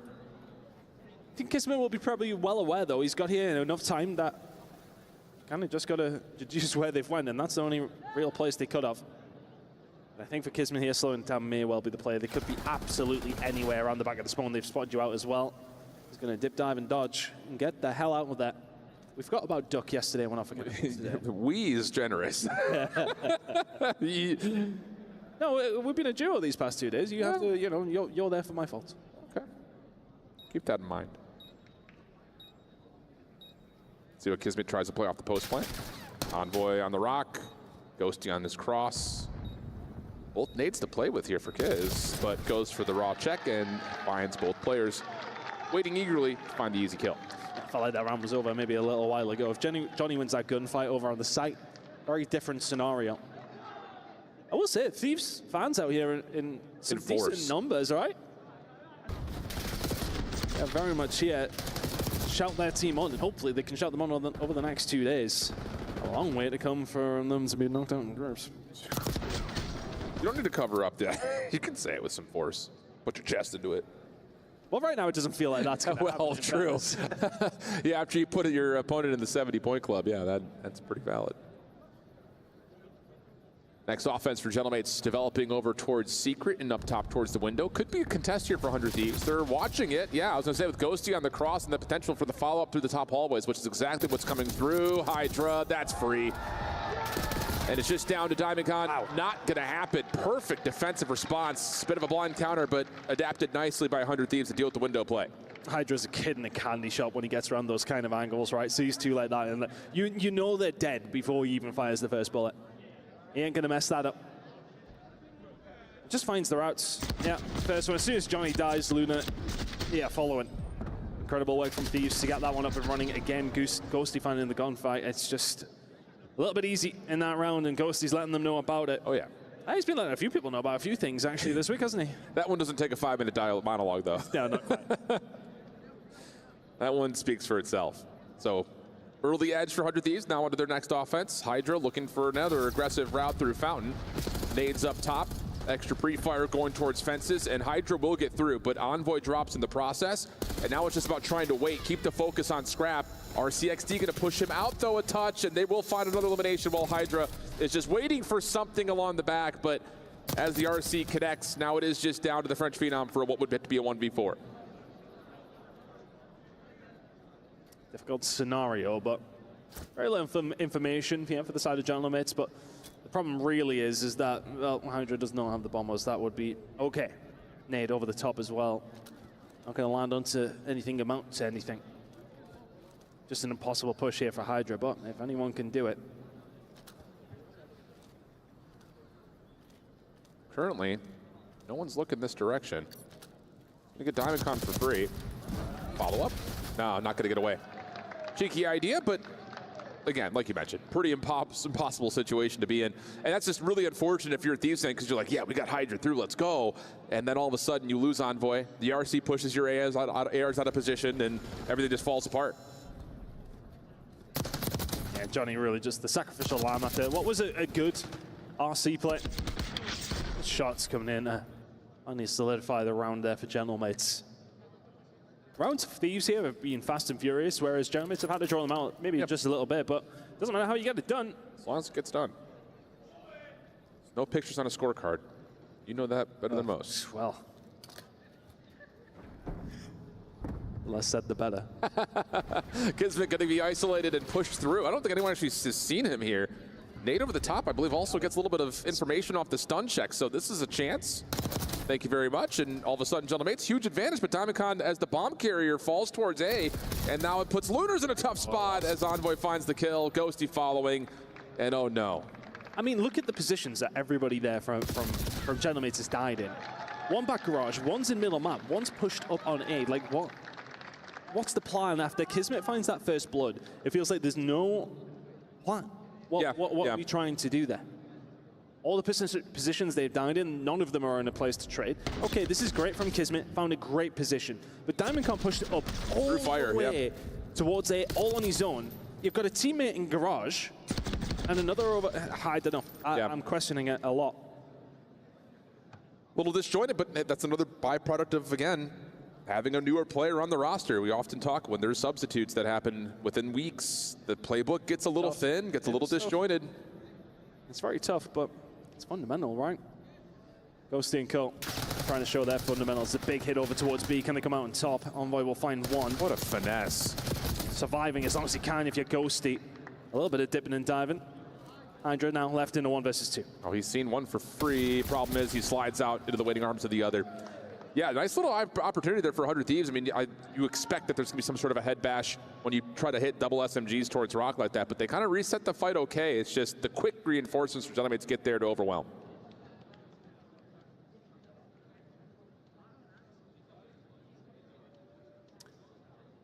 It's kind of being a bit of a strange search and destroy. A lot of convincing rounds for both teams, really. Nobody necessarily taking a real great hold of it. Right now, it's about who's going to be able to break out from this war of attrition that we're really going through. Scrap sitting at 0 and 5. That's not like him at all. So expecting him to maybe step this one up, but a big hit over towards A from the defensive side from Thieves. Diamondcon will get some information from that side of things, and we'll back it on up. I don't mind this at all from... Yeah, I think that information is everything as well, because now Kismet's going to feel very free to take the super long Giga route through the water. He could actually go backside boathouse if he wants to. He doesn't even need to go straight in. But instead, will hop up and put himself in position for what will be a post-plant setup for Kismet with an AR in hand. Problem is, look at the discipline from Hydra to clear this. Are you kidding? What a heads-up play from Hydra, and now all of a sudden, B's not really an option. Scrap's going to be able to find the cross, and everything falls apart just like that because Hydra crosses his T's and dots his I's. Going up against your former teammate and just reads him so easily. Information was there, and the problem though for Gentlemates, there was no noise. There was zero noise going on across the map. And as the quiet continues, if you're Hydra, you're like, okay, how are we kind of sitting here? Okay, where could people be? And he goes for the check, and it's just superb timing. Kismet's like, oh, I'm running free here, yeah, no problem. I mean, gets Hydra at the 9 HP. Wins that gunfight, we've got a very different round. But yeah, it's just great awareness. Oh yeah. The duo of Scrap and Hydra together, that's another instance of why you love seeing them play off one another. Scrap says, I got you, you make your playthrough window. Both come away with the kills that they want and need. And now it's a near impossible 2v4. Nice shots from Diamondcon, though, gets one shut down. Trade from Envoy, guaranteed. And now it's just on Johnny, who has been made aware of after his elimination onto Ghosty. So 1v3, now down to a 1v2 for Johnny with 25 on the clock. I think he has been the shining light. We'll have to shine very bright to win this one. Nade's over towards the B side. Everything thrown over the top, but here's sadly Envoy. for you, Around Man does indeed get paid. Envoy will find another. Really clean from Thieves. Super clean. I mean, that's just perfect set play action. We see that a lot from a number of our top teams, but this is perfect. Hydra gets window, you can see it in the minimap. Scrap is watching on the corner the whole way around. And he's even got help from Envoy nearby, tossing nades towards Patio. So it's just everything is covered to allow Hydra to make that first blood play happen. And then from there, it's just play your trades the way Mama taught you. It's wonderful Call of Duty. Thieves right now looking to ascend themselves to the knockouts. They are, well, a round and a map away from doing so. Gentlemates kind of all at sea here. They've got to try and find something in this 8-8 because Boy is shooting lasers, and the only man who drops scrap is his teammates. Thieves in the blink of an eye are 2-0 up. What are we talking about? Thieves out of nowhere. I mean, it's just a simple reset in the skyline early on, and yep, find a pillow and a blanket for that guy. It's night time. It has been so calm, so comfortable, and just so much more like we would expect from Thieves in a matchup like Gentlemates in particular. So, convincing start. Gentlemates, their key is starting to flash red. It's in the danger zone as Thieves are firmly in control, go into their control. Coming up next, Hacienda, right after the break.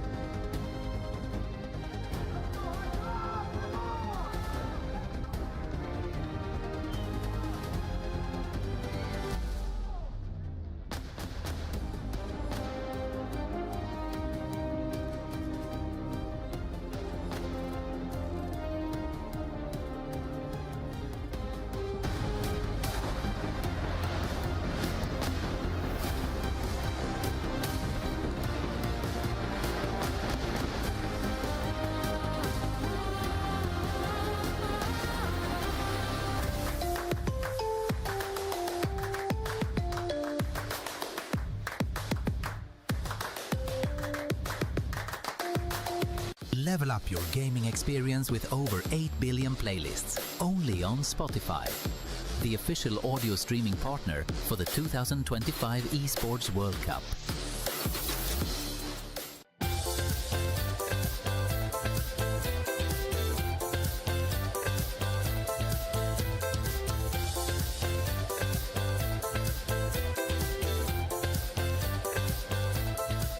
What's up, party people?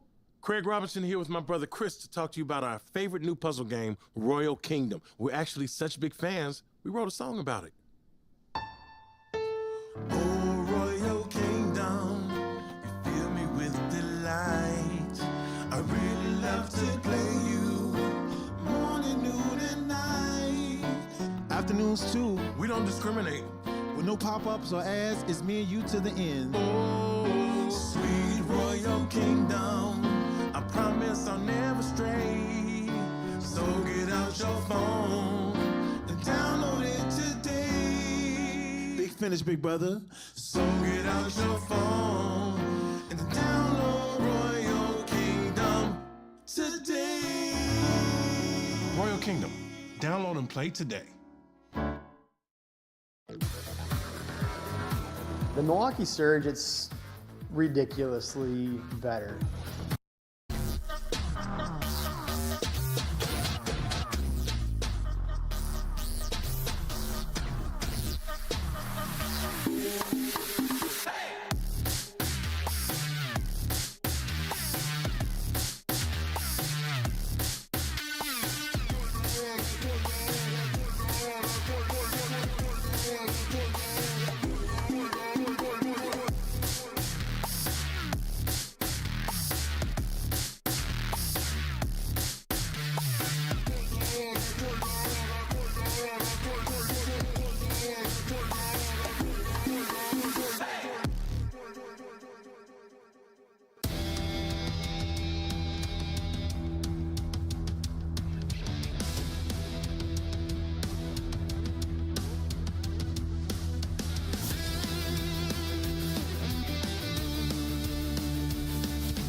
Welcome back, friends. Whether you have a broom or a belt, might want to pull it out because Gentlemates are in some trouble right now. Thieves all over this matchup, 2-0 with very convincing maps. Looking at their best mode coming up, and it's going to stay on Hacienda. Stings, really does sting. If you are Gentlemates. And, well, look, we were in the same position yesterday for them, right? They were 2-0 down after 2, but it is a extremely different feeling now. It was entirely different in the game yesterday. We were questioning whether or not Gentlemates had really stepped it up. Has this change made the difference? And have we seen Thieves maybe just not quite performing at the level we expected? And, well, both of those things could have been correct, but, I mean, that entirely has changed today. What a performance it has been. Start them young, yeah? We love to see children in the car like that. The baby is literally 6 months old. Get them involved. I love to see. Just forget about the rating of the game. Now, I got to say, today has been very, very straightforward for a lot of us. Unless their name's G2. Happening over on the B stream. How about this? 5 Fears, the squad that's only here because Carolina forgot how to do paperwork. They will upset and eliminate G2 Esports in 5 maps. And I'll tell you, some of the maps that 5 Fears won were really convincing. You heard them talking about it on the desk and the couch with Mac as we were loading into this series. That 5 Fears had won the opening hardpoint. They also slaughter the map 5 search. And that's when Exceed gets to be Exceed. Pop it off, yelling trash across the stage. So 5 Fears will make their way into the Group A qualifier. Now, a tough road. They still have to play Cloud9 there, but here's a look at the series, and this was a tight one for the most part. It was. I mean, look, the maps that G2 are going to win like, are very close Hacienda, very close control, but other than that, quite comfortable. Yeah. 5 Fears. And that is the worst possible way G2 could have ended the year. They looked very poor against C9, and then to lose against the team who really shouldn't technically have been here. They did not qualify directly in a certain sense. That signals bad news for a few players on that roster. Yep, I would imagine that's going to be full rebuild over there in the Minnesota camp. It's too bad because, like you said, their jerseys were sick. Yeah, we didn't get to see them, bro. No, we did not. No, we did not. But for us here, it's Gentlemates trying to bounce back and avoid the Key Crusher as we look at Hacienda Control. Again, just in case you haven't been watching competitive Call of Duty this year, Thieves love this mode. They are very good at it. That's how they've won championships in the past throughout this year. And Hacienda just continues to allow them to do what they do best. One of the best innovators once this map was added to the pool of figuring it out from both sides of the control zone as they will start 100 Thieves on the defense to get us kicked off. The map's just great. We love it. We love some Hacienda. It's just, it's very classic. Got some casting in this map in particular over the past couple of years, don't get me wrong. And we love it. Hydra kicking off with 2. Help this push over towards the defensive side. Clear off A if they can. Opening break goes the way of Thieves. Yep. Good read, though. That for Gentlemates. Yep, there's a couple of players that have gotten through. Back onto the point is Kismet to keep the clock paused while the rest of his teammates try to work out of what could be a spawn trap by Hydra and Ghosty. Hydra misses his window to try to find shots towards Lunars, and that will actually get Gentlemates back over with some numbers here to look very convincingly at the first tick, maybe even the second at A. Ghosty forced the challenge, finds the kill. And now it's just down to what do Gentlemates want to do next. I don't hit the position from Gentlemates, though. Neither. It's just a case of actually trying to finish off the setup. The ingredients are there. The combination not quite worked yet, but some promising signs at least anyway. Diamond Con not going to be able to find that, and there's the clear. Right now, all of a sudden, you are mostly back in your spawn. You do have one out in Lunars. He may well be able to do something here, and will. Finds a kill on the Ghosty. That will open some doors. You know, relatively ajar, but Gentlemates are going to be able to run on through. It's going to be a square up over towards B. Yeah, really nice life here from Hydra, winning the connector, also getting a stun out for his teammates on the Lunars, but the kills to follow. Good for Gentlemates, leaving Scrap by himself, and he gets caught trying to finesse over the brick wall. So, opportunity with a close well spawn for Gentlemates to try to reinforce B, but instead they're going to cut through connector and try to get some more work done at A. Yeah, stay away from Scrap. There's not really any need to worry about it. The rest of these inevitably would have been coming over towards B. And you get some sort of control over towards A. It has kind of worked out. Bit of a pinstripe kill feed, and he's gone. There you go. I felt like the collapse was potentially coming from Thieves, but that is very well worked from Gentlemates. Yeah, really good call, too. Just kind of to adapt after you get all 4 down to say, yeah, we've got well spawns, but we've got a free route to A to finish off the extra 60 seconds. So you've gotten that work done. Now it's just down to a 14v14, figuring out how to survive and maybe even win this round. And Kismet has opened up space through Patio, traded by Hydra. 6-2 start for him. And Gentlemates spawning over towards Mid-Secret are going to try to extend the map just a touch. Still not the easiest thing to do. We know that A is the easier, the harder to capture of the two, but it's still never solidified one to defend here for the side of Thieves. They can set their stall out. 12 versus 11, 12 versus 10, the big kills. But for Genomates, it's always felt like they've had someone alive in a good position, and that is helping. That person right now is Johnny. Diamondcon keeping Scrap away from the outer fences that well. Double stack between Hydra and Envoy through stairs to quickly pinch this B play. Eyes up though for Lunars, finds the first. Hydra scouting things over towards top window. When does Johnny get activated? Trying to go now, trying to catch someone off the spawn. Finds one just off screen. Kismet in the corner though gets dealt with. Team shots come through on that. Johnny seen on the flank and dealt with. That first tick does get locked, but getting a follow-up is going to be difficult with only 7 lives. Force their way forward. Ghosty and Hydra may well have solidified it, and if they didn't, then that will. Scrap lines them up, knocks one down with the help of Hydra on the second, lining them up. This round is over. 7 versus 2 just not possible. But in fairness to Genomates, they put themselves in some good positions there. I like kind of the patient play coming through from Johnny. They did well to get out of on the well side and the defensive side. But ultimately, not enough to quite get themselves over the line. Thieves will find the first round. And those last couple of kills are not just insignificant eliminations. Hydra, I believe, puts himself on 7 with that, so a potential hellstorm starts to brew up here on the breakoff.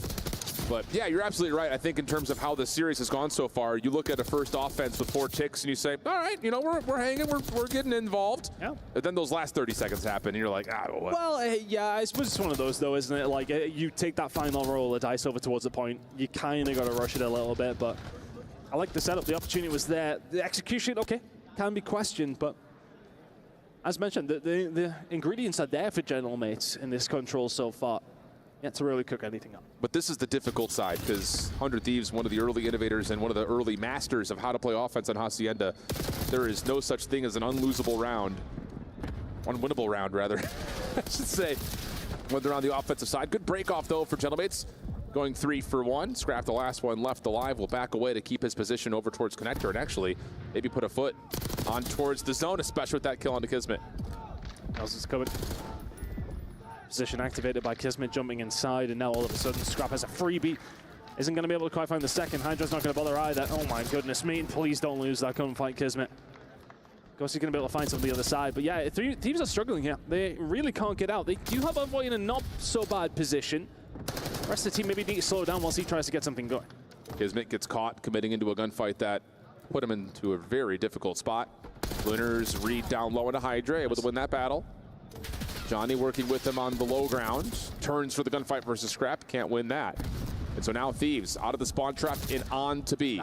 And that is where things start to get dangerous. You clear the full floor out. You got a double stack on. Envoy trying to find one off spawn. Not going to work. Can nades come over the top to land? There is a trophy system. Actually 2 trophies here to keep the Thieves safe. And it looks like Genomates are going to just chalk and rotate this. Now have a look over the top of plot. I'm just going to be there to pick up the pieces if they do have a log. The B is gone. And Hydra's starting to play.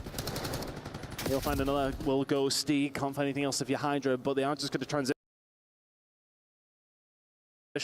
quite quickly over towards this A side. Envoy, yeah, could have done with staying alive. To be honest, this is still not bad from Genomates. Okay, you lose B off 1 push, but they really have kept them at bay over towards the A side. Johnny able to be seen, at least for a moment, by Scrap. Not able to get the elimination. On the climb up towards window, doesn't look good for that.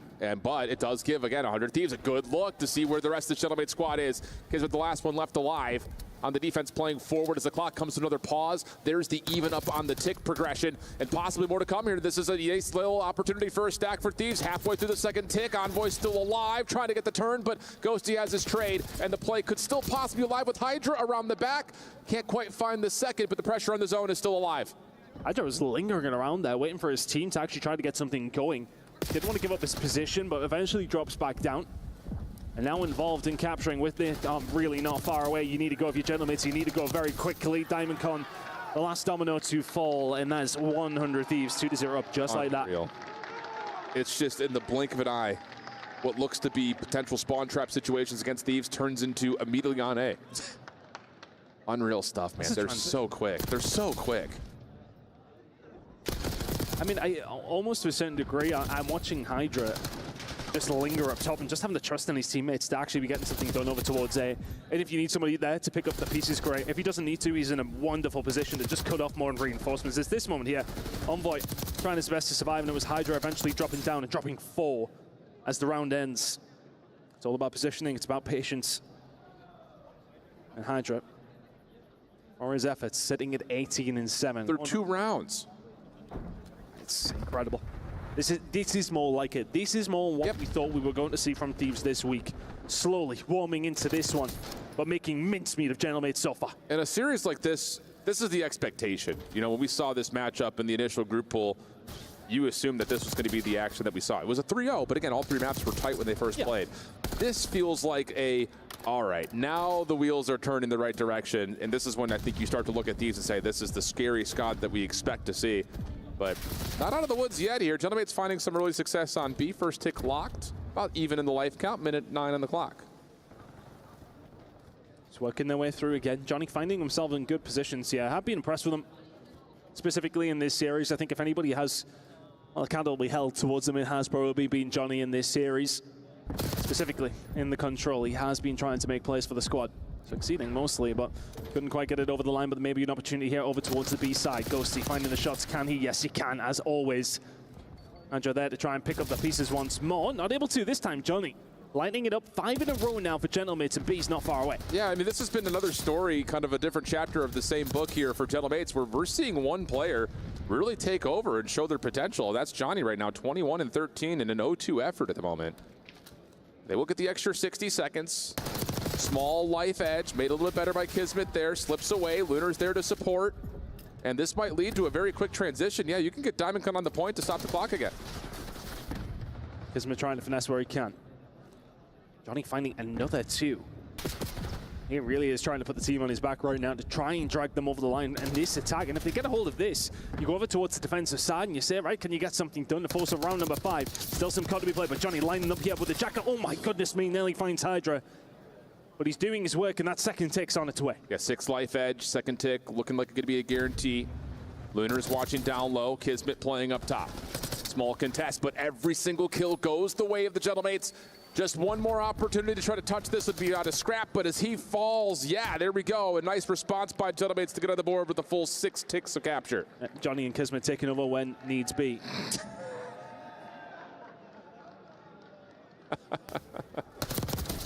If you know, you know. You do know.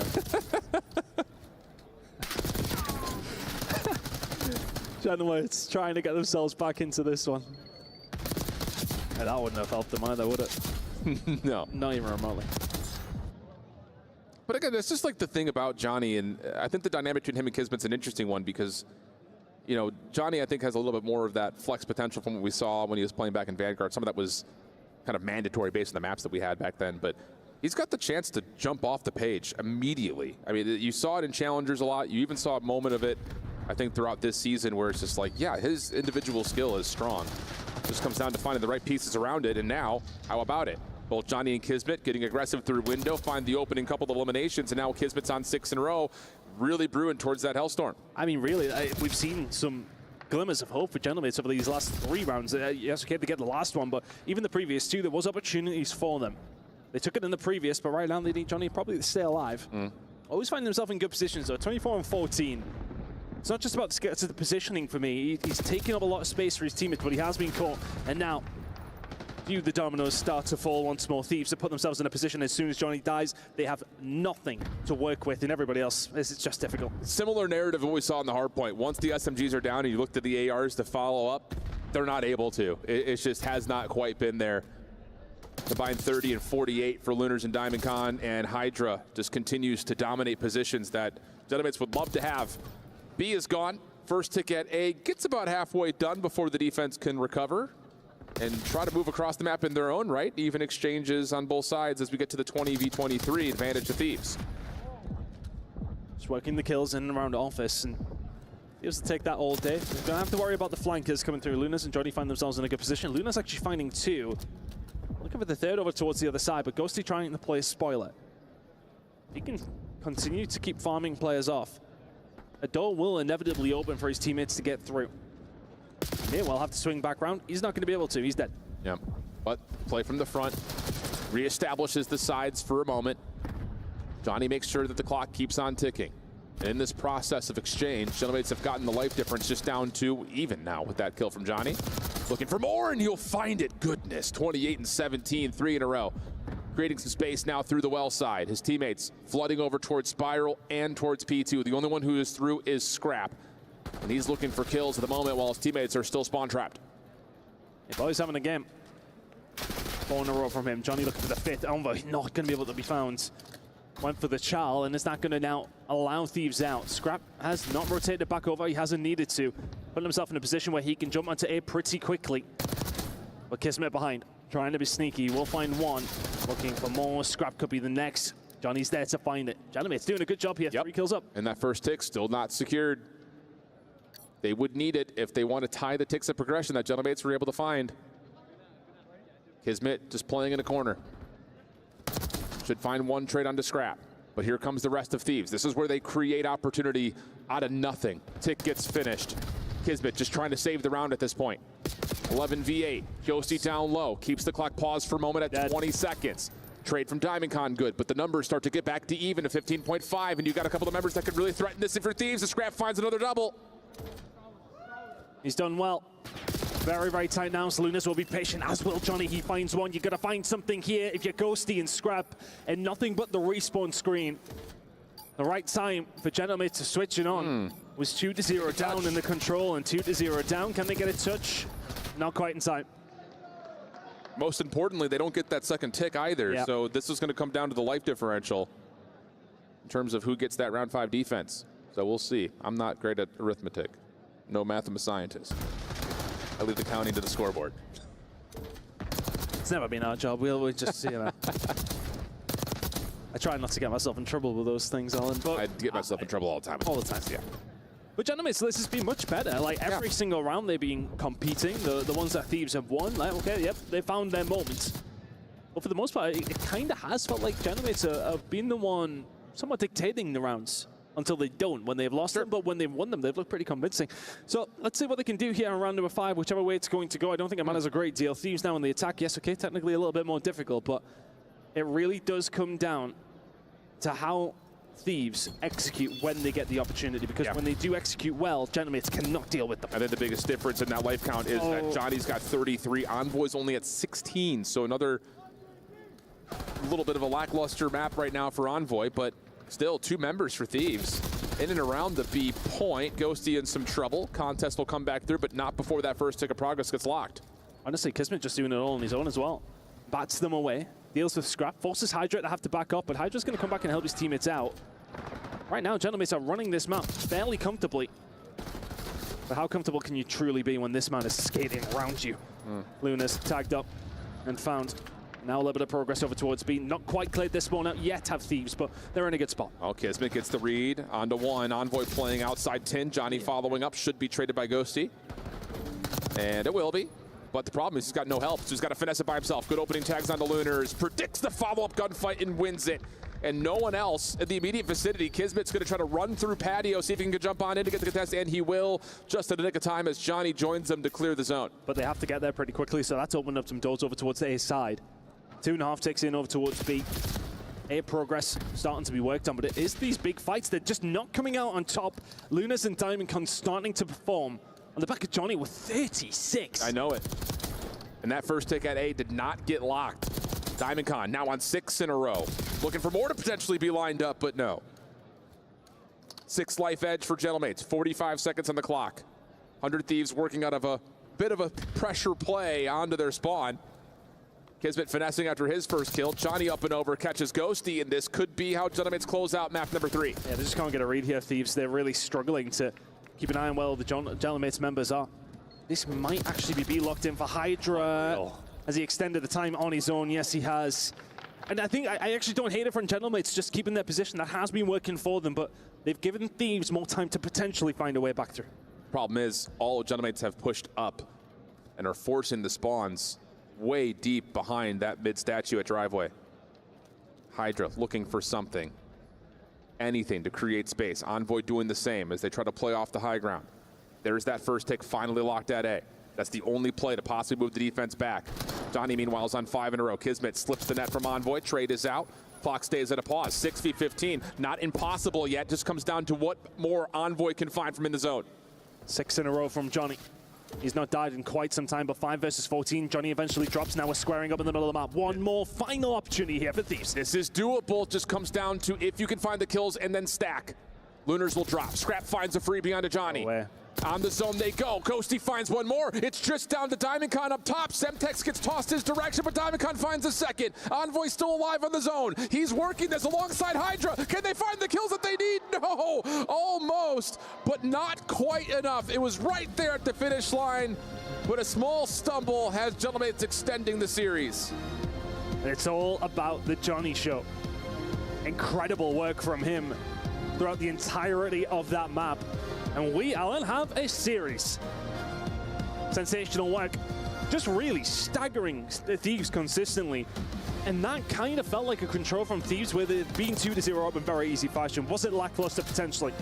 Had they maybe had their feet up? Were they thinking about tomorrow already? And you can theorize all you want. What we know for a fact, though, is that Johnny absolutely took off. Absolutely. Over 40. Casually over 40. And doing a lot of it just alongside Kismet. The two of them together gives a bit more of a lifeline for Lunars and Diamondcon to get their guns hot. And then when they do, Diamondcon gets 6 in a row. They're near the end in pivotal positions, making sure there's no quick transition. And there is the final elimination. You see it, just a sliver remaining. Mayhem, Coach Mayhem locked it on DC's screen, getting the boys fired up. Now having to reset, looking at a rewind hard point for map number 4. Lovely work out of Gentlemates, isn't it? If any of the maps you thought they were going to take, that probably wasn't it. Correct. Yeah. Finding themselves Assi under control. 42 and 23, 4,700 damage. Tip of the cap to Johnny for that one. Incredible work. And honestly, the way he was finding the kills. Okay, the gunfights were good. Yes, okay, he was winning fights you wouldn't have expected him to, but it's the position that he was doing it in.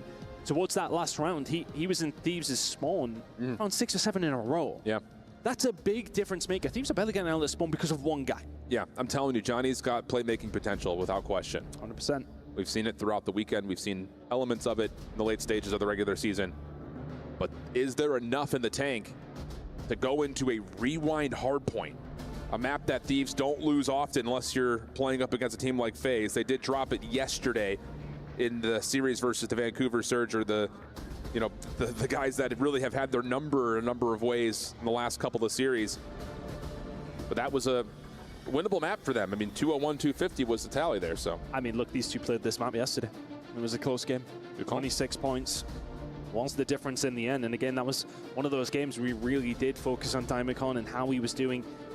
And Kismet was the guy that had to drop the 40 just to force it to that stage. Johnny's just forced the 40 to get them over the line in control.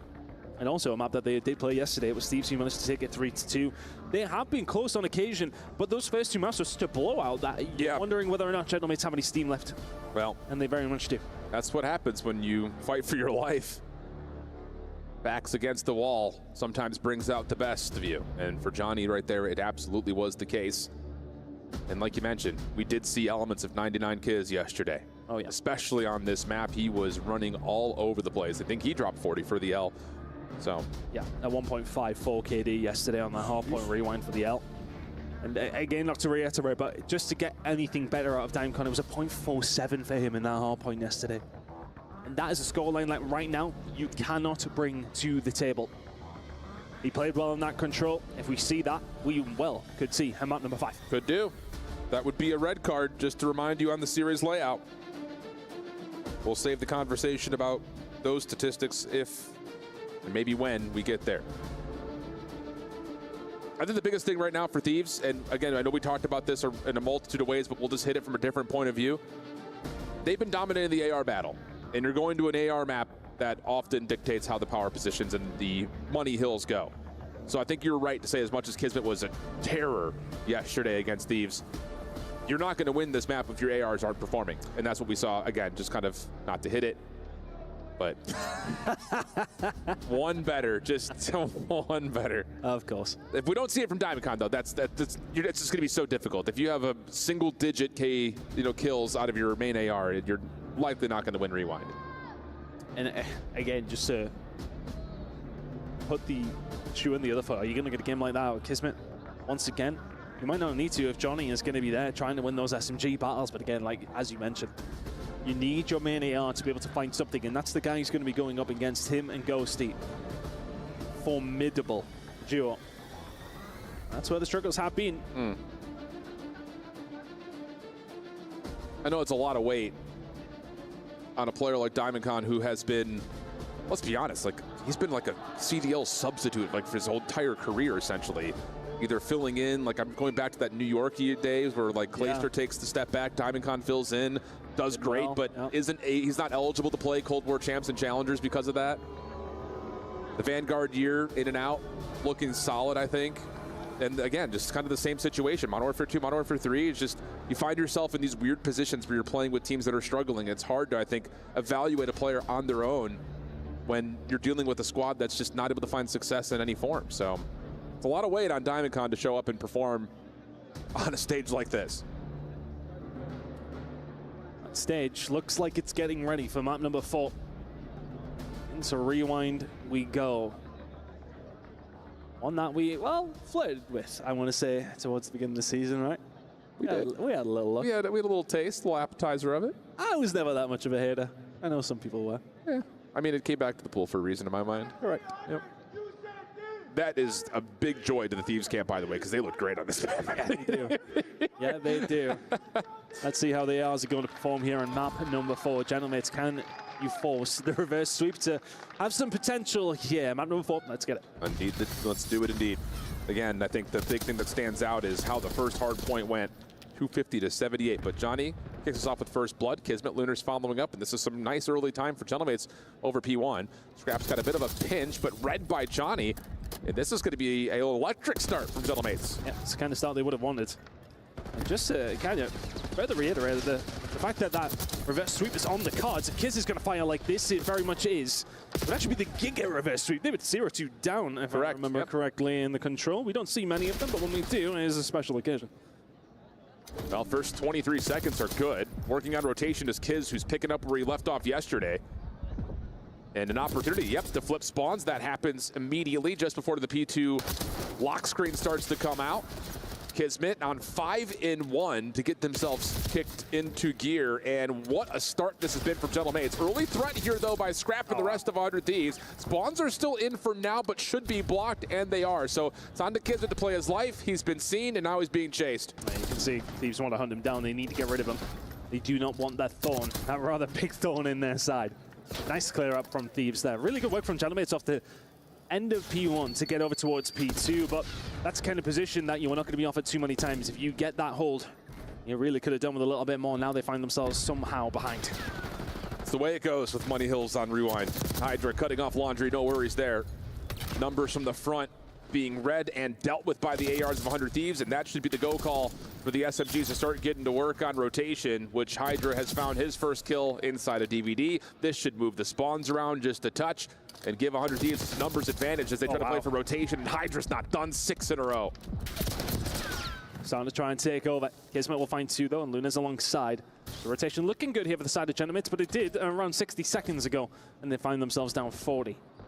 Heading over now towards P3. The setup, the line is nice. But the one thing they're going to have to worry about, look at the positioning of Hydra. Yeah, he slipped behind Johnny, and all of a sudden, that setup is starting to collapse and collapse rather quickly. Ghosty finds one. It is nearly perfection from the side of Thieves, finding that break back all for fall, and they've got Gentlemates exactly where they want them. Yeah, Kismet, again, staggered off the spawn, forced to take a gunfight, wins a clean one. Softens up the setup maybe a touch, but the trophy systems are doing the job as they're intended to, dealing with all of these opening nades from Gentlemates. Ghosty 5 in a row and soaking up the hard point time, already has a hellstorm because of it. And you also have Envoy, again, with the freedom to play off a route, creating space towards beepers, and this is just nail to coffin ideas right now for 100 Thieves. Yeah, I think they were worried about players still over towards the back spawn, so if anything, it's kind of a little bit wasted, but irrelevant. They won't care. They got a hold of the break. They will find a kill through the mid-map, and now all of a sudden, the Money Hill and his P4 is beckoning here for Thieves. A couple of kills still to try and deal with here. Hydra now on the outside. Luna's next one on the chopping block, cannot find it. Glimmer of hope. Close spawns coming in here now for Gentlemen. This is up. Envoy in some trouble on 5 in a row. Hydra, Scrap trying to get themselves back into the play. I like this. And Scrap is going to have the trigger discipline to go from one maybe to the other. Did not expect that Johnny had played that far deep, but the trade is right there for Hydra. Giving a little roar as 100 Thieves break back in with 35 seconds to fight. And this is a big 35 seconds. It takes that gap from something that Gentlemen, with that spawn, they could have got it down to what, 110-70. As it goes, it could well be nearly 100 points behind after this. Can't find a breakthrough, can't find Scrap. Johnny has done well though to find an initial break. Scrap nearly wins that gunfight. He had no right to, but the spawns and the flip will come through. Gentlemen find a way through and still have a glimmer of hope. Yeah, but now you've got Thieves knowing what they're dealing with, locking down lanes before Generators opens up. And Scrap, Hydra, Ghosty playing off of one another perfectly as they wipe the floor and reset Gentlemen's way back behind Beepers. Hydra continuing to bump the hard point a little bit further out. That actually puts a bit of a split spawn situation into play here for Gentlemen's. Everyone playing on an island right now. Kind of feels like Gentlemen's are hitting glancing blows throughout this hard point, but the counter punch is just that little heavier from Thieves. Every single time that Gentlemen's get themselves an opportunity, 100 Thieves fight back and just offer them a little bit more. 40 seconds to fight for. Numbers start to develop for Gentlemen's, but 100 Thieves under pressure. See how they're calming as we go to a Bravia Listen with 100 Thieves. Their side, good. Outer. Watch out, nice. Gonna be their side now. Two of them quick. I have a trophy, we're good. We runner. To the side. One more, one shot. Nothing under. One more, right. Last guy there, Diamond Con. Last guy. Top of the crate. I still water. Make them child. They're spawning close, by the way. No, I think I saw They spawned orange. They spawned orange. Blue, and one's gonna be mid door. Ivy cross. Ernie, I have a shot. Yeah, Ivy push. Ernie, they can't pin you out. In blue, dead. Alright, one more. Full single. One more book right now, close. And then one already ran down mid street. Mid. Johnny and looters. Nice, maybe P3, maybe P3. No, book laying down. One bullet in. Nice. Yo, I spawned burger. Already book. Yeah, book. Book in them. They're gonna be behind you. Blue last, all behind you. Blue last, all behind you. All behind you, Ernie. All there, Ernie. Yeah, all there. Could be to your right, Taco. Could be to your right. Yeah, give me mid. I'm moving to the right, Ernie. I'm moving to the right. Ivy bedtime. Watch your limit. Well, you hear it. It's fiery. It's locked in, and it's doing the job. 100 points up, our 100 Thieves, betting towards P1, and really zoning out Gentlemates nicely. It's just been a wonderful transition. You can hear the comms are so clear. It's a little bit better from Gentlemen though to try and find a way through. They had some good look over towards P1. We did kick things off here on map number 4. And the transition was great, but the hold was not. They get this 20, they can find a rotation and find a 60. All of a sudden, well back into it. But it's a lot of things that have to happen just to still be behind. Yeah, absolutely. And I mean, again, you take a look at just the scoreboard across both sides. 23 and 13, 19 and 12. That's the big news for 100 Thieves. Whereas 9 and 16, 9 and 15, 10 and 20. And I'm sure the chat right now saying, someone help Kismet. Another stellar performance from him, trying to do what he can to effort this team to keep this game close. Envoy, though, in the corner, dancing with it. DiamondCon follows up for the trade. Hydra knows a couple of weak health pools, but again, Thieves just playing good team Call of Duty right now. Break down Gentlemen and get back into the hill. Staggering all the utility, keeping them at bay as long as they can. Hydra from the side, not going to be able to find a great deal. So for a moment, Thieves are on their own. It does not really matter, though, when Envoy's finding 2 like that. Scrap gets another. It's a 4 dead. With 30 seconds to play here, over towards P2. The writing is very much on the wall here for Gentlemates. Yeah. They need to do something about this right now, or they are crashing out of EWC. Indeed the case. Over 200 points will go Thieves. Ghosty still getting the job done from the front, and this just feels like Gentlemates have lost composure. Just a late challenge because, well, honestly, you kind of have to challenge everything at this point in time, but it's not winning gunfights. I mean, we got double negative pretty much across the board for Gentlemates except for Kismet, who's holding even, but it's just an out slay fest. And it's another one you look over towards what you're getting out of the ARs for 100 Thieves. They're just having the time of their lives. Just finding themselves skating around the map, pretty much uncontested. Charles are coming and just not finding a great deal here for Gentlemates whatsoever. It's another easy transition for Thieves. Gentlemates in the moment are unfortunately getting slammed. Hydra working on just kind of playing by himself. That does get the stick. It's awkward self-trade, but it works. 100 Thieves still on the hard point. Scrap getting a bit of a workout here through driveway. But, well, that's not going to make life any easier. Able to avoid getting concussed by it. Right back into the battle. Still finds one somehow. Ghosty playing towards Hedges. Really cannot contest this, but gets a good read. Good snap. And eventually Lunars for the trade to keep Gentlemates out of the 100-point club and alive on rotation to new. 15 seconds to go on P3 here if they can find a way through. I was about to say Scrap. Is he going to be the one to slam that door shut? Kismet, as ever, is the one trying to answer back. finds two of his own, but they need to continue to force their way through. Lunas and Co, you need to make the move quickly, whilst 100 Thieves are actually down in numbers, but it does not matter. Scrap and Envoy hold it down. They are 15 seconds away from seeing them tomorrow. Should be the ball game and try as much as Kismet was. Just not enough in the take here for Gentlemates to get by their Los Angeles counterparts. One more chance to touch, not going to happen. 100 Thieves comfortably take down Gentlemates as they had all year long this calendar year. And with that, Gentlemates will be eliminated, their key crushed, and 100 Thieves will cruise into tomorrow. Better from Thieves. I think they will be very disappointed, of course, with the control. They were in commanding position. They'd have loved to 3-0, but I'm really still happy with the performance if I'm a Thieves fan. If I'm on the Thieves roster, very calm and composed. A very solid outing, to say the least. But for Gentlemates, not really great to get the right hand about. Look, they started the tournament in a relatively decent position. We've seen the game up against Thieves, and a close 3-0 loss. You would have thought, okay, a couple of plays here and there, that could have been ours. Yep. You come into the second iteration of these two playing up against each other here in Riyadh, and it could not have been any different. No. And the better news, I think, for Gentlemates fans is that you're able to get past the Challengers team inside your group and also still have that little bit of a caveat that we had a chance to take down Thieves in our first matchup, just didn't quite have the right pieces in the right places. And that now, I think, looks at the conversation afar of saying, what do you do with the Lunars? Does he have a chance to have a spot in the league again next year? What about a Diamond Con? What happens to Kismet? Lots of questions in terms of what this Gentlemates team will do.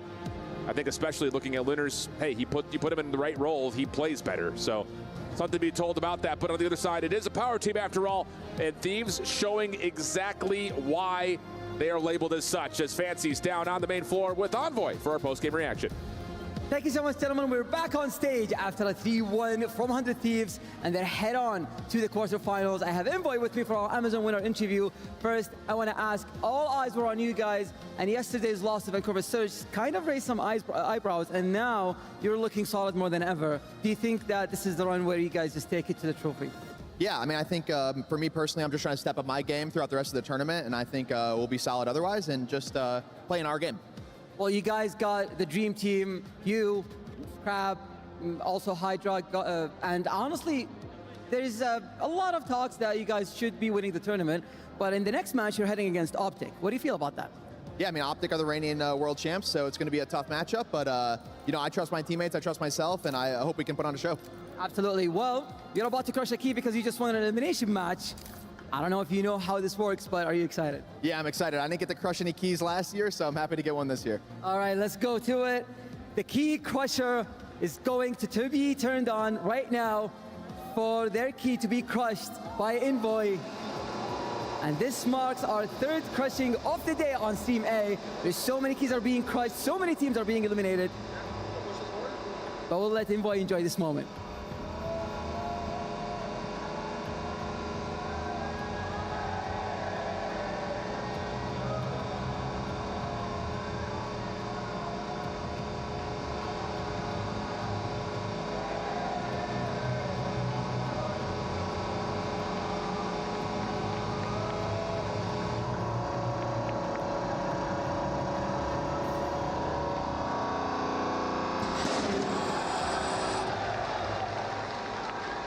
You crushed that thing in half, and there's a possibility that Optic's key is going to be next here. Is there anything that you want to say to them? I'm looking forward to the good matchup, and yeah, we'll see you guys tomorrow. All right, best of luck. Back to you guys for the loser interview. All right, everybody, I'm here with Kismet himself. Kismet, you know, you guys are exiting the tournament. We just heard the key get cracked in the background. You know, sorry for the loss. You know, what you feel like could have went different in that series for you? I mean, that's a hard team to beat, right? They were playing good. I guess, like, I wish we would have came out with the same fire that we did the first series, like when we played them yesterday. But at the end of the day, I mean, we showed a lot of fight in that control. We were down 0-2. A lot of teams would just crumble right there. So, I mean, props to us for trying to push it this series. It just wasn't our day. Yeah, no, I agree, man. You guys fought hard. You put on a show all weekend, and it's been a season for you. Coming to a close, you know, just kind of reflecting on all. What do you want to say, you know, about your season? And after that, what do you want to say to the Gentlemates fans out there that's been supporting you throughout this season, rocking them? I mean, this season's been rough, man. I've been trying to keep my head straight, and I think I've done a good job doing that with, what happened. It's been a hard one. Hopefully next year's a better one. But to the fans, man, I really do love you guys. You guys have been nothing but supportive from day one, so I appreciate you guys. It's been a great season for the Bulldog and the Gentlemen. Show them a round of applause, everybody, as they now exit the tournament.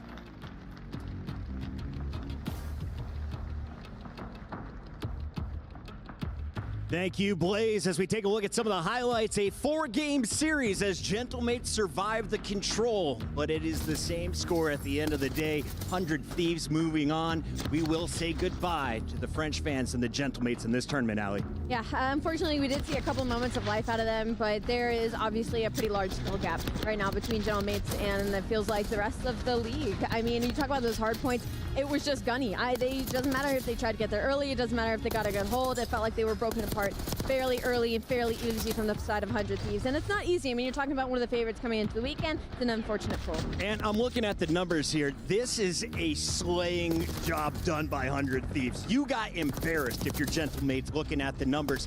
Diamond Con was looking at single digits the whole first hard point. The second hard point, Lunars is on single digits. Yeah. Diamond Con, same situation. 3 players all struggling. Why did Thieves have so much control in that game type in particular? I mean, phenomenal question, Chris, and this is the reason why.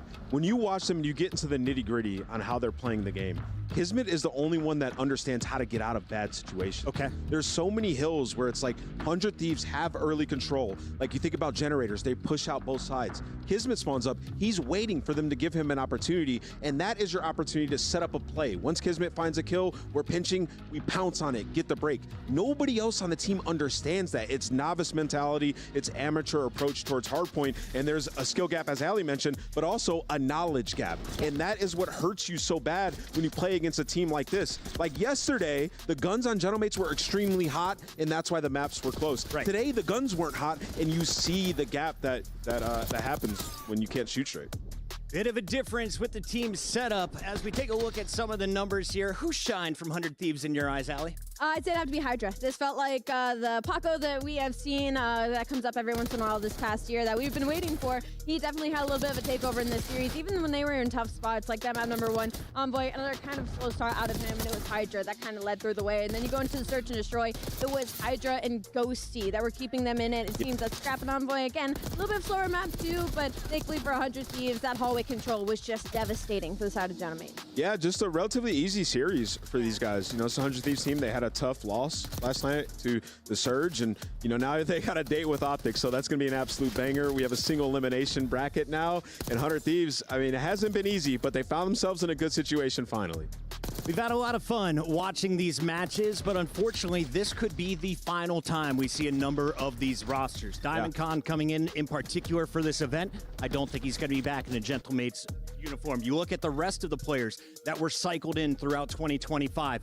I think if I am Gentlemates, I'm looking at Kismet's performance and I'm saying I'm keeping the Bulldog. Yeah. But it's time to hit the reset button. And with teams like Minnesota out, I'm thinking Kenny's probably a free agent. I'm going to go pick up my AR. And after watching the Omit boys, I want Craze and Mamba. Can you think how strong that squad would be in a game as fast as Black Ops? Yeah, it's like all that's going through my head right now is the opportunity, right? Because Kismet can be paired with so many different players. He's so versatile. He can run an AR. We learned that this year, right? So you look at a couple of those guys and you think you pair him with them and they could do some absolute damage. Speaking of doing damage, we got the damage dealer himself. What's up, brother? It's not Scrap, ladies and gentlemen. It's the one from France. We welcome him to the stage. It's the one and only Hydra. Hydra, the French phenom, doing what he does. You built the super team, but the super team stumbled yesterday. What happened? What happened? We haven't played our game since Major 4, I would say. The best game, at least. We've been practicing a lot. We've made progress, but it didn't show like yesterday, obviously. Is it kind of like scrims not translating into matches? Like, have you guys pinpointed at all what it could possibly be of why it seems you send a stumble and against teams that we all are like, you should steamroll? I think it's more having energy during the day. I think we are on and off most of the time. All scrims has been going well, so. Is pressure a factor at all? Because people have talked a lot about you guys, obviously. You know, earlier in the year, it seemed like you guys had a slower start, weren't the super team people thought. You guys broke through that. And then seeing champs and now seeing your early performance here, it feels like pressure is actually getting to you guys a little bit. Talk to me about that. I don't think it's pressure. I think it's just, like I said, it's an on and off day. And I feel like it's just like unlucky that's like in the matches days that's happening, because most of the time in scrims we don't really have off days. What I mean by off days is just having like poor rotations, now rotating, now playing the game like we do. And then one follow-up to that, then we'll get back to the positive train, the control. You guys were the best control team that I had ever seen in CDL history. Yeah. And lately it's just sort of taken a dip. What's the case with that? Well, control changed.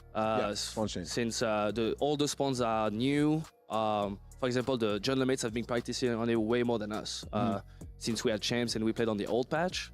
So that's one thing. But what happened at champs on control? I mean, to be honest, I have no idea. I think our flow was off.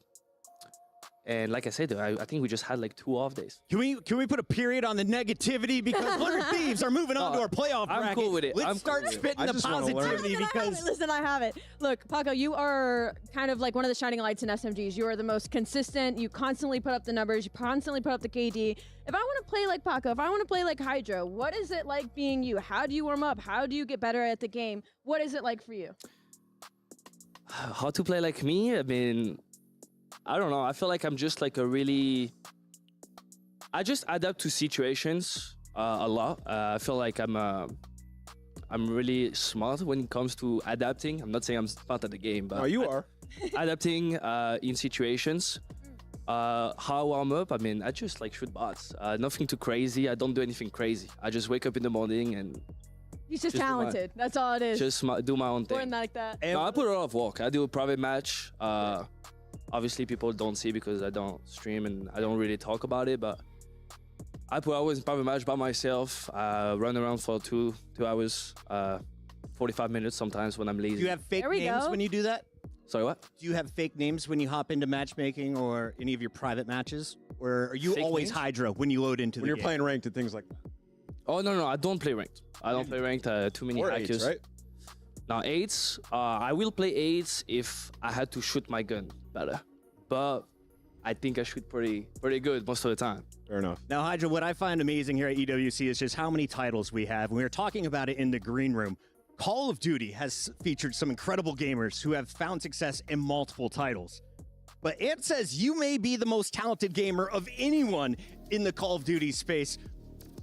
What is that? Is that just something you were born with, or do games give you like a special challenge that you love to achieve when you accomplish it? What drives you to be as good as you are across every title you play? Honestly, I just want to win more than anybody. I'm being honest. Nobody wants to win more than me, and I'm trying as much as I can every single day for 9 months straight, and go back to the off season, relax, and go back again for 9 months. That's right, chat. And He never is the stop. French Kobe. Let's take a look here at the bracket. Shout out to our graphics team that have this ready for us. We have a number of teams already secured into the top 8. And Hydra, I got to get your thoughts. How do we feel about Optic here in the top half? And knowing it's single elimination, you're probably playing Heretics or the winner of that second match in round 2. Honestly, I feel good. I mean, playing Optic first match is the best case possible. Do you prefer the when you think of the And then those second 2 matches were advancing teams to the playoffs in addition to crushing 2 more keys. Yeah, I think this first match is really important for the side of Team Falcons. Obviously, they're trying to get more points when you think of the big picture in the club championship. On the flip side of Team War, it's an unfortunate situation. They're playing with their coach, but they were able to take a map off of Boston Breach yesterday. The S&D wasn't terrible. They just weren't able to make some mid-game adjustments once Boston Breach figured out what they were doing. I think we could be in for another Game 5. Go ahead, Ann. Yeah, I was going to say, in the second match, it's like they've played each other so much throughout the season, Yeah. right? So many challengers matches should be exciting, but Omid has gotten the better of P7 a lot. Chat, I think we nailed it with our power rankings yesterday. How do you feel about my rankings today? It's your Aramco power rankings, and we switched up our order. Your top 4, we already know these guys are into the playoffs. That's Optic, Vancouver, Heretics, and Movie Star Koi. Our day 2 favorites, You two like Cloud9 and 100 Thieves. Yeah. I still like FaZe, but they might have a rematch against that Omit squad that took them the distance. Yeah, when you talk about the vulnerable category, the reason it being is like for Boston Breach, it's not easy because even if they go up against Team War, that was a tough battle. And Team Falcons looked fairly good yesterday. It was just a couple of stumbling and mistakes on the side of FaZe. Of course, they've already gone to a Game 5 with Omit, so should that have to happen again, that's where they are vulnerable. But day 2 favorites, Cloud9, I hope we get to see more of them. I'm really interested on what kind of run that they can make. And who are you more worried about, Boston or FaZe tonight? I'm more worried about FaZe. Really? It's kind of what I wanted to dive into. Yeah, they just have not. Expectations are higher, right? They have not looked good at all. The match versus Omit, I thought they got completely outplayed, snuck away with a W because Draza made some heroic plays on 2 of the maps that they won. And you're looking at, they're going to probably have to play them again. Both those teams, Boston and FaZe, in a really tough spot. I think Cloud9's a shoo-in to make it through, and those top 4 teams, as you said, are already locked. Cloud9 considered by the community to have one of the easier groups. They will advance after losing to Optic if they're able to power through today. But we aren't the only ones with thoughts on the matches that are going on, not just here on Alpha, but over on Bravo. Let's check in with 2 of our casters. We got Ton and Shift. All right, my guy, Chris. Cheers. I know we had a late night last night, but I'm glad we got some hot coffee on this cold day today. Oh, yeah. I know. It is actually, I'm glad it's not iced, if anything. I wouldn't want to cool down any more than I am now. Let's chat, my man, because, wow, first day, tons of action. Already won kind of upset Heretics over FaZe, but FaZe is looking a little bit soft coming into today. Yeah, it was a bit of a shaky one for them. We were wondering, is it going to change from what we seen in Kitchener? But, oh, man, they're still looking shaky. I know that. I also got to say, there was a lot of upset potential for some of the other top dogs that were there, but we got to think. We got 8 keys to crush today. We're kicking off 4 right off the get-go. Some of our powerhouses are in trouble. What is your SNB match of the day today? It has to be the rematch of what we seen yesterday. Presumably Omit will get themselves to that spot, but FaZe taking on Omit in that last game of the day potentially could be insane. And what better a place to do it than sunny Riyadh? I mean, I don't know if I'm sweating because it's hot or if I'm sweating because I'm a FaZe fan right now trying to hope they get through. I'm not actually a FaZe fan. I'm just saying that, you know, you got to do a little fan service for the boys. Just a little bit of fan service. I mean, they kind of need it right now. They need something to shove them forward. But Omit, the challengers team, how crazy would it be if they knocked out our current champions? Alan, are you kidding me? We had a couple of challengers teams find wins against the worst teams last year, but a team out of challengers to qualify for the playoff bracket against FaZe? That'd be insane. That'd be crazy, bro. I'm excited. I'm here for it. We got 8 keys to crush. Let's get that all started. Shout out to the boys out there in the heat. I am sweating in the air conditioning here in Riyadh. Ali, though, our players are just about ready to take the stage in 10 minutes. Before we get to that, can we hit this storyline one more time? Absolutely. FaZe might storyline one more time. Absolutely. FaZe might not make it to the top 8 if Omit plays the way they did on day 1. For anyone who is still sleeping in America, what do they need to know about the top squad coming out of Challengers? Listen, when you look at Team Omit, right, you're going to have Vivid and Mac obviously already, but Mamba in Craze yesterday were unbelievable. I know they lost that rewind, but the places they were making on the map, like if they had started a little bit stronger, Vivid had a little bit stronger of a start, I think they steal that away. I mean, the way they set each other up, Craze was constantly making heads-up plays. He was constantly taking risks to kind of put his team in positions. And Mamba, so good at playing his They play around each other. Incredible. I mean, you talk about AR SMG chemistry. Yeah. Like, it's up there with some of the best in the league. Like, literally, the way that they work together. So, yeah, those guys, they have a good chance today, but they're going to need to bring their A game because FaZe from day to day can be a different team. Like, this could be a different FaZe today. I did see one moment yesterday when the FaZe matched up against Omit where I was like, okay, FaZe is going to win this series no matter what. It was one-on-one, Mamba versus Simp. Simp closes the gap. Yeah, that Mamba kind of pees down his leg. A little bit nervous here. You're playing a beast. For what do we have to come? I see Boston Breach and Falcons getting prepared on the main stage. Yeah, I think that for Boston Breach, they had a great performance in their previous tournaments. They need to repeat that again if they want to create that narrative that they are a top team in the tournaments. But for Falcons, with the roster change to TJ, if they can fix those respawns, I think I'm really excited to see this team try to take a win and push deeper into the bracket. It'd be good to see some fans back in the crowd cheering for them. That was sick, seeing the drums out there, but it's going to be a tough one for Falcons. Breach are still a good team. Yeah, they're going to be able to get their whole crowd up in this venue, so we'll see if that nerfs them or not, but nonetheless, great matches coming up forward, and we even got C9 and 5 Fears, but we'll get into that one a bit later.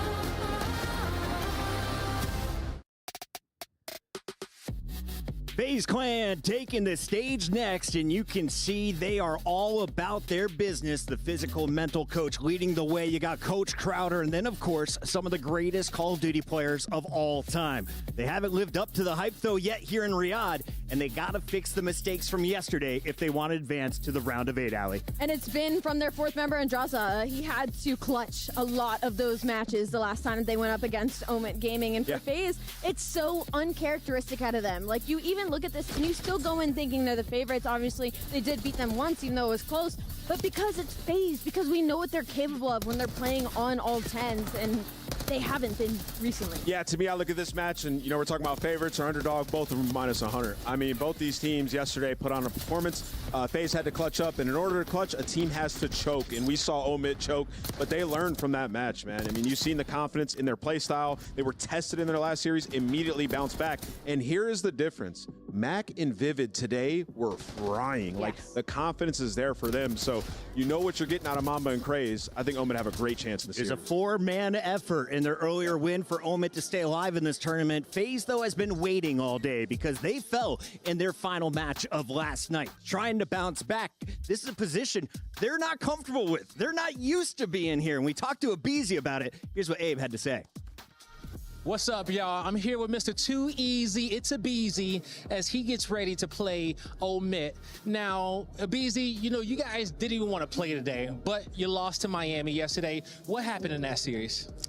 I mean, I think we just didn't play good COD yesterday. We were not taking enough space on the map when we needed to with our kills, and I feel like it showed, especially in the hard point, like both hard points, I would say. And the last one specifically, like we went down like 160 points, almost made an insane comeback. But I feel like the only reason we started making that comeback is we started being aggressive with our kills. Okay, got you. And even when it comes down to comebacks, you had to do one against Omit, to make it to this point.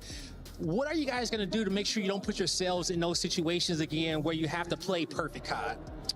I mean, mainly I feel like against Omit, like our S&D was like looking a little iffy, and I feel like in the series against Miami, I feel like our S&D was looking pretty good. I feel like I was finding my flow, and I feel like in the series against Omit, I couldn't really find my flow in S&D, but thankfully we ended up clutching up in the end. So I feel like as long as we, like I said, keep that aggressive pace on the other team with our kills, especially in respawns, I feel like we'll come out on top. Now, you guys have had a whole day with Coach Crowder standing up behind you. How has that dynamic been with him being on the mic and being that fifth man live?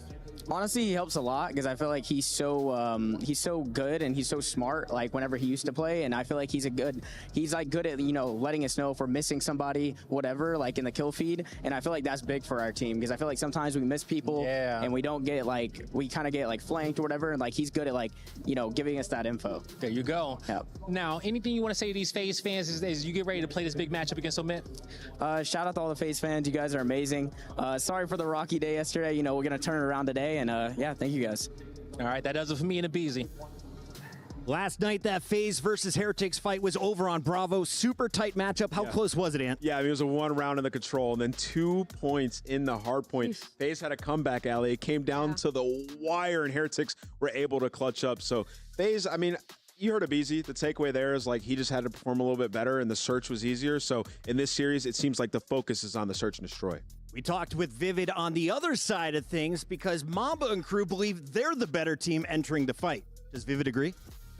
What's up, everybody? I'm here with Vivid as he gets ready for his rematch up against FaZe. But Vivid, you guys just had a great matchup against P7. How are you and the boys feeling right now currently? Yeah, we're feeling good. I mean, we've beaten them the last 2 tournaments, so we were expecting that again. Yep. First map, a couple things that after the map we knew what the problem was and fixed it in 3 straight. There you go, all right? And so your teammates in that series absolutely popping off, And, I've seen some big performances from you in the past, but, how nice is it to be able to have, other teammates to really step up in those big situations? Yeah, I mean, they're gross. You'll be watching them in the league next year for sure. And if you're not, someone's doing their job wrong. And, yeah, I've just been chilling right now. There you go. All right, so coming into this next matchup against FaZe, it's the rematch. Everyone was talking about it yesterday and how close it was. And you guys want to come out and get this victory. What are some things that you kind of want to change going to this series versus the way you played it yesterday? Because everything was great outside of that last round. Yeah, I mean, I think after the series we were just looking for the positives from it because there was a lot of positives and negative, obviously, the choke last map. So Yeah. just same game plan, come out, do our shit. All right, man. I ain't gonna let you get too in depth with it. You know, I know the ops are listening right now to us, but anything that you want to say to Ole Miss fans that's been supporting you this far? Yeah, Ole Miss fans, best fans for the Challenger system. I've been saying 3 events in a row now, so they know how much we appreciate them. There you go. All right, keep on cheering. That's Vivid, the journeyman. He finds himself on Omit, the top challenger squad, and the one team that could make history at EWC by taking out one of our Juggernaut 3. We take a look at our maps and modes, and Allie, this time around, Red Card is not making it through. They're making sure that Protocol. Skyline is going to be the first hard point. Yeah, and neither is that Protocol Control, and that I think was going to be the most important map in this series because that has been dominant for Omen, it seems, all weekend already. So FaZe is going to go ahead and try to battle them over on that vault, and I think this Skyline could get sketchy. I think Omen has an opportunity here. Their guns are warm, and if you can get Mama and Craze going early, Vivid and Mac are already seeming to have a good day. One of the longest fights we saw on the opening night. You can see both teams sitting at 5 and 4 map count overall. Sorry, 4 and 5 if you're FaZe. They looked more impressive towards the end of their series. Yeah. Can they start off slow again against Omit? Can you afford that today on day 2? I don't know if you can afford that if you're FaZe. You got to get the guns going off the rip here. And we've seen how dangerous Omit is even in Search and Destroy. Like Craze and Mamba, they're not going down without a fight in these rounds. So this is a tough series for FaZe. And when you look at the amateur teams we've had in EWC, this is the best opportunity a team's had to make it into our bracket. Could be the first AM team ever to do it. Omit got to deliver us a banger. Final match on the main stage tonight. Make some noise, Riyadh. It's time to get this party started.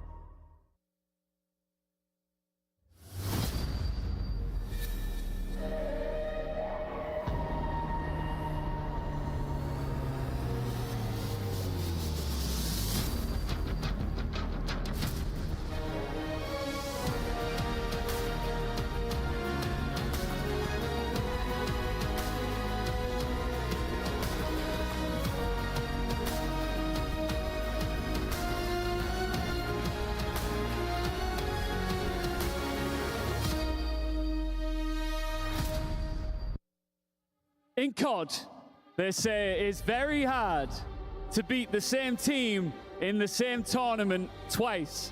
And we are closing out Play Day 2 with a banger rematch. One more quarterfinal spot up for grabs. One more key to be crushed, and it's time for another knife-edge eliminating match.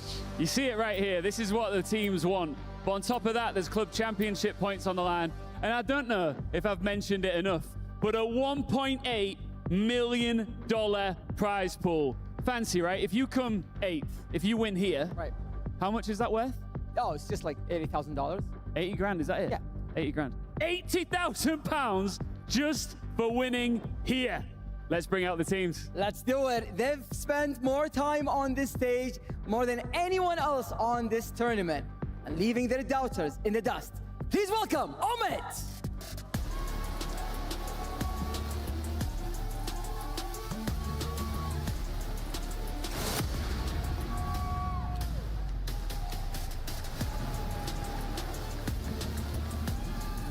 Are last year's winners on the verge of an early exit, or are they about to put their foot firmly on the gas?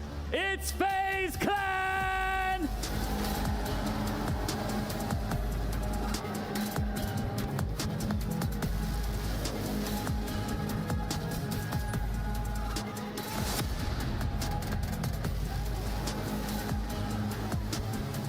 Let's solidify this bracket. Let's separate the best from the rest. Our final matchup begins. Final match of the day, and what a treat this one will be. A rematch indeed from earlier in the competition. And Jay, the idea that the loser goes home, heartbreaking, but that's EWC. Oh yeah, man. The idea of them losing and going home is not what you want to be thinking right now. Both squads are ready and rocking to spawn in for this rematch. We've been blessed to at least have 2 maps that were played in the previous series. We're gonna start off on the Skyline. If I'm FaZe Clan, we need to find some success in an opening hard point. It's been all throughout this weekend where they're consistently starting down 0-1. They have to feel the pressure of trying to guarantee the search and destroys, and that has been their story all season. But with Omid on the opposite side, they understood yesterday was their opportunity. They let it slip. Today, they're feeling different. Yeah, one good shot to bring down FaZe, and they let it slip within their fingers. FaZe, undeniable. Give them a chance, and they will run for it. But now they find themselves in a very, very tough spot. A squad like Omid with so much to prove. The Call of Duty world staring at them, hoping, wishing. All those FaZe haters dying to see them drop down now. But will they go for it? Will they take the drop? FaZe still undeniably one of the best teams in the world, one of the finest squads to ever grace the game. Have they got that special sauce in them today? We will find out. Skyline for map number 1. Man, this is going to be a mixy one. Obviously, FaZe Clan yesterday were able to pull away with the majority of the money hills. Dominated at the P4. The fundamentals were not in play for Omid. If you're Omid, you've already been battle tested today by P7. You've already played this map today versus P7 and made the adjustments. Vivid and Mac took over on the map number 4. But you cannot afford to have a slow start for the veterans here, because Mamba and Craze, their hands are definitely going to be full. Oh yeah, FaZe are going to punish if you give them a chance. Here we go, ladies and gentlemen. Our final match of the day to determine who makes it to tomorrow's play. We'll find out whose key gets crushed. Omid, take on FaZe Clan. Here we go to map number 1. FaZe Clan spawning on the preferred side. Vivid already finding a big opening kill, and Craze sneaking his way right through bottom gem.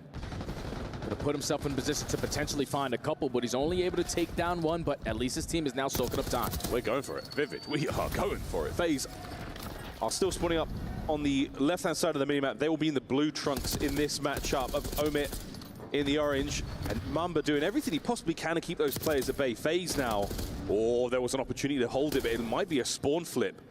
We'll see where those next 2 players spawn up. And it is indeed. So FaZe have lost control of the left-hand side of the map, but Abizi wins a big one. Mamba lovely wall bang there. And P1 is going to come to a close. And Omid, what a lead they've gained. Yeah, that's a perfect start there from Omid. They already have great plays coming in from Vivid. A perfect start at 4 and 2. Mamba on 3 in a row. Been able to slay your way out, potentially still contesting for these spawns here at New. It's going to turn into a one-on-one. But what is it going to do to the spawns? Mamba just needs to finesse. Finesse, he does not. Abizi slides right up, takes care of business. Craze now trying to stay alive, over by time. Hyper-aggressive work there out of Tyler Farris. Abizi getting in the mix. Mac. Oh! No way did he get all 3! What a moment from Mac. Mr. Triple today. That's a big play from Mac because he gets all 3, and every single one of those players already spawned across the map.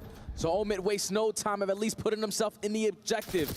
But you still have a battle. FaZe Clan are not going to give this up. Sip, Abizi, they're all flying in, playing super aggressive today, and the break is clean. Spawns all the way across the map. Oh yeah, still popping over here by the 2nd point. Looking towards 3rd as well, though that is on the menu right now. And Mac, he has eaten 3 members of FaZe in the previous point, and now set up towards New. Sim making his way over now by P1. This is a great angle to have. Not necessarily the weapon he wants, but this is Chris Laird. This is the master at work, finding his avenue on towards New time. Can he make anything of this life? Mac, lovely work on the read, takes care of business. And Mac is able to find another one as well, so it's already 3 dead. Abizi, last man standing. Can he take care of this player who's already weak? But a team kill is going to get that one done. Draza effective on the trade. Neither team is currently fighting for the hill time. They're fighting for the map control. Draza was the player who I had highlighted going into this, because he had a very, very slow start, but he's already turning around, sitting at 8 and 8. It's basically a tie game still. FaZe on the approach towards Kitchen once again. This is Sellian from Grass. He will be the entry man. Great work at range. 3 dead for FaZe. Draza last man up, trying to play for the new hard point alone, and he is currently surrounded by Omid. Still swinging though. A dangerous man. Holds his life for as long as he possibly can, puts Mac on a 3 spree. And this is where FaZe can get aggressive because they know they have the advantage. And a close spawn also comes in for Draza. So Craze is going to have his hands full. Already finds a double. The stun is able to connect. He has the indication that someone else is there. But Abizi with the finesse guarantees his team the close spawns towards the back. They win the rotation again towards P4. Amazing stabilization there from FaZe. managing to hold on to this position. That is Draza just cooling off in the shower there, soaking up as much of this time as possible. Here comes Vivid on the pie from bedroom. Nobody home there, so he knows where to check. Tries to bait the play, doesn't get anything for his trouble, but another death in the pile. Abizi now pressing forward, keeping Mamba now out of the play for as long as he can. Great time from FaZe here on bed. Vivid had a good start. He was sitting at 4-2, but that's now 9 deaths in a row for Vivid. The veteran needs to show his presence here.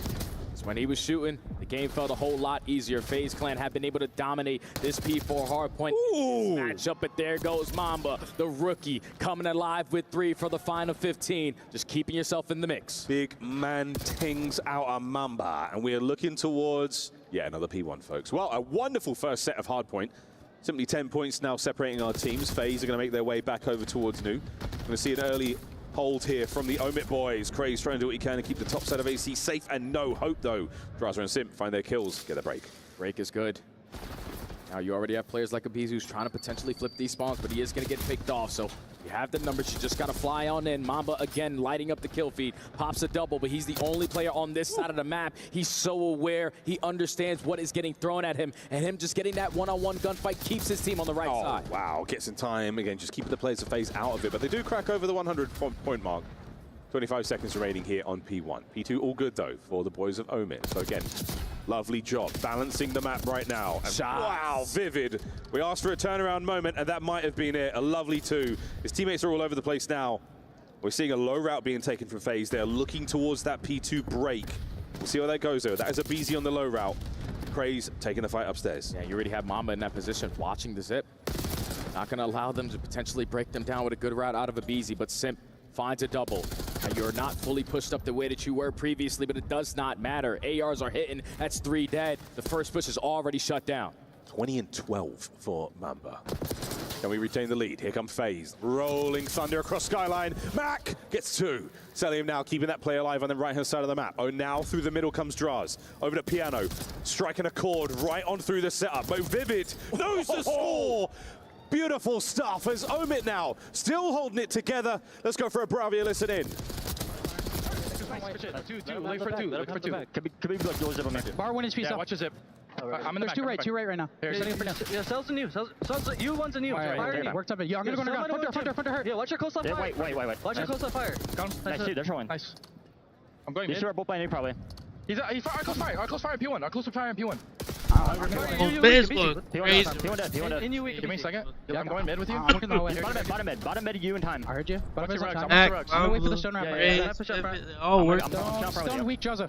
On the bar, sit. I got one. Where's on the bar? Take it down. Sell P1 right now. I flipped. I'm gonna drop weight. P1 so weak. You, busy. P1 also. Go. On the bar. P1 T. He's repeat zone. You right now. Jaws repeat zone. I heard you. You naded. You and Rugs. Stone, Jaws. Lights. Outer. I'm repeating mid. You 1 HP. I'm repeating you. Wait for your mid. Dude, on the bar. Watch him. Watch on the bar. He's you. We're hitting front. He's our side. You again. Easy. Weak. Nice. Could be outer.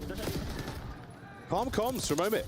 I mean, even in a moment like this, the boys stand in control. 100%, man. You've already played this team, so you know what's going to be thrown at you. So all you have to do is just be level-headed. Make sure we're taking our time on these approaches, on how we're going to set up these plays. It still does not matter. FaZe Clan have the raw talent to battle their way back in for that final 15 seconds. You're going to be down by 10, but again, for the fifth time, they win the rotation towards the money hill at P4. Oh, the 1v1 gets won by Craze. Takes care of Selim. That's going to be a little bit of time going his way. Waiting for the reinforcements and somehow holding the backline together. On board with Mac now. Makes the top stairs safe. And that is an unbelievable turn from Omit. And how much time can they secure here? Because this can basically lock the game up. What a play out of the SMGs and Mac and Craze. Craze through the front door, Mac on the pinch, in sync to get all 4 kills and spawn them all the way across the map. Still 30 seconds here. FaZe Clan trying to break from the top, but they are losing a majority of the fights. MC and Draza combined for 3 though, and they're still gonna consistently always find the rest of that junk time. You went wrong though, that was a very strong hold. Late break from FaZe and a solid 20 seconds that they will happily take going back into now our 3rd set of hard points here on Skyline. Not disappointed whatsoever by the pace and the skill that we've seen in map 1 already. Look at Abizi again, trying to go on that route, but Mamba is just so aware. It's been way too quiet. No one's approaching through the middle of the map. Someone's got to be going on a pinch. Is able to catch the timing to secure that one-on-one. Now a little bit of gun game. SMG in hand, but the knife even better. Celium wins that gunfight or the knife fight and secures this side for his team. At least he's trying to. Yeah, he may be Mamba, but you're looking at King Cobra right here. That is a masterful moment. Well, 200 points crossed though for Omit. Opportunity for the break here. Aggression there from Craze. Only managed to walk away 1 on the life. Can we get some more time out of this hard point for FaZe? They've been held back here by the might of Omit. Simp with a nice 2 in the feed. 3 dead right now for Omit. Craze in mid-map, somehow walking away with a trade. Big double out of Craze, just doesn't allow them to be fully set up, potentially for this full 20 seconds they have. But it's a battle for the spawns, a big gunfight on the horizon. Mac is not going to get the better of MC. That's already 3 dead. Can Craze make a miracle happen? Absolutely not. 4 dead in the feed. FaZe Clan are in control of the map. Woo, what a P1 this has been already. You got full control of P2. Eyes up at the ready for this one. And Celium is just ripping damage across the map. Abe with an aid. Doesn't get anything. And Omit flying through. Can Sim slow them down? What a big win. Damage dealt. And you've still got opportunity. Man down. Vivid springs to life. One shot of both of those players. He nearly killed the whole team. But now the battle's still going. You have a chance towards the back line. Mamba strikes. Gets himself at least 1. And now towards time. Sim from down low. Bro, this is a heated match. Finally, Holy someone shit. in the objective. Only 25 seconds still here at P2, but a majority of FaZe Bro, Clan what the trying to fuck? approach for the break. They are aware of it. Everyone is watching the proper angles. Another 3 dead in the feed. Omit just need to try to chain it a little bit towards P3. Vivid has hit the switch. He's turned up. We're flipping. Tables, chairs, everything in between. If it's not nailed down, it's hitting the sky. Hello. Doesn't walk away with that one as Abe and Sim get theirs. 10 seconds for the win. Over the kitchen. FaZe in position. Cell looking to hold it down right now. FaZe have been here before. We have seen some unbelievable comebacks in this tournament already. FaZe still hold. That's 3 dead too, Mech. They were banking on him to potentially find an opening on the pinch, but we saw FaZe Clan almost have a miraculous comeback here yesterday. Still holding on to the P3. Right now, Omid are going 1 by 1, and FaZe Clan are picking them apart. 1 from Jim, 1 from upstairs. Mamba v Cell again. Celium from behind bar. Unbelievable shots. They are fighting through every wave of Omid players. Gotta try to think about the new one. You can no longer lose here, so we're gonna start to think about that rotation, but so is FaZe Clan. So you can start to bombard your way still for this old time. On to all time we go, and this could be the win. Abe's gonna save it here. A massive moment. Last man in, the point, the dive, and the win from Abizi. Stays alive, but the spawns have flipped. The spawns have flipped. FaZe have gotta go right now. They've gotta get it towards time. You gotta stay alive. Just put yourself in the corner. Guarantee at least 1 gunfight. Sim can't get 1. Omid are in. Abizi down. Wow. FaZe fall in map number 1. No way, bro. No. Omid show fight.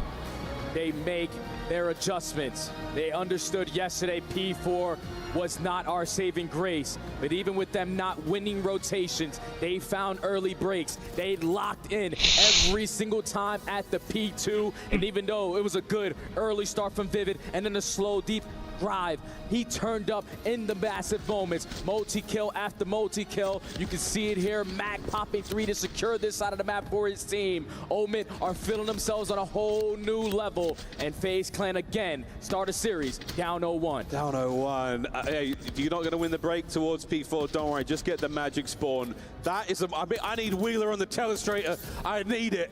What a moment that was. They just got too aggressive, man. When they were trying to just keep them away from P3, they still realized we can potentially still lose here if we don't have the numbers. But the fact that everyone pushes up and no one is committing on the blocking of the spawn allows all of Omid to be blessed with that opportunity and capitalize on it. I have so many great plays.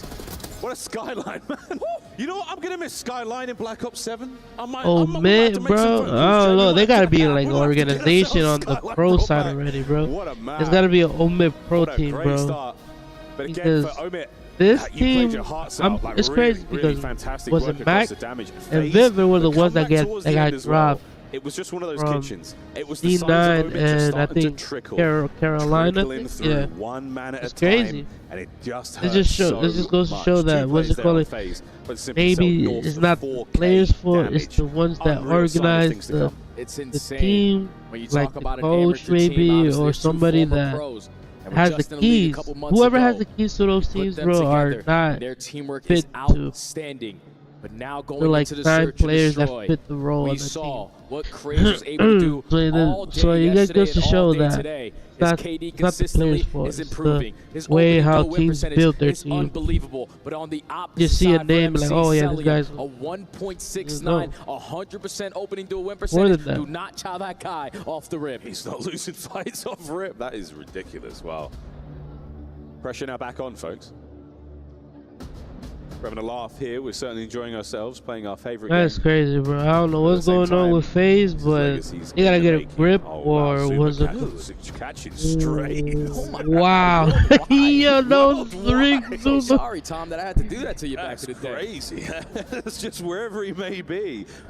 Slowly back in we go though. No to ring will comment. be again a very exciting game of Search and Destroy. Protocol Game 5 yesterday was an absolute treat. We're going to go back to it in this series, but right now, yeah, just as far as this one goes, Jay, plenty of time for the boys to get back in the lab, you know. Of course, we've seen Omid play a bit earlier today. I don't know what I was talking about. That Zuma thing completely threw me, but what a great, it's so fun.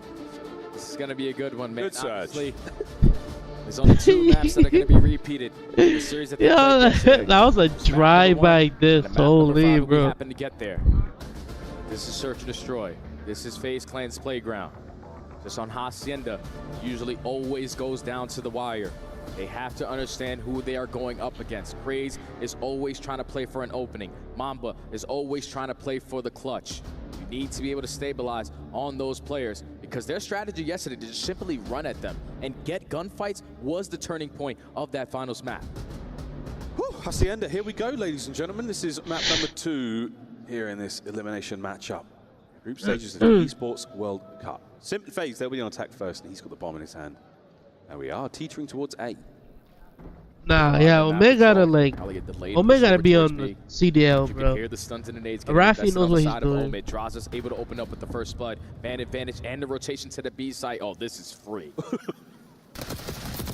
Oh, how free. Craze makes it a 3v3. Bomb plant. Find a corner, any corner. This is a day one. How will Omid take this back? They have some tax because there's no trophy systems in play. Definitely be an opening to find someone camping on that rock corner. You can already see Vivid taking the long route around the back, but Mr. Lair is never going to get caught off guard. Man advantage, FaZe Clan. And he killed him so fast. And Sim, now Sim, just give him all 3. FaZe. You can always count. FaZe with Mr. Chris Lair. Just turn up when he needs to. The perfect read to catch Vivid on the re-pinch on the long route through driveway. It was everything that you needed to get. Because if he catches this timing, your teammates are going to be ended up trapped on the rock side and overwhelmed by the sub pressure. As Mr. Simp always makes big time plays in the big moments. He definitely said a lot there as well. Well, 3 sprees, a great way to get things going for him. We're definitely looking at an RCXD car soon. And not that we see too many successful RC plays on Hacienda, but hey, end of the year, show me the goods. Mid-map, full of players. Craze should get a freebie here. Nope, Celium gets away with it. Got to read on sort of what the setup is looking like. And Crazy is going to clear out all of this B site, but your bomb carrier is going to be Mac, the most aggressive player on the map, trying to take some space in towards office. Droz is going to climb again for another first blood, but still going to be a 3v3. And you got Craze hitting a water route. Oh, he's way out there. We'll see how impactful this is going to be. If he times this right, he's going to catch the players coming out of office. Love this. No plant yet. Timing. Pretty good, but Celium! Such a difficult contender to deal with. Tons of information gained, though. Eyes up, guns at the ready, bomb planted. Trophy is going to be down. It's all about someone trying to make a big-time play. Get on a position from top office. Oh, my. Watch the defuse, but the timing for Mac might be great with Mamba finding one. Oh, but look at this FaZe just keep going around and around. Mamba can't get the second man. And Mac gets back into a corner. FaZe are going to run this one together. Wait for their whole 3-gen. 3, 2, 1. The Terrors strike and find the kill with 20 seconds to go. Simp and Abizi in the 2v1. You could not ask for a better duo in a moment like that. And that all goes back to just selling and winning that gunfight versus Craze, man. Craze puts himself in a very good position to spot at least 2 players approaching towards that B site. But MC always has his head on a swivel. Just peeks towards the back of the spawn. Secures the one-on-one. And then Tiny Terrace trading out effectively. We have said that for so many years now. FaZe Clan, 2-0. I mean, Mac, kudos to him. When it comes to Skyline, somehow getting miraculous multi-kills, but a moment like that, yeah, FaZe never going to give it to him. Great stuff so far here on Hacienda. That's 2-0. And Sim having himself a game so far, 4-0. Gotta try to slow that guy down. When he pops takeover, it's very difficult to beat this squad. Oh, yeah. He, again, is open for free. And Abizi, he was the bait this time round. Our first Blood Reaper, no problem. That's going to be Sim on the plant. So you give him the bomb, you give him the score line. We'll check in with him in a moment. We could be looking at a Hellstorm. Over halfway. Catch another here. A precarious moment, and he can't get any more out of it. What a wonderful retake right now from Omit. This should be it. Abizi somehow managed to sneak on the inside. Oh my! What a dive! And the dive was the last chance, and another 20-second defuse. Check, this is going the distance. This is unreal, because that's 3 first bloods for FaZe Clan. But every single time they get a first blood, Mamba is on the opposite side responding to turn it into a 3v3. Wins a huge gunfight opening to Rock, and then the stuns and the nades are effective to shut down Sim. And no one in a position right there from FaZe Clan to even check the defuse. That's what forces them to be aggressive, forces them to push their way out of garage. You catch Draza slipping, Abizi already gets by you, but too many players alive. Omit, get on the board. See a lot more Omni movement dives this tournament than we have for a while. Players really pushing it. I'm loving it, man. Yeah, I love it. Highlight moments. I remember in the beginning of the season when they weren't running a dive feature. Oh, yeah. It was just slide everything. Yeah. But then Hydra obviously changed it all. The Hydra hybrid movement. We got behind that one. Well, opening break, quite quiet. Not quiet anymore. There's the RC. It gets shut down. And again, you've managed to get a first blood there. So selling him out of the equation, not a problem you have to deal with for now.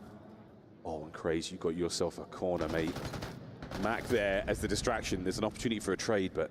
Oh, no! Draza cannot believe it. Nearly absolutely walked into that one, and Craze knows something's up as well. And Vivid cannot afford to drop here, but Abizi's going to get the timing on him, but at the same time, Craze takes care of Draza. Now Abizi, sometimes it's a little too easy for him in a 1v2. On planet A, is he going to check this quick enough? He is. This is a 1v1. The bomb does not get planted either. So now Craze. Oh, he's going to check mid, nobody home. He's going to check bomb, and the guessing game is on now. Abizi. Is he going to catch the tail end of this run? Oh. Give some info right there to Craze. 20 seconds to go. Knows that he's potentially still close by. 15. Back we go. Now over towards B. Abizi has done his due diligence. The bomb site is now clear.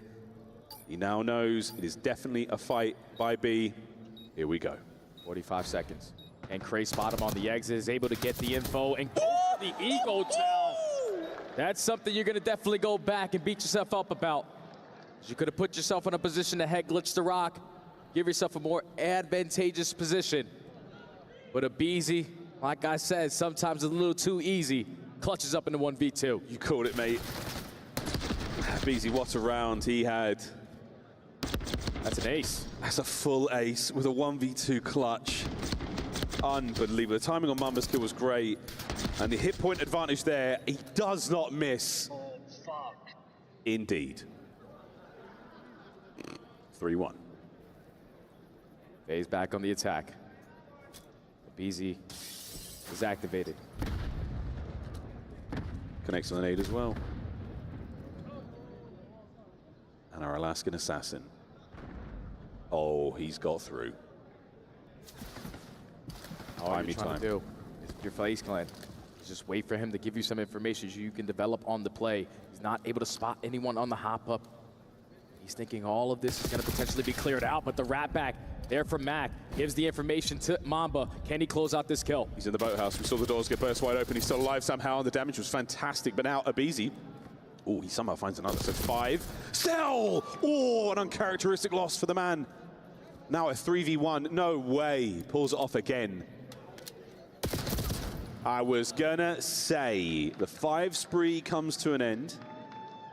We gotta feel a little bit better after that one. That was all aware with Omid just being on point. It's a little bit too silent around the map. And if that's the case, someone has to be developing on a water route. You wrap back at the right time if you're Mac, not being able to spot anyone through B side. Give the comms to your teammates. Mamba's able to secure it, but Vivid with a massive one-on-one gunfight there versus MC. Usually do not see Celium lose those engagements. But Omid add another one to the tally. One away from the equalizer here, we find ourselves. And not a huge amount of love towards the A-bomb site after Abizi's ace, but we'll see if that comes to play now. Lovely start here from Vivid under the cover of Craze. Mac up there in the corridor as well. Stun connects. Get that nade down. Simp gone. Fantastic nade.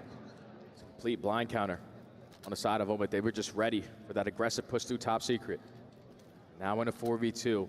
Let's not do anything fishy. Everyone rallied together. Droz is thinking he's going to catch the timing on the pinch, but he is going to fall. Now Celium in a 1v4. Oh, this is an unbelievable bounce back round from Omid, though. Squeaky clean. 3 in a row now from Vivid. Max on 1. Craze on a 2 as well, alongside Mamba, who's got himself a single. And Celium down and out. Cruz with the final kill. Craze on fade. All tied up now. I swear, this team is technically an amateur squad, but they have some of the best teamwork I've seen throughout the weekend. Nades on point, stuns connecting through top secret, just the coordination to hit these gaps knowing that your teammate has your back. Omid are able to tie the game.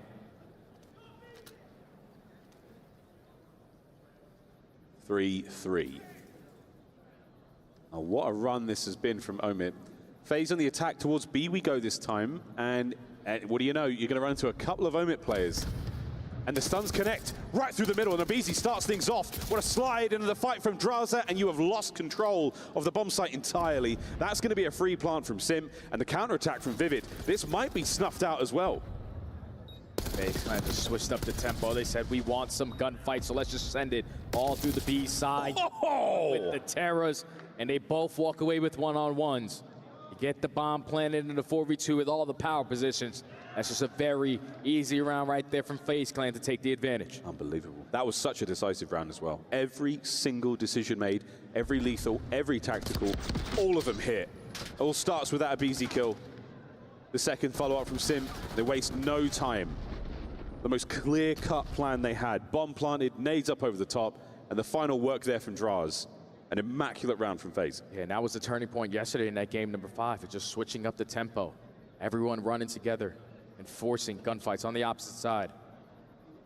Allows FaZe Clan to walk away with that one. Now Omid looking for a response. Same exact aggressive play over towards B, and FaZe Clan are already getting a read on it. FaZe are up, and they're showing some face. Nice nade to slow things down. Abizi's surrounded, and he's making a meal of this one, and it's 3v1. How have FaZe done that? Mamba now, how am I alone? What happened over there, boys? He's going to find himself a corner in Abizi. He snuck by. They have the information. Mama's also going to be down. He wins the first gunfight for Draza, but instantly going to get traded. And that round is all on Abizi. The fact that he's able to finesse the archway the way that he was, stalls enough time for his teammates to wrap back towards top office, give him a little bit of assistance. He only took 4 HP damage that entire time with 2 people shooting at him. That's ridiculous. He is unbelievable when he's on point. That is ridiculous. A man of many nicknames. The Demon Barber of Ramaza is the one that always sticks with me. He used to go crazy on Ramaza hardpoint around the barbershop hardpoint. He was him. He was him. He's always been. It was so hard to take care of him, man. So hard to kill him. Map point for FaZe. And Abizi at 11-5 on a 4 spree. Again, sitting on the RCXD cart if he wants it. But, I mean, at this point in time, it ain't broke. Do not fix. Do not change. Keep rolling. Here we go. Going right back to just trying to force some gunfights. You already take all of top open hallway away. Omid with the stun. Gain a lot of information there. You set up on the pinch, but there's just too many players for Craze to shoot at. Celium gets the better of him for the first blood. Oh, man, he could have done 400 damage there and not got a single kill. Incredibly unfortunate. Vivid's going to get hit a little late on the bomb check, so that means it will go down. And Sim, wow. Brought down 3v3. A lot of time here. Not a single player in a position for FaZe Clan to think that the defuse is going to come on in. So Vivid locks down well. Mac finds a double through bottom connector. Now selling him in a 1v3. He has to check sight. He's got to check sight, and it's perfect coverage from Mac. A veteran play. There's only one spot you really want to be in that situation. And behind the guy trying to get the defuse is ideal. But there we go. Mac on bomb. 3 spree. Big points. The play call right there for FaZe Clan was beautiful. It's just after the fact that they get the first blood, they get the bomb planted, every single player besides the bomb planter was all the way in the opposite side of the map, and Mac was super aggressive through mid connector. So you instantly force them to work their way back into the site without having the power positions. That is what allows Omit to set up all the angles, win the one-on-one gunfights, and Mackenzie mounts to find 3 to go deeper. Not over yet. B-bomb hit for Omit. Simp's going to be watching something from way deep. Oh, it's the RC car. There we go. So he's got all of B covered. Oh, my man's got tech. We've crossed the map. We're now checking out the A-bomb. That RC car did a worldwide tour, saw it all. One of easy strikes for the first blood, but Craze knows that. Oh my. Holding that RC car instantly off spawn. Gonna put himself in a position again. He had a misplay early on in the game. Even in a man disadvantage, he has so much to work with. He's definitely getting one here. Surely, surely, surely, surely, surely. Gets his first blood. Second man, hungry for it. No intel on the next view, though. Here come the rest of Omit pushing up. Still trying to make a decision on what objective they want to work. Bomb carrier starting to work his way over towards A. Abizi gets the better of Craze. Man advantage, FaZe Clan. And Mamba's still in a sweet position here to try to make something happen, running out of time. There's the bomb plant. It will be checked, and Simp is there for it. 1v3 for Mamba to stay alive here on the map. Has to try to force a gunfight. He is surrounded by all of FaZe Clan, and that is going to do it. An automatic response for FaZe and the search and destroy. The Terras take over here in map number 2 to tie the series. What a map from Abizi as well, man. Statistically dominant ace as well. A crazy ace. The fantastic bounce back there from FaZe after losing the first.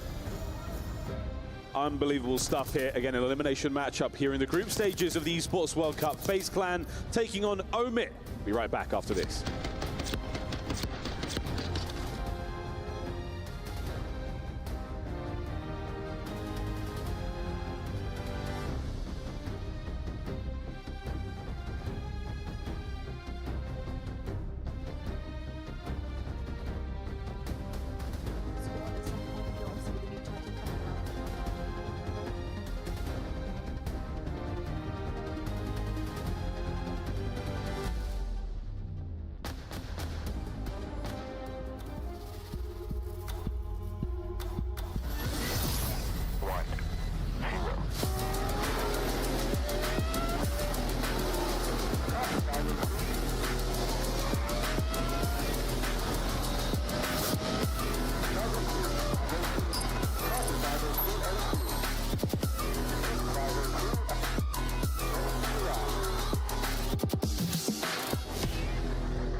EasyCater is your soup to nuts tech platform for ordering food for your workplace. Yummy.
Welcome back to the Esports World Cup. Boston Breach have bested Team Falcons. Another team eliminated, another key to be crushed, and Boston will advance in play. The hometown heroes unfortunately going to fall short here and not make it to the playoff bracket. Force it all the way to a Game 5. You finally found some success in this series in the opening hard point. Search and destroy can either be really good or really bad. TJ unfortunately drops a donut there. And Boston, send them packing. Boston Breach, congratulations. You move further into the competition. A squad that found their first success, Jay, in the Cold World at this tournament last year. Absolutely shocking the world once again. Defeating the Falcons. They will have access to a good bit of fun.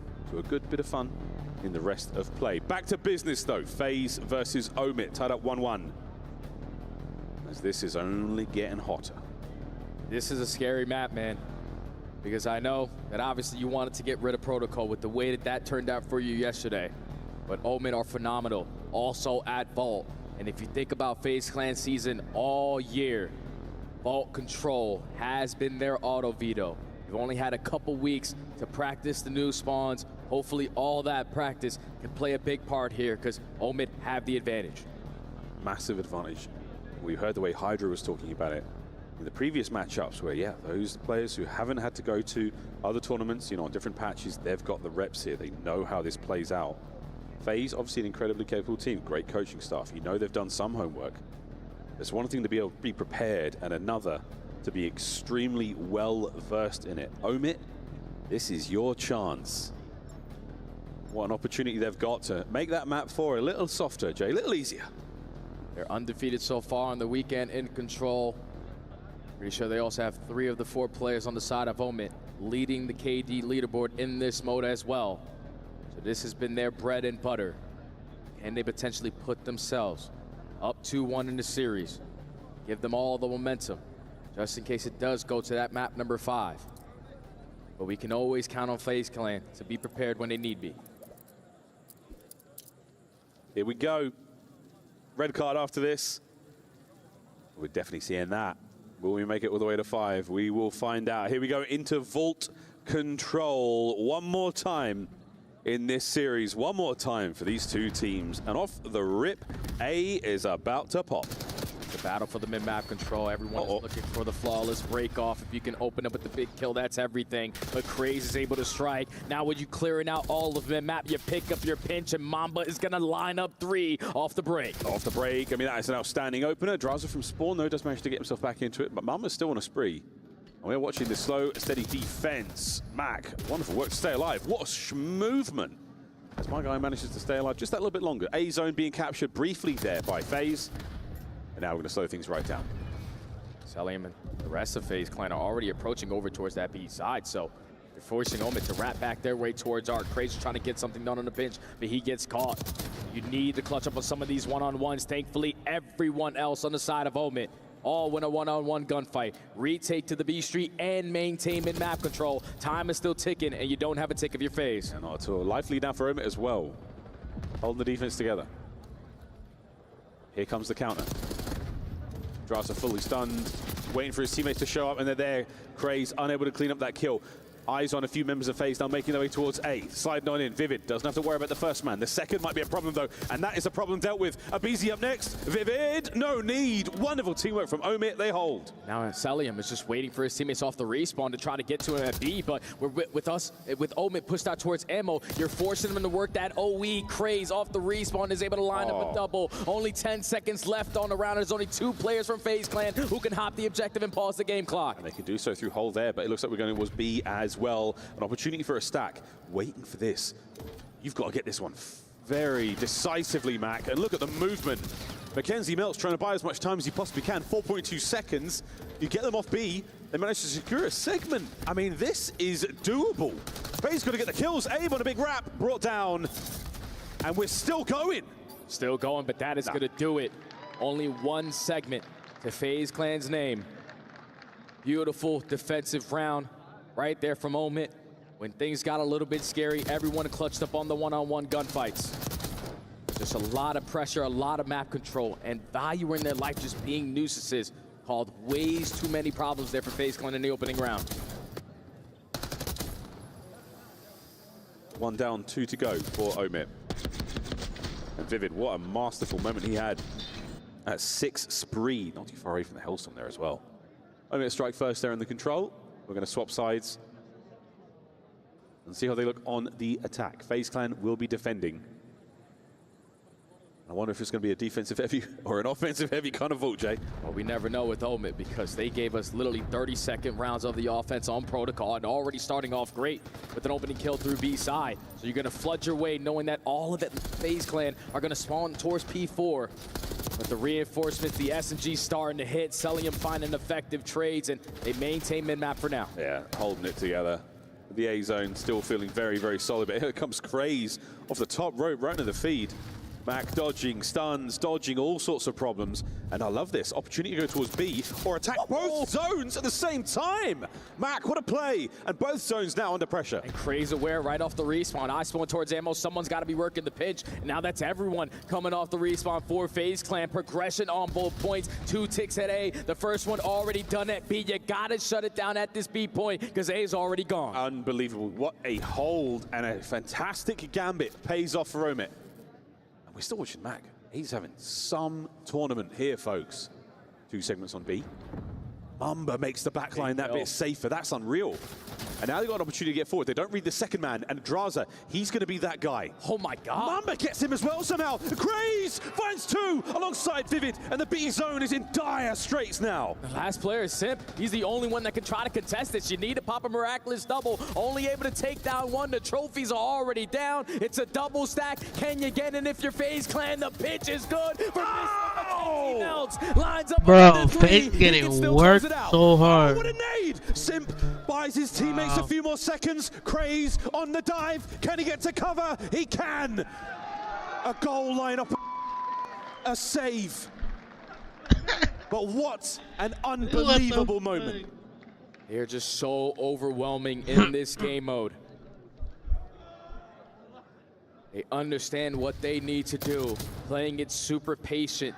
That big opening kill from Mac just gives it the advantage, but the second one is even better. At this point, FaZe Clan are coming off the respawn, panicking. Which point do we want to try to stop? You're spawning so far away from B, but you don't have opportunities to go back to A.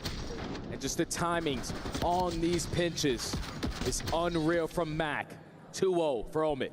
2-0 for Omit. FaZe backs against the wall. Let's go for a quick Bravia listen in. I have cat.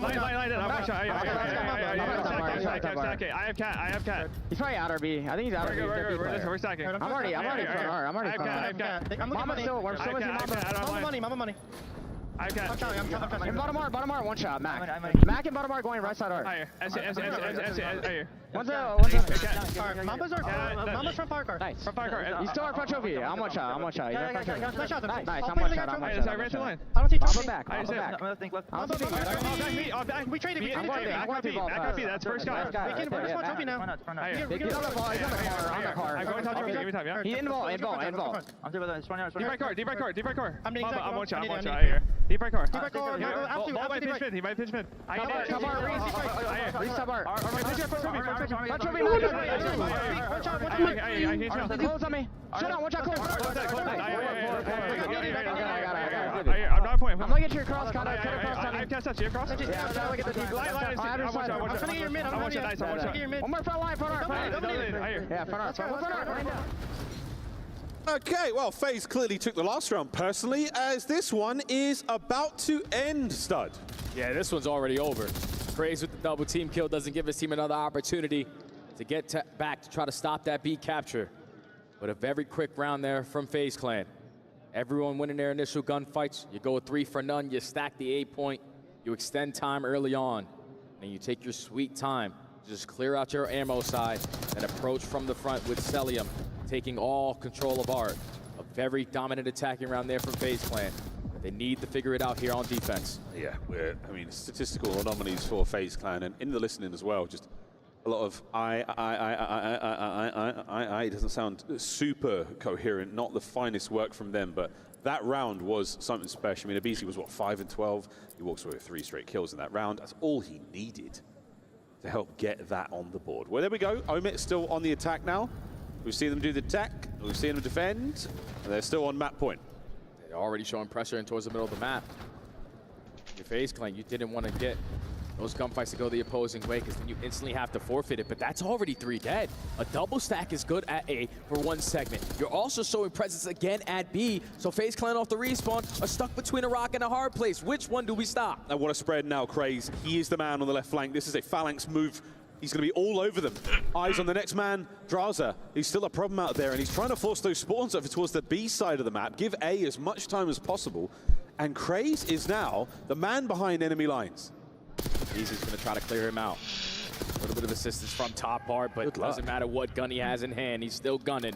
It's already 2 dead, and this is where it gets scary because you want Craze out of this position. You want to spawn them away from Arch so you have more opportunities to just flood your way through the front door. But FaZe Clan take a lot of space through B Street. Mamba eventually is going to fall. Now you're in a power position to always be the safety net at ammo. Oh, a couple more shots. Simp is so tagged up.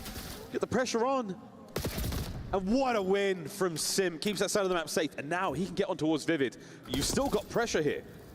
Looking to close the segment out. No, Contest is up. Selim on the back line. Mamba over the top. Can he get 2? No, he cannot. You haven't got Selim at the back line as well, so Craze, that's his job to deal with. Done. Now eyes forward. Oh, good timing. Better shots. Lines up the double, and that's already 3 dead. You have as well Vivid working on the pitch, so that's a clean 4. Everyone spawning towards mid-statue. The only player out is going to be Draza. He has to get some done on the pinch. Draza on the pinch. Now can he get it done? Can he get anything? No, he's been red. He's gone. And now Vivid on the turn gets a little bit of damage, and Mac, hold on. You've got to stay alive. The trophy systems are now gone. Anyone want to bring it? Yeah, Craze has one. Might not need it. Guns are up, and he's stunned.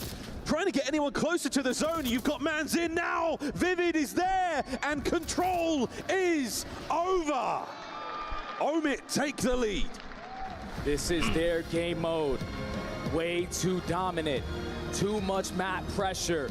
AR's valuing their lives. They have been playing on the new updated spawns for a couple months now. You best believe they're going to be sharp as hell at the biggest tournament of the year. Unbelievable performance from every single player on Omen. Everyone had their pop-off moments, but again, the teamwork is shining bright. Unreal, man. There's moments like that as well. Craze spawns up, still this is a heated match. Has to deal with that. All the little things getting done right by Omit.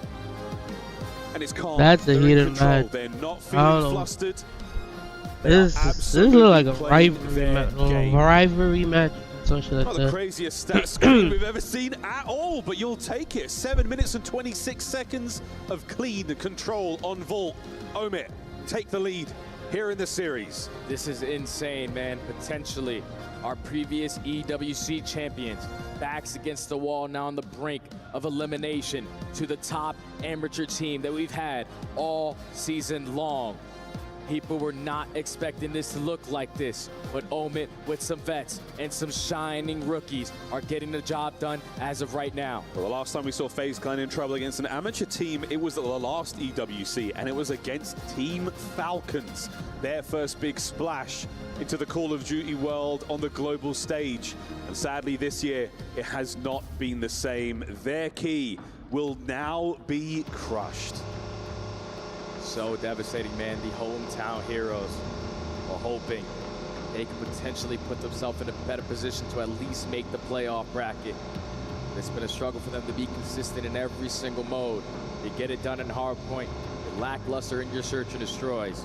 And unfortunately for Falcons, their key is snapped.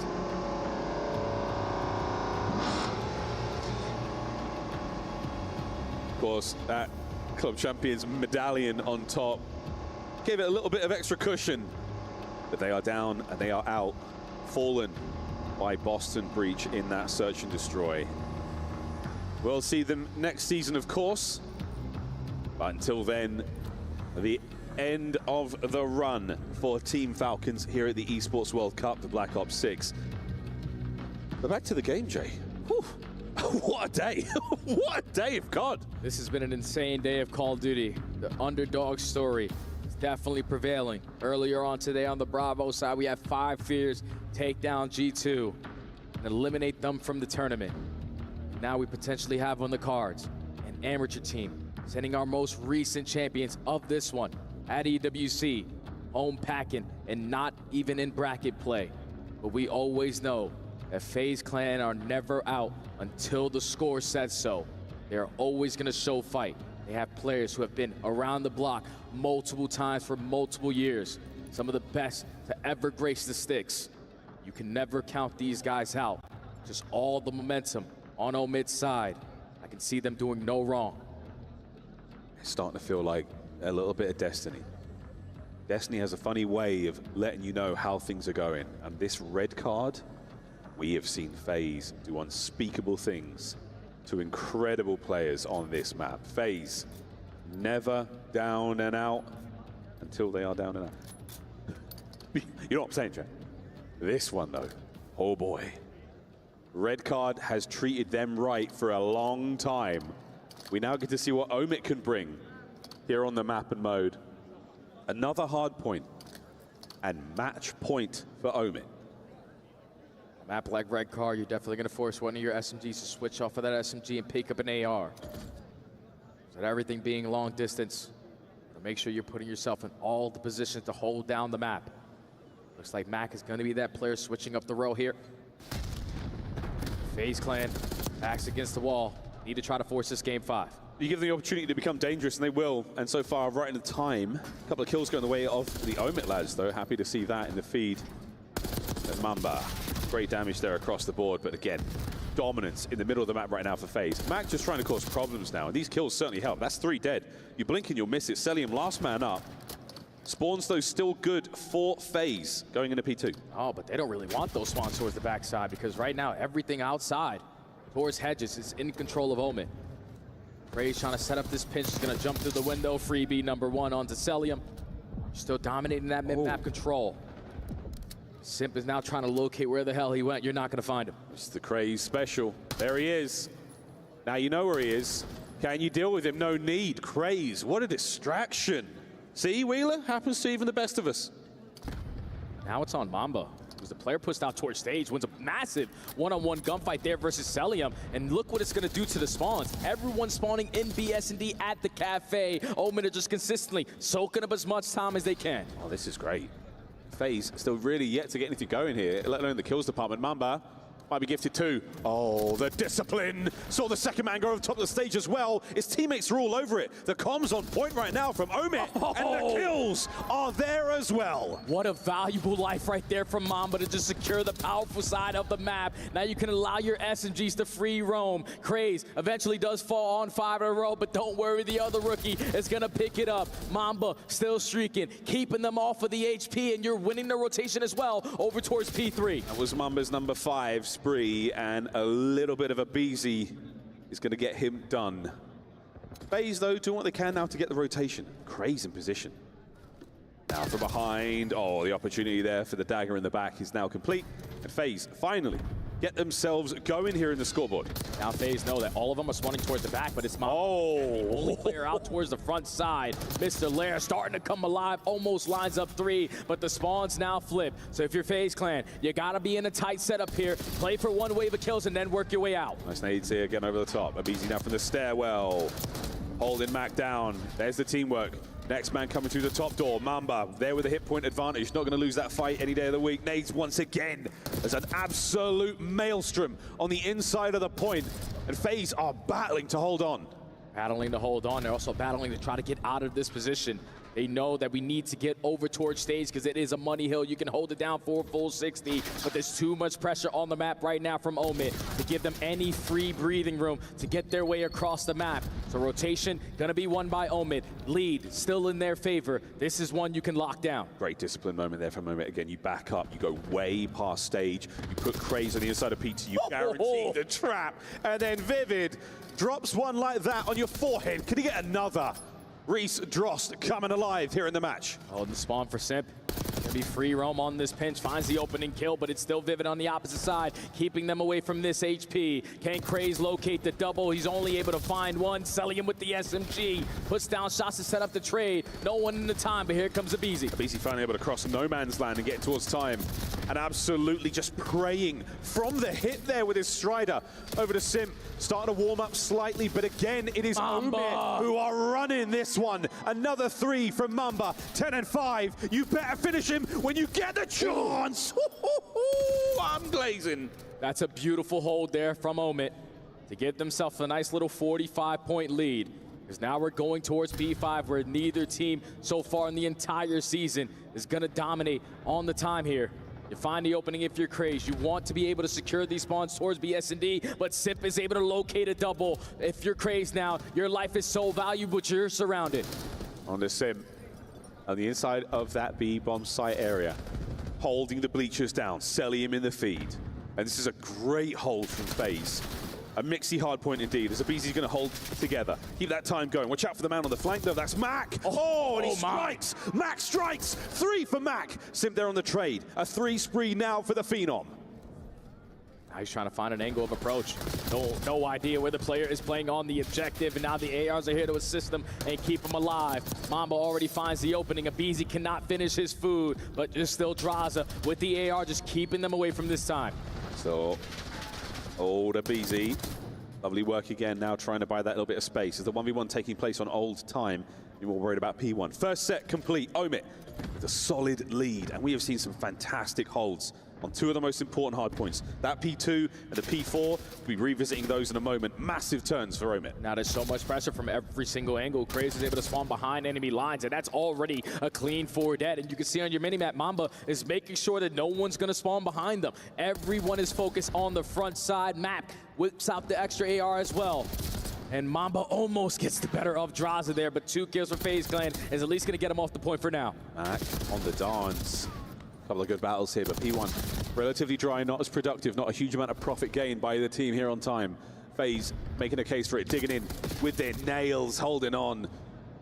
But throwing a man or 2 at that sort of play just to get them out of time, very much worth it. But look at the movement right now. Vivid has certainly sprung to life. Another great 2, and Craze now to steps. Can we get the back spawns? Can we get ourselves towards new? Wow. Craze is a ghost here on red card. That is a beautiful play. Just completely disregards aBeZy. Allows his teammates to clean that up because you know there's still going to be pressure from behind. Now you got FaZe Clan trapped towards the back again. Craze creating extra layers. You got to be able to contest them at the P2 because FaZe Clan were only able to get 10 seconds last go around. Unreadable right now. Unreadable. When was the last time Craze took damage in any fight? He is simply a phantom. No one on FaZe able to exercise him. The stick connects as well. A 6, nearly a 7. What a run. As Omit now doing what they can to maintain control on this mixy hardpoint. And this is beautiful because this is in the final 20 seconds. The spawn's already flipped, so one more wave of kills. You're going to be blessed with the rotation again over towards P3, and you can blow this game wide open. Craze lights up the kill feed, finds another 2. Celium at least able to get Mamba off for that time. But now you don't want to die off this rotation because a couple players are going to spawn all the way across the map. They're still finding shots. Oh, man. Craze, come on. The pistol, don't do it.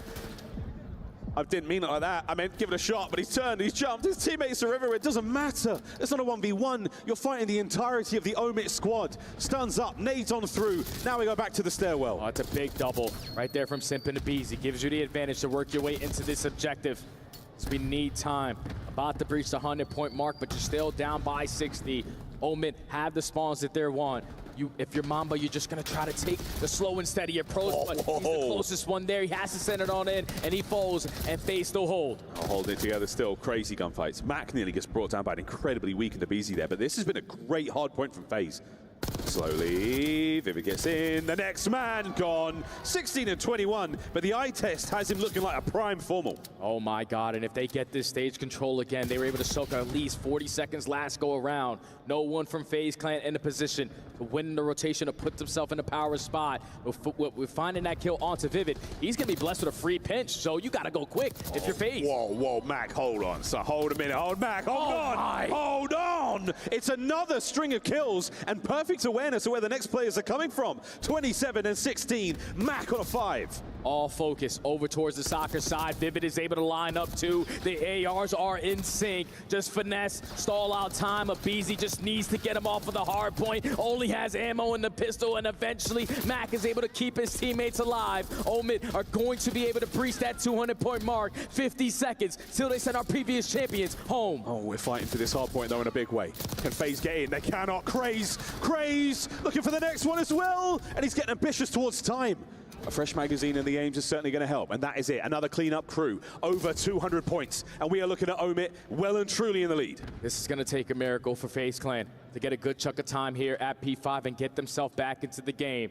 Omit are going to have 220 seconds, only need 30 to close out this series. It's a slow approach. Mac finds the opening. The buy bleachers once again. Selim now on the right flank. A BC through middle. Beautiful hold so far. FaZe did it like this the last time round. Simp opens the window for a moment, and we have Craze from above. What a win. The second man. Unbelievable. And a Hellstorm in the back pocket on spawn. And now all you want to do is just play keep away. Just don't allow FaZe Clan to get this time. They have the spawns that they want, but they know they don't want to allow Omit to get any single seconds. You can still win it here at P5. And with a clean 4 dead, the split spawns need to work for FaZe Clan. And what a moment here. The Esports World Cup. Craze pulling his team forward. It is not over yet. Vivid with another 2-piece. The hard point falls into the hands of FaZe for the next 15 seconds if they can hold it. Craze now from spawn. Pressure now on. Simp from atop the perch finds his kills and buys his boys a few seconds more. It needs to be perfect. FaZe Clan need to chain P1 to P2. You cannot allow Omit to get any time on any of these hard points. All they need is 17 seconds. 17 seconds. It sounds so easy, so simple. FaZe back to P1. Craze now on the lap. His 30th kill, looking for 31. And there it is, with the butt of his gun. Finds it, and into time he goes. Vivid on his left flank. The shoulders are there. Open time again for Mac, as we are farming, but we need the hard point. And again, Omit are there. Trophies are down. They know exactly where the spawns are coming in. FaZe Clan have one more opportunity. Final seconds now. Omit, they can taste it. Destiny somehow finding a way. Vivid down, and more arrows of Omit upon the hard point. Max staying alive. Here come FaZe once again. A desperation attempt. 5 seconds for the win, and Mackenzie melts alongside Vivid in time. The game is done. History made here at the Esports World Cup. Omit have bested FaZe Clan. Fool me once, shame on you. Fool me twice, shame on me. It doesn't happen this time around. Omit make the adjustments. The amateur squad sent our previous champions home. It was a beautiful display of Call of Duty, beautiful display of teamwork. And even with some AMs on the opposite side, they look like unbelievable professionals on the main stage. Omit send FaZe Clan home. Unbelievable. Not just FaZe Clan, 4 legends of the scene. Omit got the revenge. Of a story for these young players. For Mamba, for Craze. Mac and No way, bro. Get Omit on the moment for league. these 2 young players. Omit just what a year they have had. And their dreams of Esports World Cup glory are still alive. Mamba wanted to crush FaZe's key. And now the man gets to do it. My goodness, what a tournament this is. It's so hard to beat a team in the same exact tournament, not once, but twice. The adjustments came in for the Young Guns. They make up for it on the skyline. The dominance and control was unbelievable. But Omit, they are one hell of a squad, and I'm excited to see what they can do forward. Unbelievable. Well, on stage right now, the Chambers, the master of the multi-kill. It is Mackenzie Melts. Yes, thank you very much, Miles and Stud. I'm standing by with man like Mac, who's just playing out of his skin at this tournament. You have just knocked out last year's winners in FaZe Clan, which means we will, of course, crown brand new winners for 2025. The gameplay, the teamwork, it is all just clicking. What did you switch up from yesterday's result from FaZe? We really didn't change too much. Damn, we bro. That it was just a couple That's small crazy. mistakes that, made us lose the match. We kind of lost to ourselves in a sense. So we just maintained our confidence and kept it rolling. You personally just played out of your skin, on fire. How much are you just loving being in the server? Oh, I'm having a great time. It's my first time here. It's a dope event, dope crowd, and I'm loving it. I can confirm as well that you are today's MVP for Play Day 2. Do you feel you've got even more in the tank? Do you think you're just going to get even better and better as this tournament rolls on? Oh, absolutely. We saw a key crushed earlier on today. Mamba just took down a key a little bit earlier, and now you have the opportunity here to crush a key yourself. FaZe Clans, this is going to be sweet. Are you up for it? Absolutely. I can't wait. Let's get you down here, Mac. MVP Mac about to crush his first key at EWC 2025. And it's a huge one. I don't think many expected FaZe Clan to crush out inside of this stage of the tournament, but it's Omit who lock in that quarterfinal spot.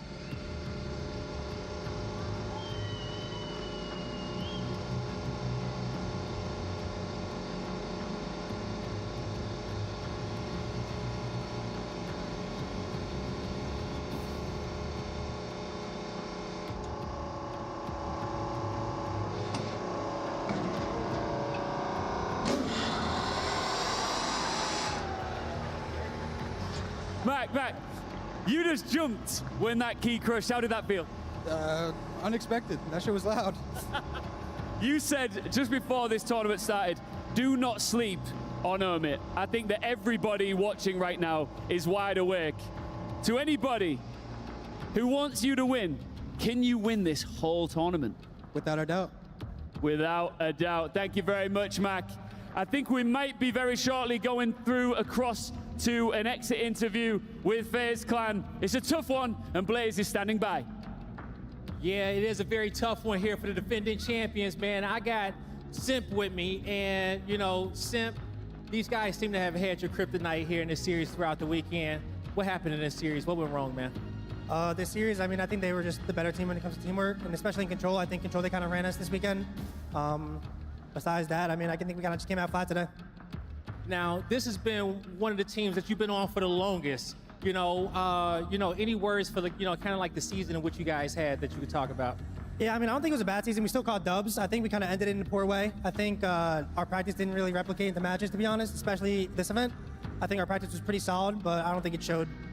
Yeah, and, tough loss there, but, you guys got fans in the crowd. You got fans all over the world who's been rooting for this FaZe squad for so long, and you guys have done so much for them, gave them so many amazing moments. What do you want to say to all these people who's been supporting FaZe Clan and Atlanta FaZe?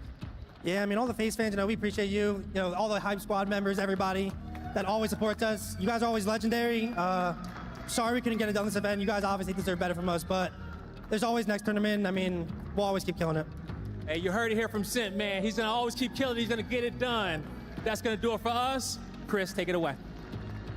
Thank you so much, Guy Blaze, and unfortunately, this is the end of the road for our EWC 2024 champions. FaZe Clan has been eliminated as history is made with a Challengers team powering into the top 8 here at EWC. We were hoping it was going to happen, and we said if it was any team, it was going to be this Omit roster with the two young guns and Mamba and Craze, who have now solidified themselves probably a spot when we talk about the league next year, but we're going to focus on this weekend right now. This is a terrifying squad for the rest of the league. They just took down one of the big dogs in FaZe Clan, and they did it confidently as well, and now we know what this team's capable of with Vivid and Mac on their A. And I'm looking at these numbers. Craze at this point in the game is 36-23. Mamba's popping off. Yeah. They are outslaying one of the scariest squads to ever grace Call of Duty. FaZe were considered a dynasty. Yeah, and they have just been dismantled. They've been dismantled by a couple of guys who were kicked off of their teams, and then two rookies who are trying to make a name for themselves. This team is absolutely disgusting. They play strategic COD. You heard the respect from Simp in the interview, like they just played Call of Duty better than us today. They have more team chemistry, and this is a team that, they've been in the gauntlet. They've been playing against Challengers teams all year. They've been scrimming the pro teams. Yeah. This Omit team is something serious, and it is criminal.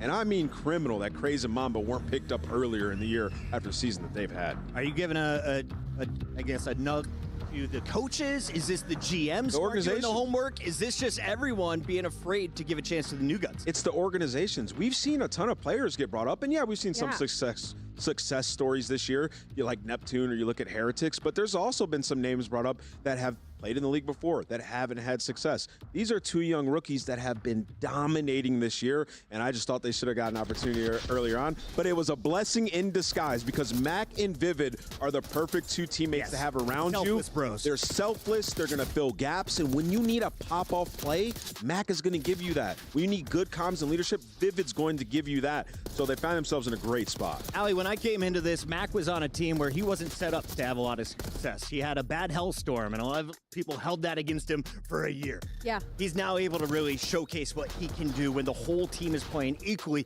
He had the biggest pop-off with 38 kills in that final game. It's really difficult because where Mac found the most success, it was on a team that had Pred as kind of like the star SMG, and that kind of puts Mac in his shadow where he had to do a lot of the dirty work. I think that's where people started to kind of overlook him, which I feel like we see happen to a lot of players. Vivid is another prime example for that. Easily, when he was on teams and they were struggling, he was the first name to be prod up. And I love this fact that when you drop Vivid, your team always gets worse. So I love that everything happens for a reason. This squad, I'm so happy this four are together. Yeah, I mean, Vivid, he's had a chip on his shoulder his entire career. He's had to go get it out the mud and rebuild himself, and it's nice to see him surrounded by guys that believe in him and will enable his gameplay. And when you watch this series, and really both series versus FaZe, they outplayed them on nearly every level. The controls were dominant. 6-1 round count. The hard points, I mean, excellent. You don't see too many, red cards where a team beats the other squad by 100+ points. Like, this team knows what they're doing, and they have that gunny. It was a clean sweep in the Challenger Final for Omit. They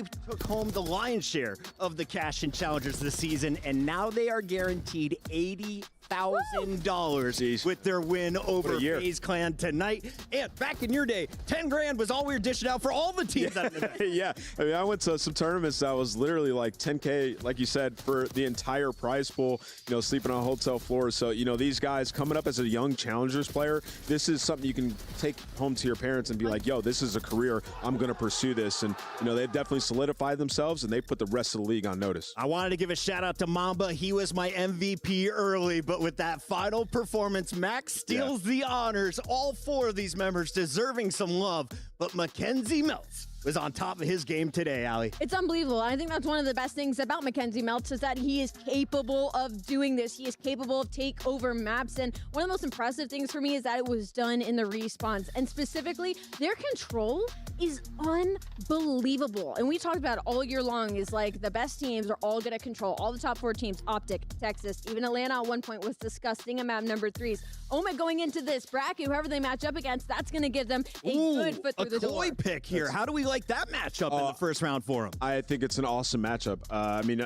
you look at Koi playing this aggressive playstyle since bringing in Abe into the team. It's going to be a tough one in the respawns. And then the search and destroy, I think Omid have an edge from what we've seen. These guys have just been together for a little bit longer than the Koi team with Abe. Want to give a big shout out to Boston Breach, able to edge out the Falcons. TJ was shut down in the final search and destroy, and Boston, after finishing top 3 at champs, are staying alive into our single elimination bracket where they will draw the Heretics tomorrow. But it's just 8 teams remaining, Ali, as everyone else has been sent home to the joy on Xnit's face as the Falcons started the key crushing ceremony at the start of the day. I think that's been my favorite thing is when we show the players' faces while this is happening. They all look so evil doing this. Other than Mamba, of course, he was like, I don't know how I feel about this one. Yeah, crushing the key is a really nice element. Yeah, look at Envoy. Dude, that's is that Lex Luthor? He showed like the crushing and his face at the same time, and I was like, that's gotta be a new meme. Also, major shout out to whoever designed this year's hydraulic press. Yeah. Last year's damaged the keys. This year's press is shattering the keys, and it shocked this man. Yeah, it sounds like an explosion, man, every single time. It's super loud, super fun, and a nice element knowing like, hey, at the end of this series, I get to absolutely crush their dreams, kick them out of the tournament, and take their keys. Now, Ali, we should mention FaZe had a very special key as the returning champion. That one is definitely going into someone's trophy case. Sure. And with the Falcons being knocked out, somebody is going to get to celebrate tonight as you're going to see Boston Breach invited into the Heroes Room. Special honor that we have for normally tournament winners. After taking out the club champions from last year, they get a bonus tomorrow, Ann. Yeah, and well well earned, that Boston series. I mean, they could have lost in 4. They ended up pushing it all the way to 5. And, you know, it's hard to beat a team like that has a lot of support, a lot of people here where they're able to clutch up and get it done. I do want to hit the topic because I know it's talked about in chat right now. Expectations, true or false, FaZe Clan breaks up after this tournament. The dynasty is over. And I think it's so heartbreaking, and you have to think it's true. You know, that core 3 was really searching for that 4th puzzle piece to create them and cement them as a dynasty, and unfortunately it seems like Traza still wasn't the pick either. It doesn't seem like any of them were, so it'll be really weird next year if they end up breaking up and seeing any of them on different teams. Rumors are contracts are sorted for a little bit, though. These guys might hang around.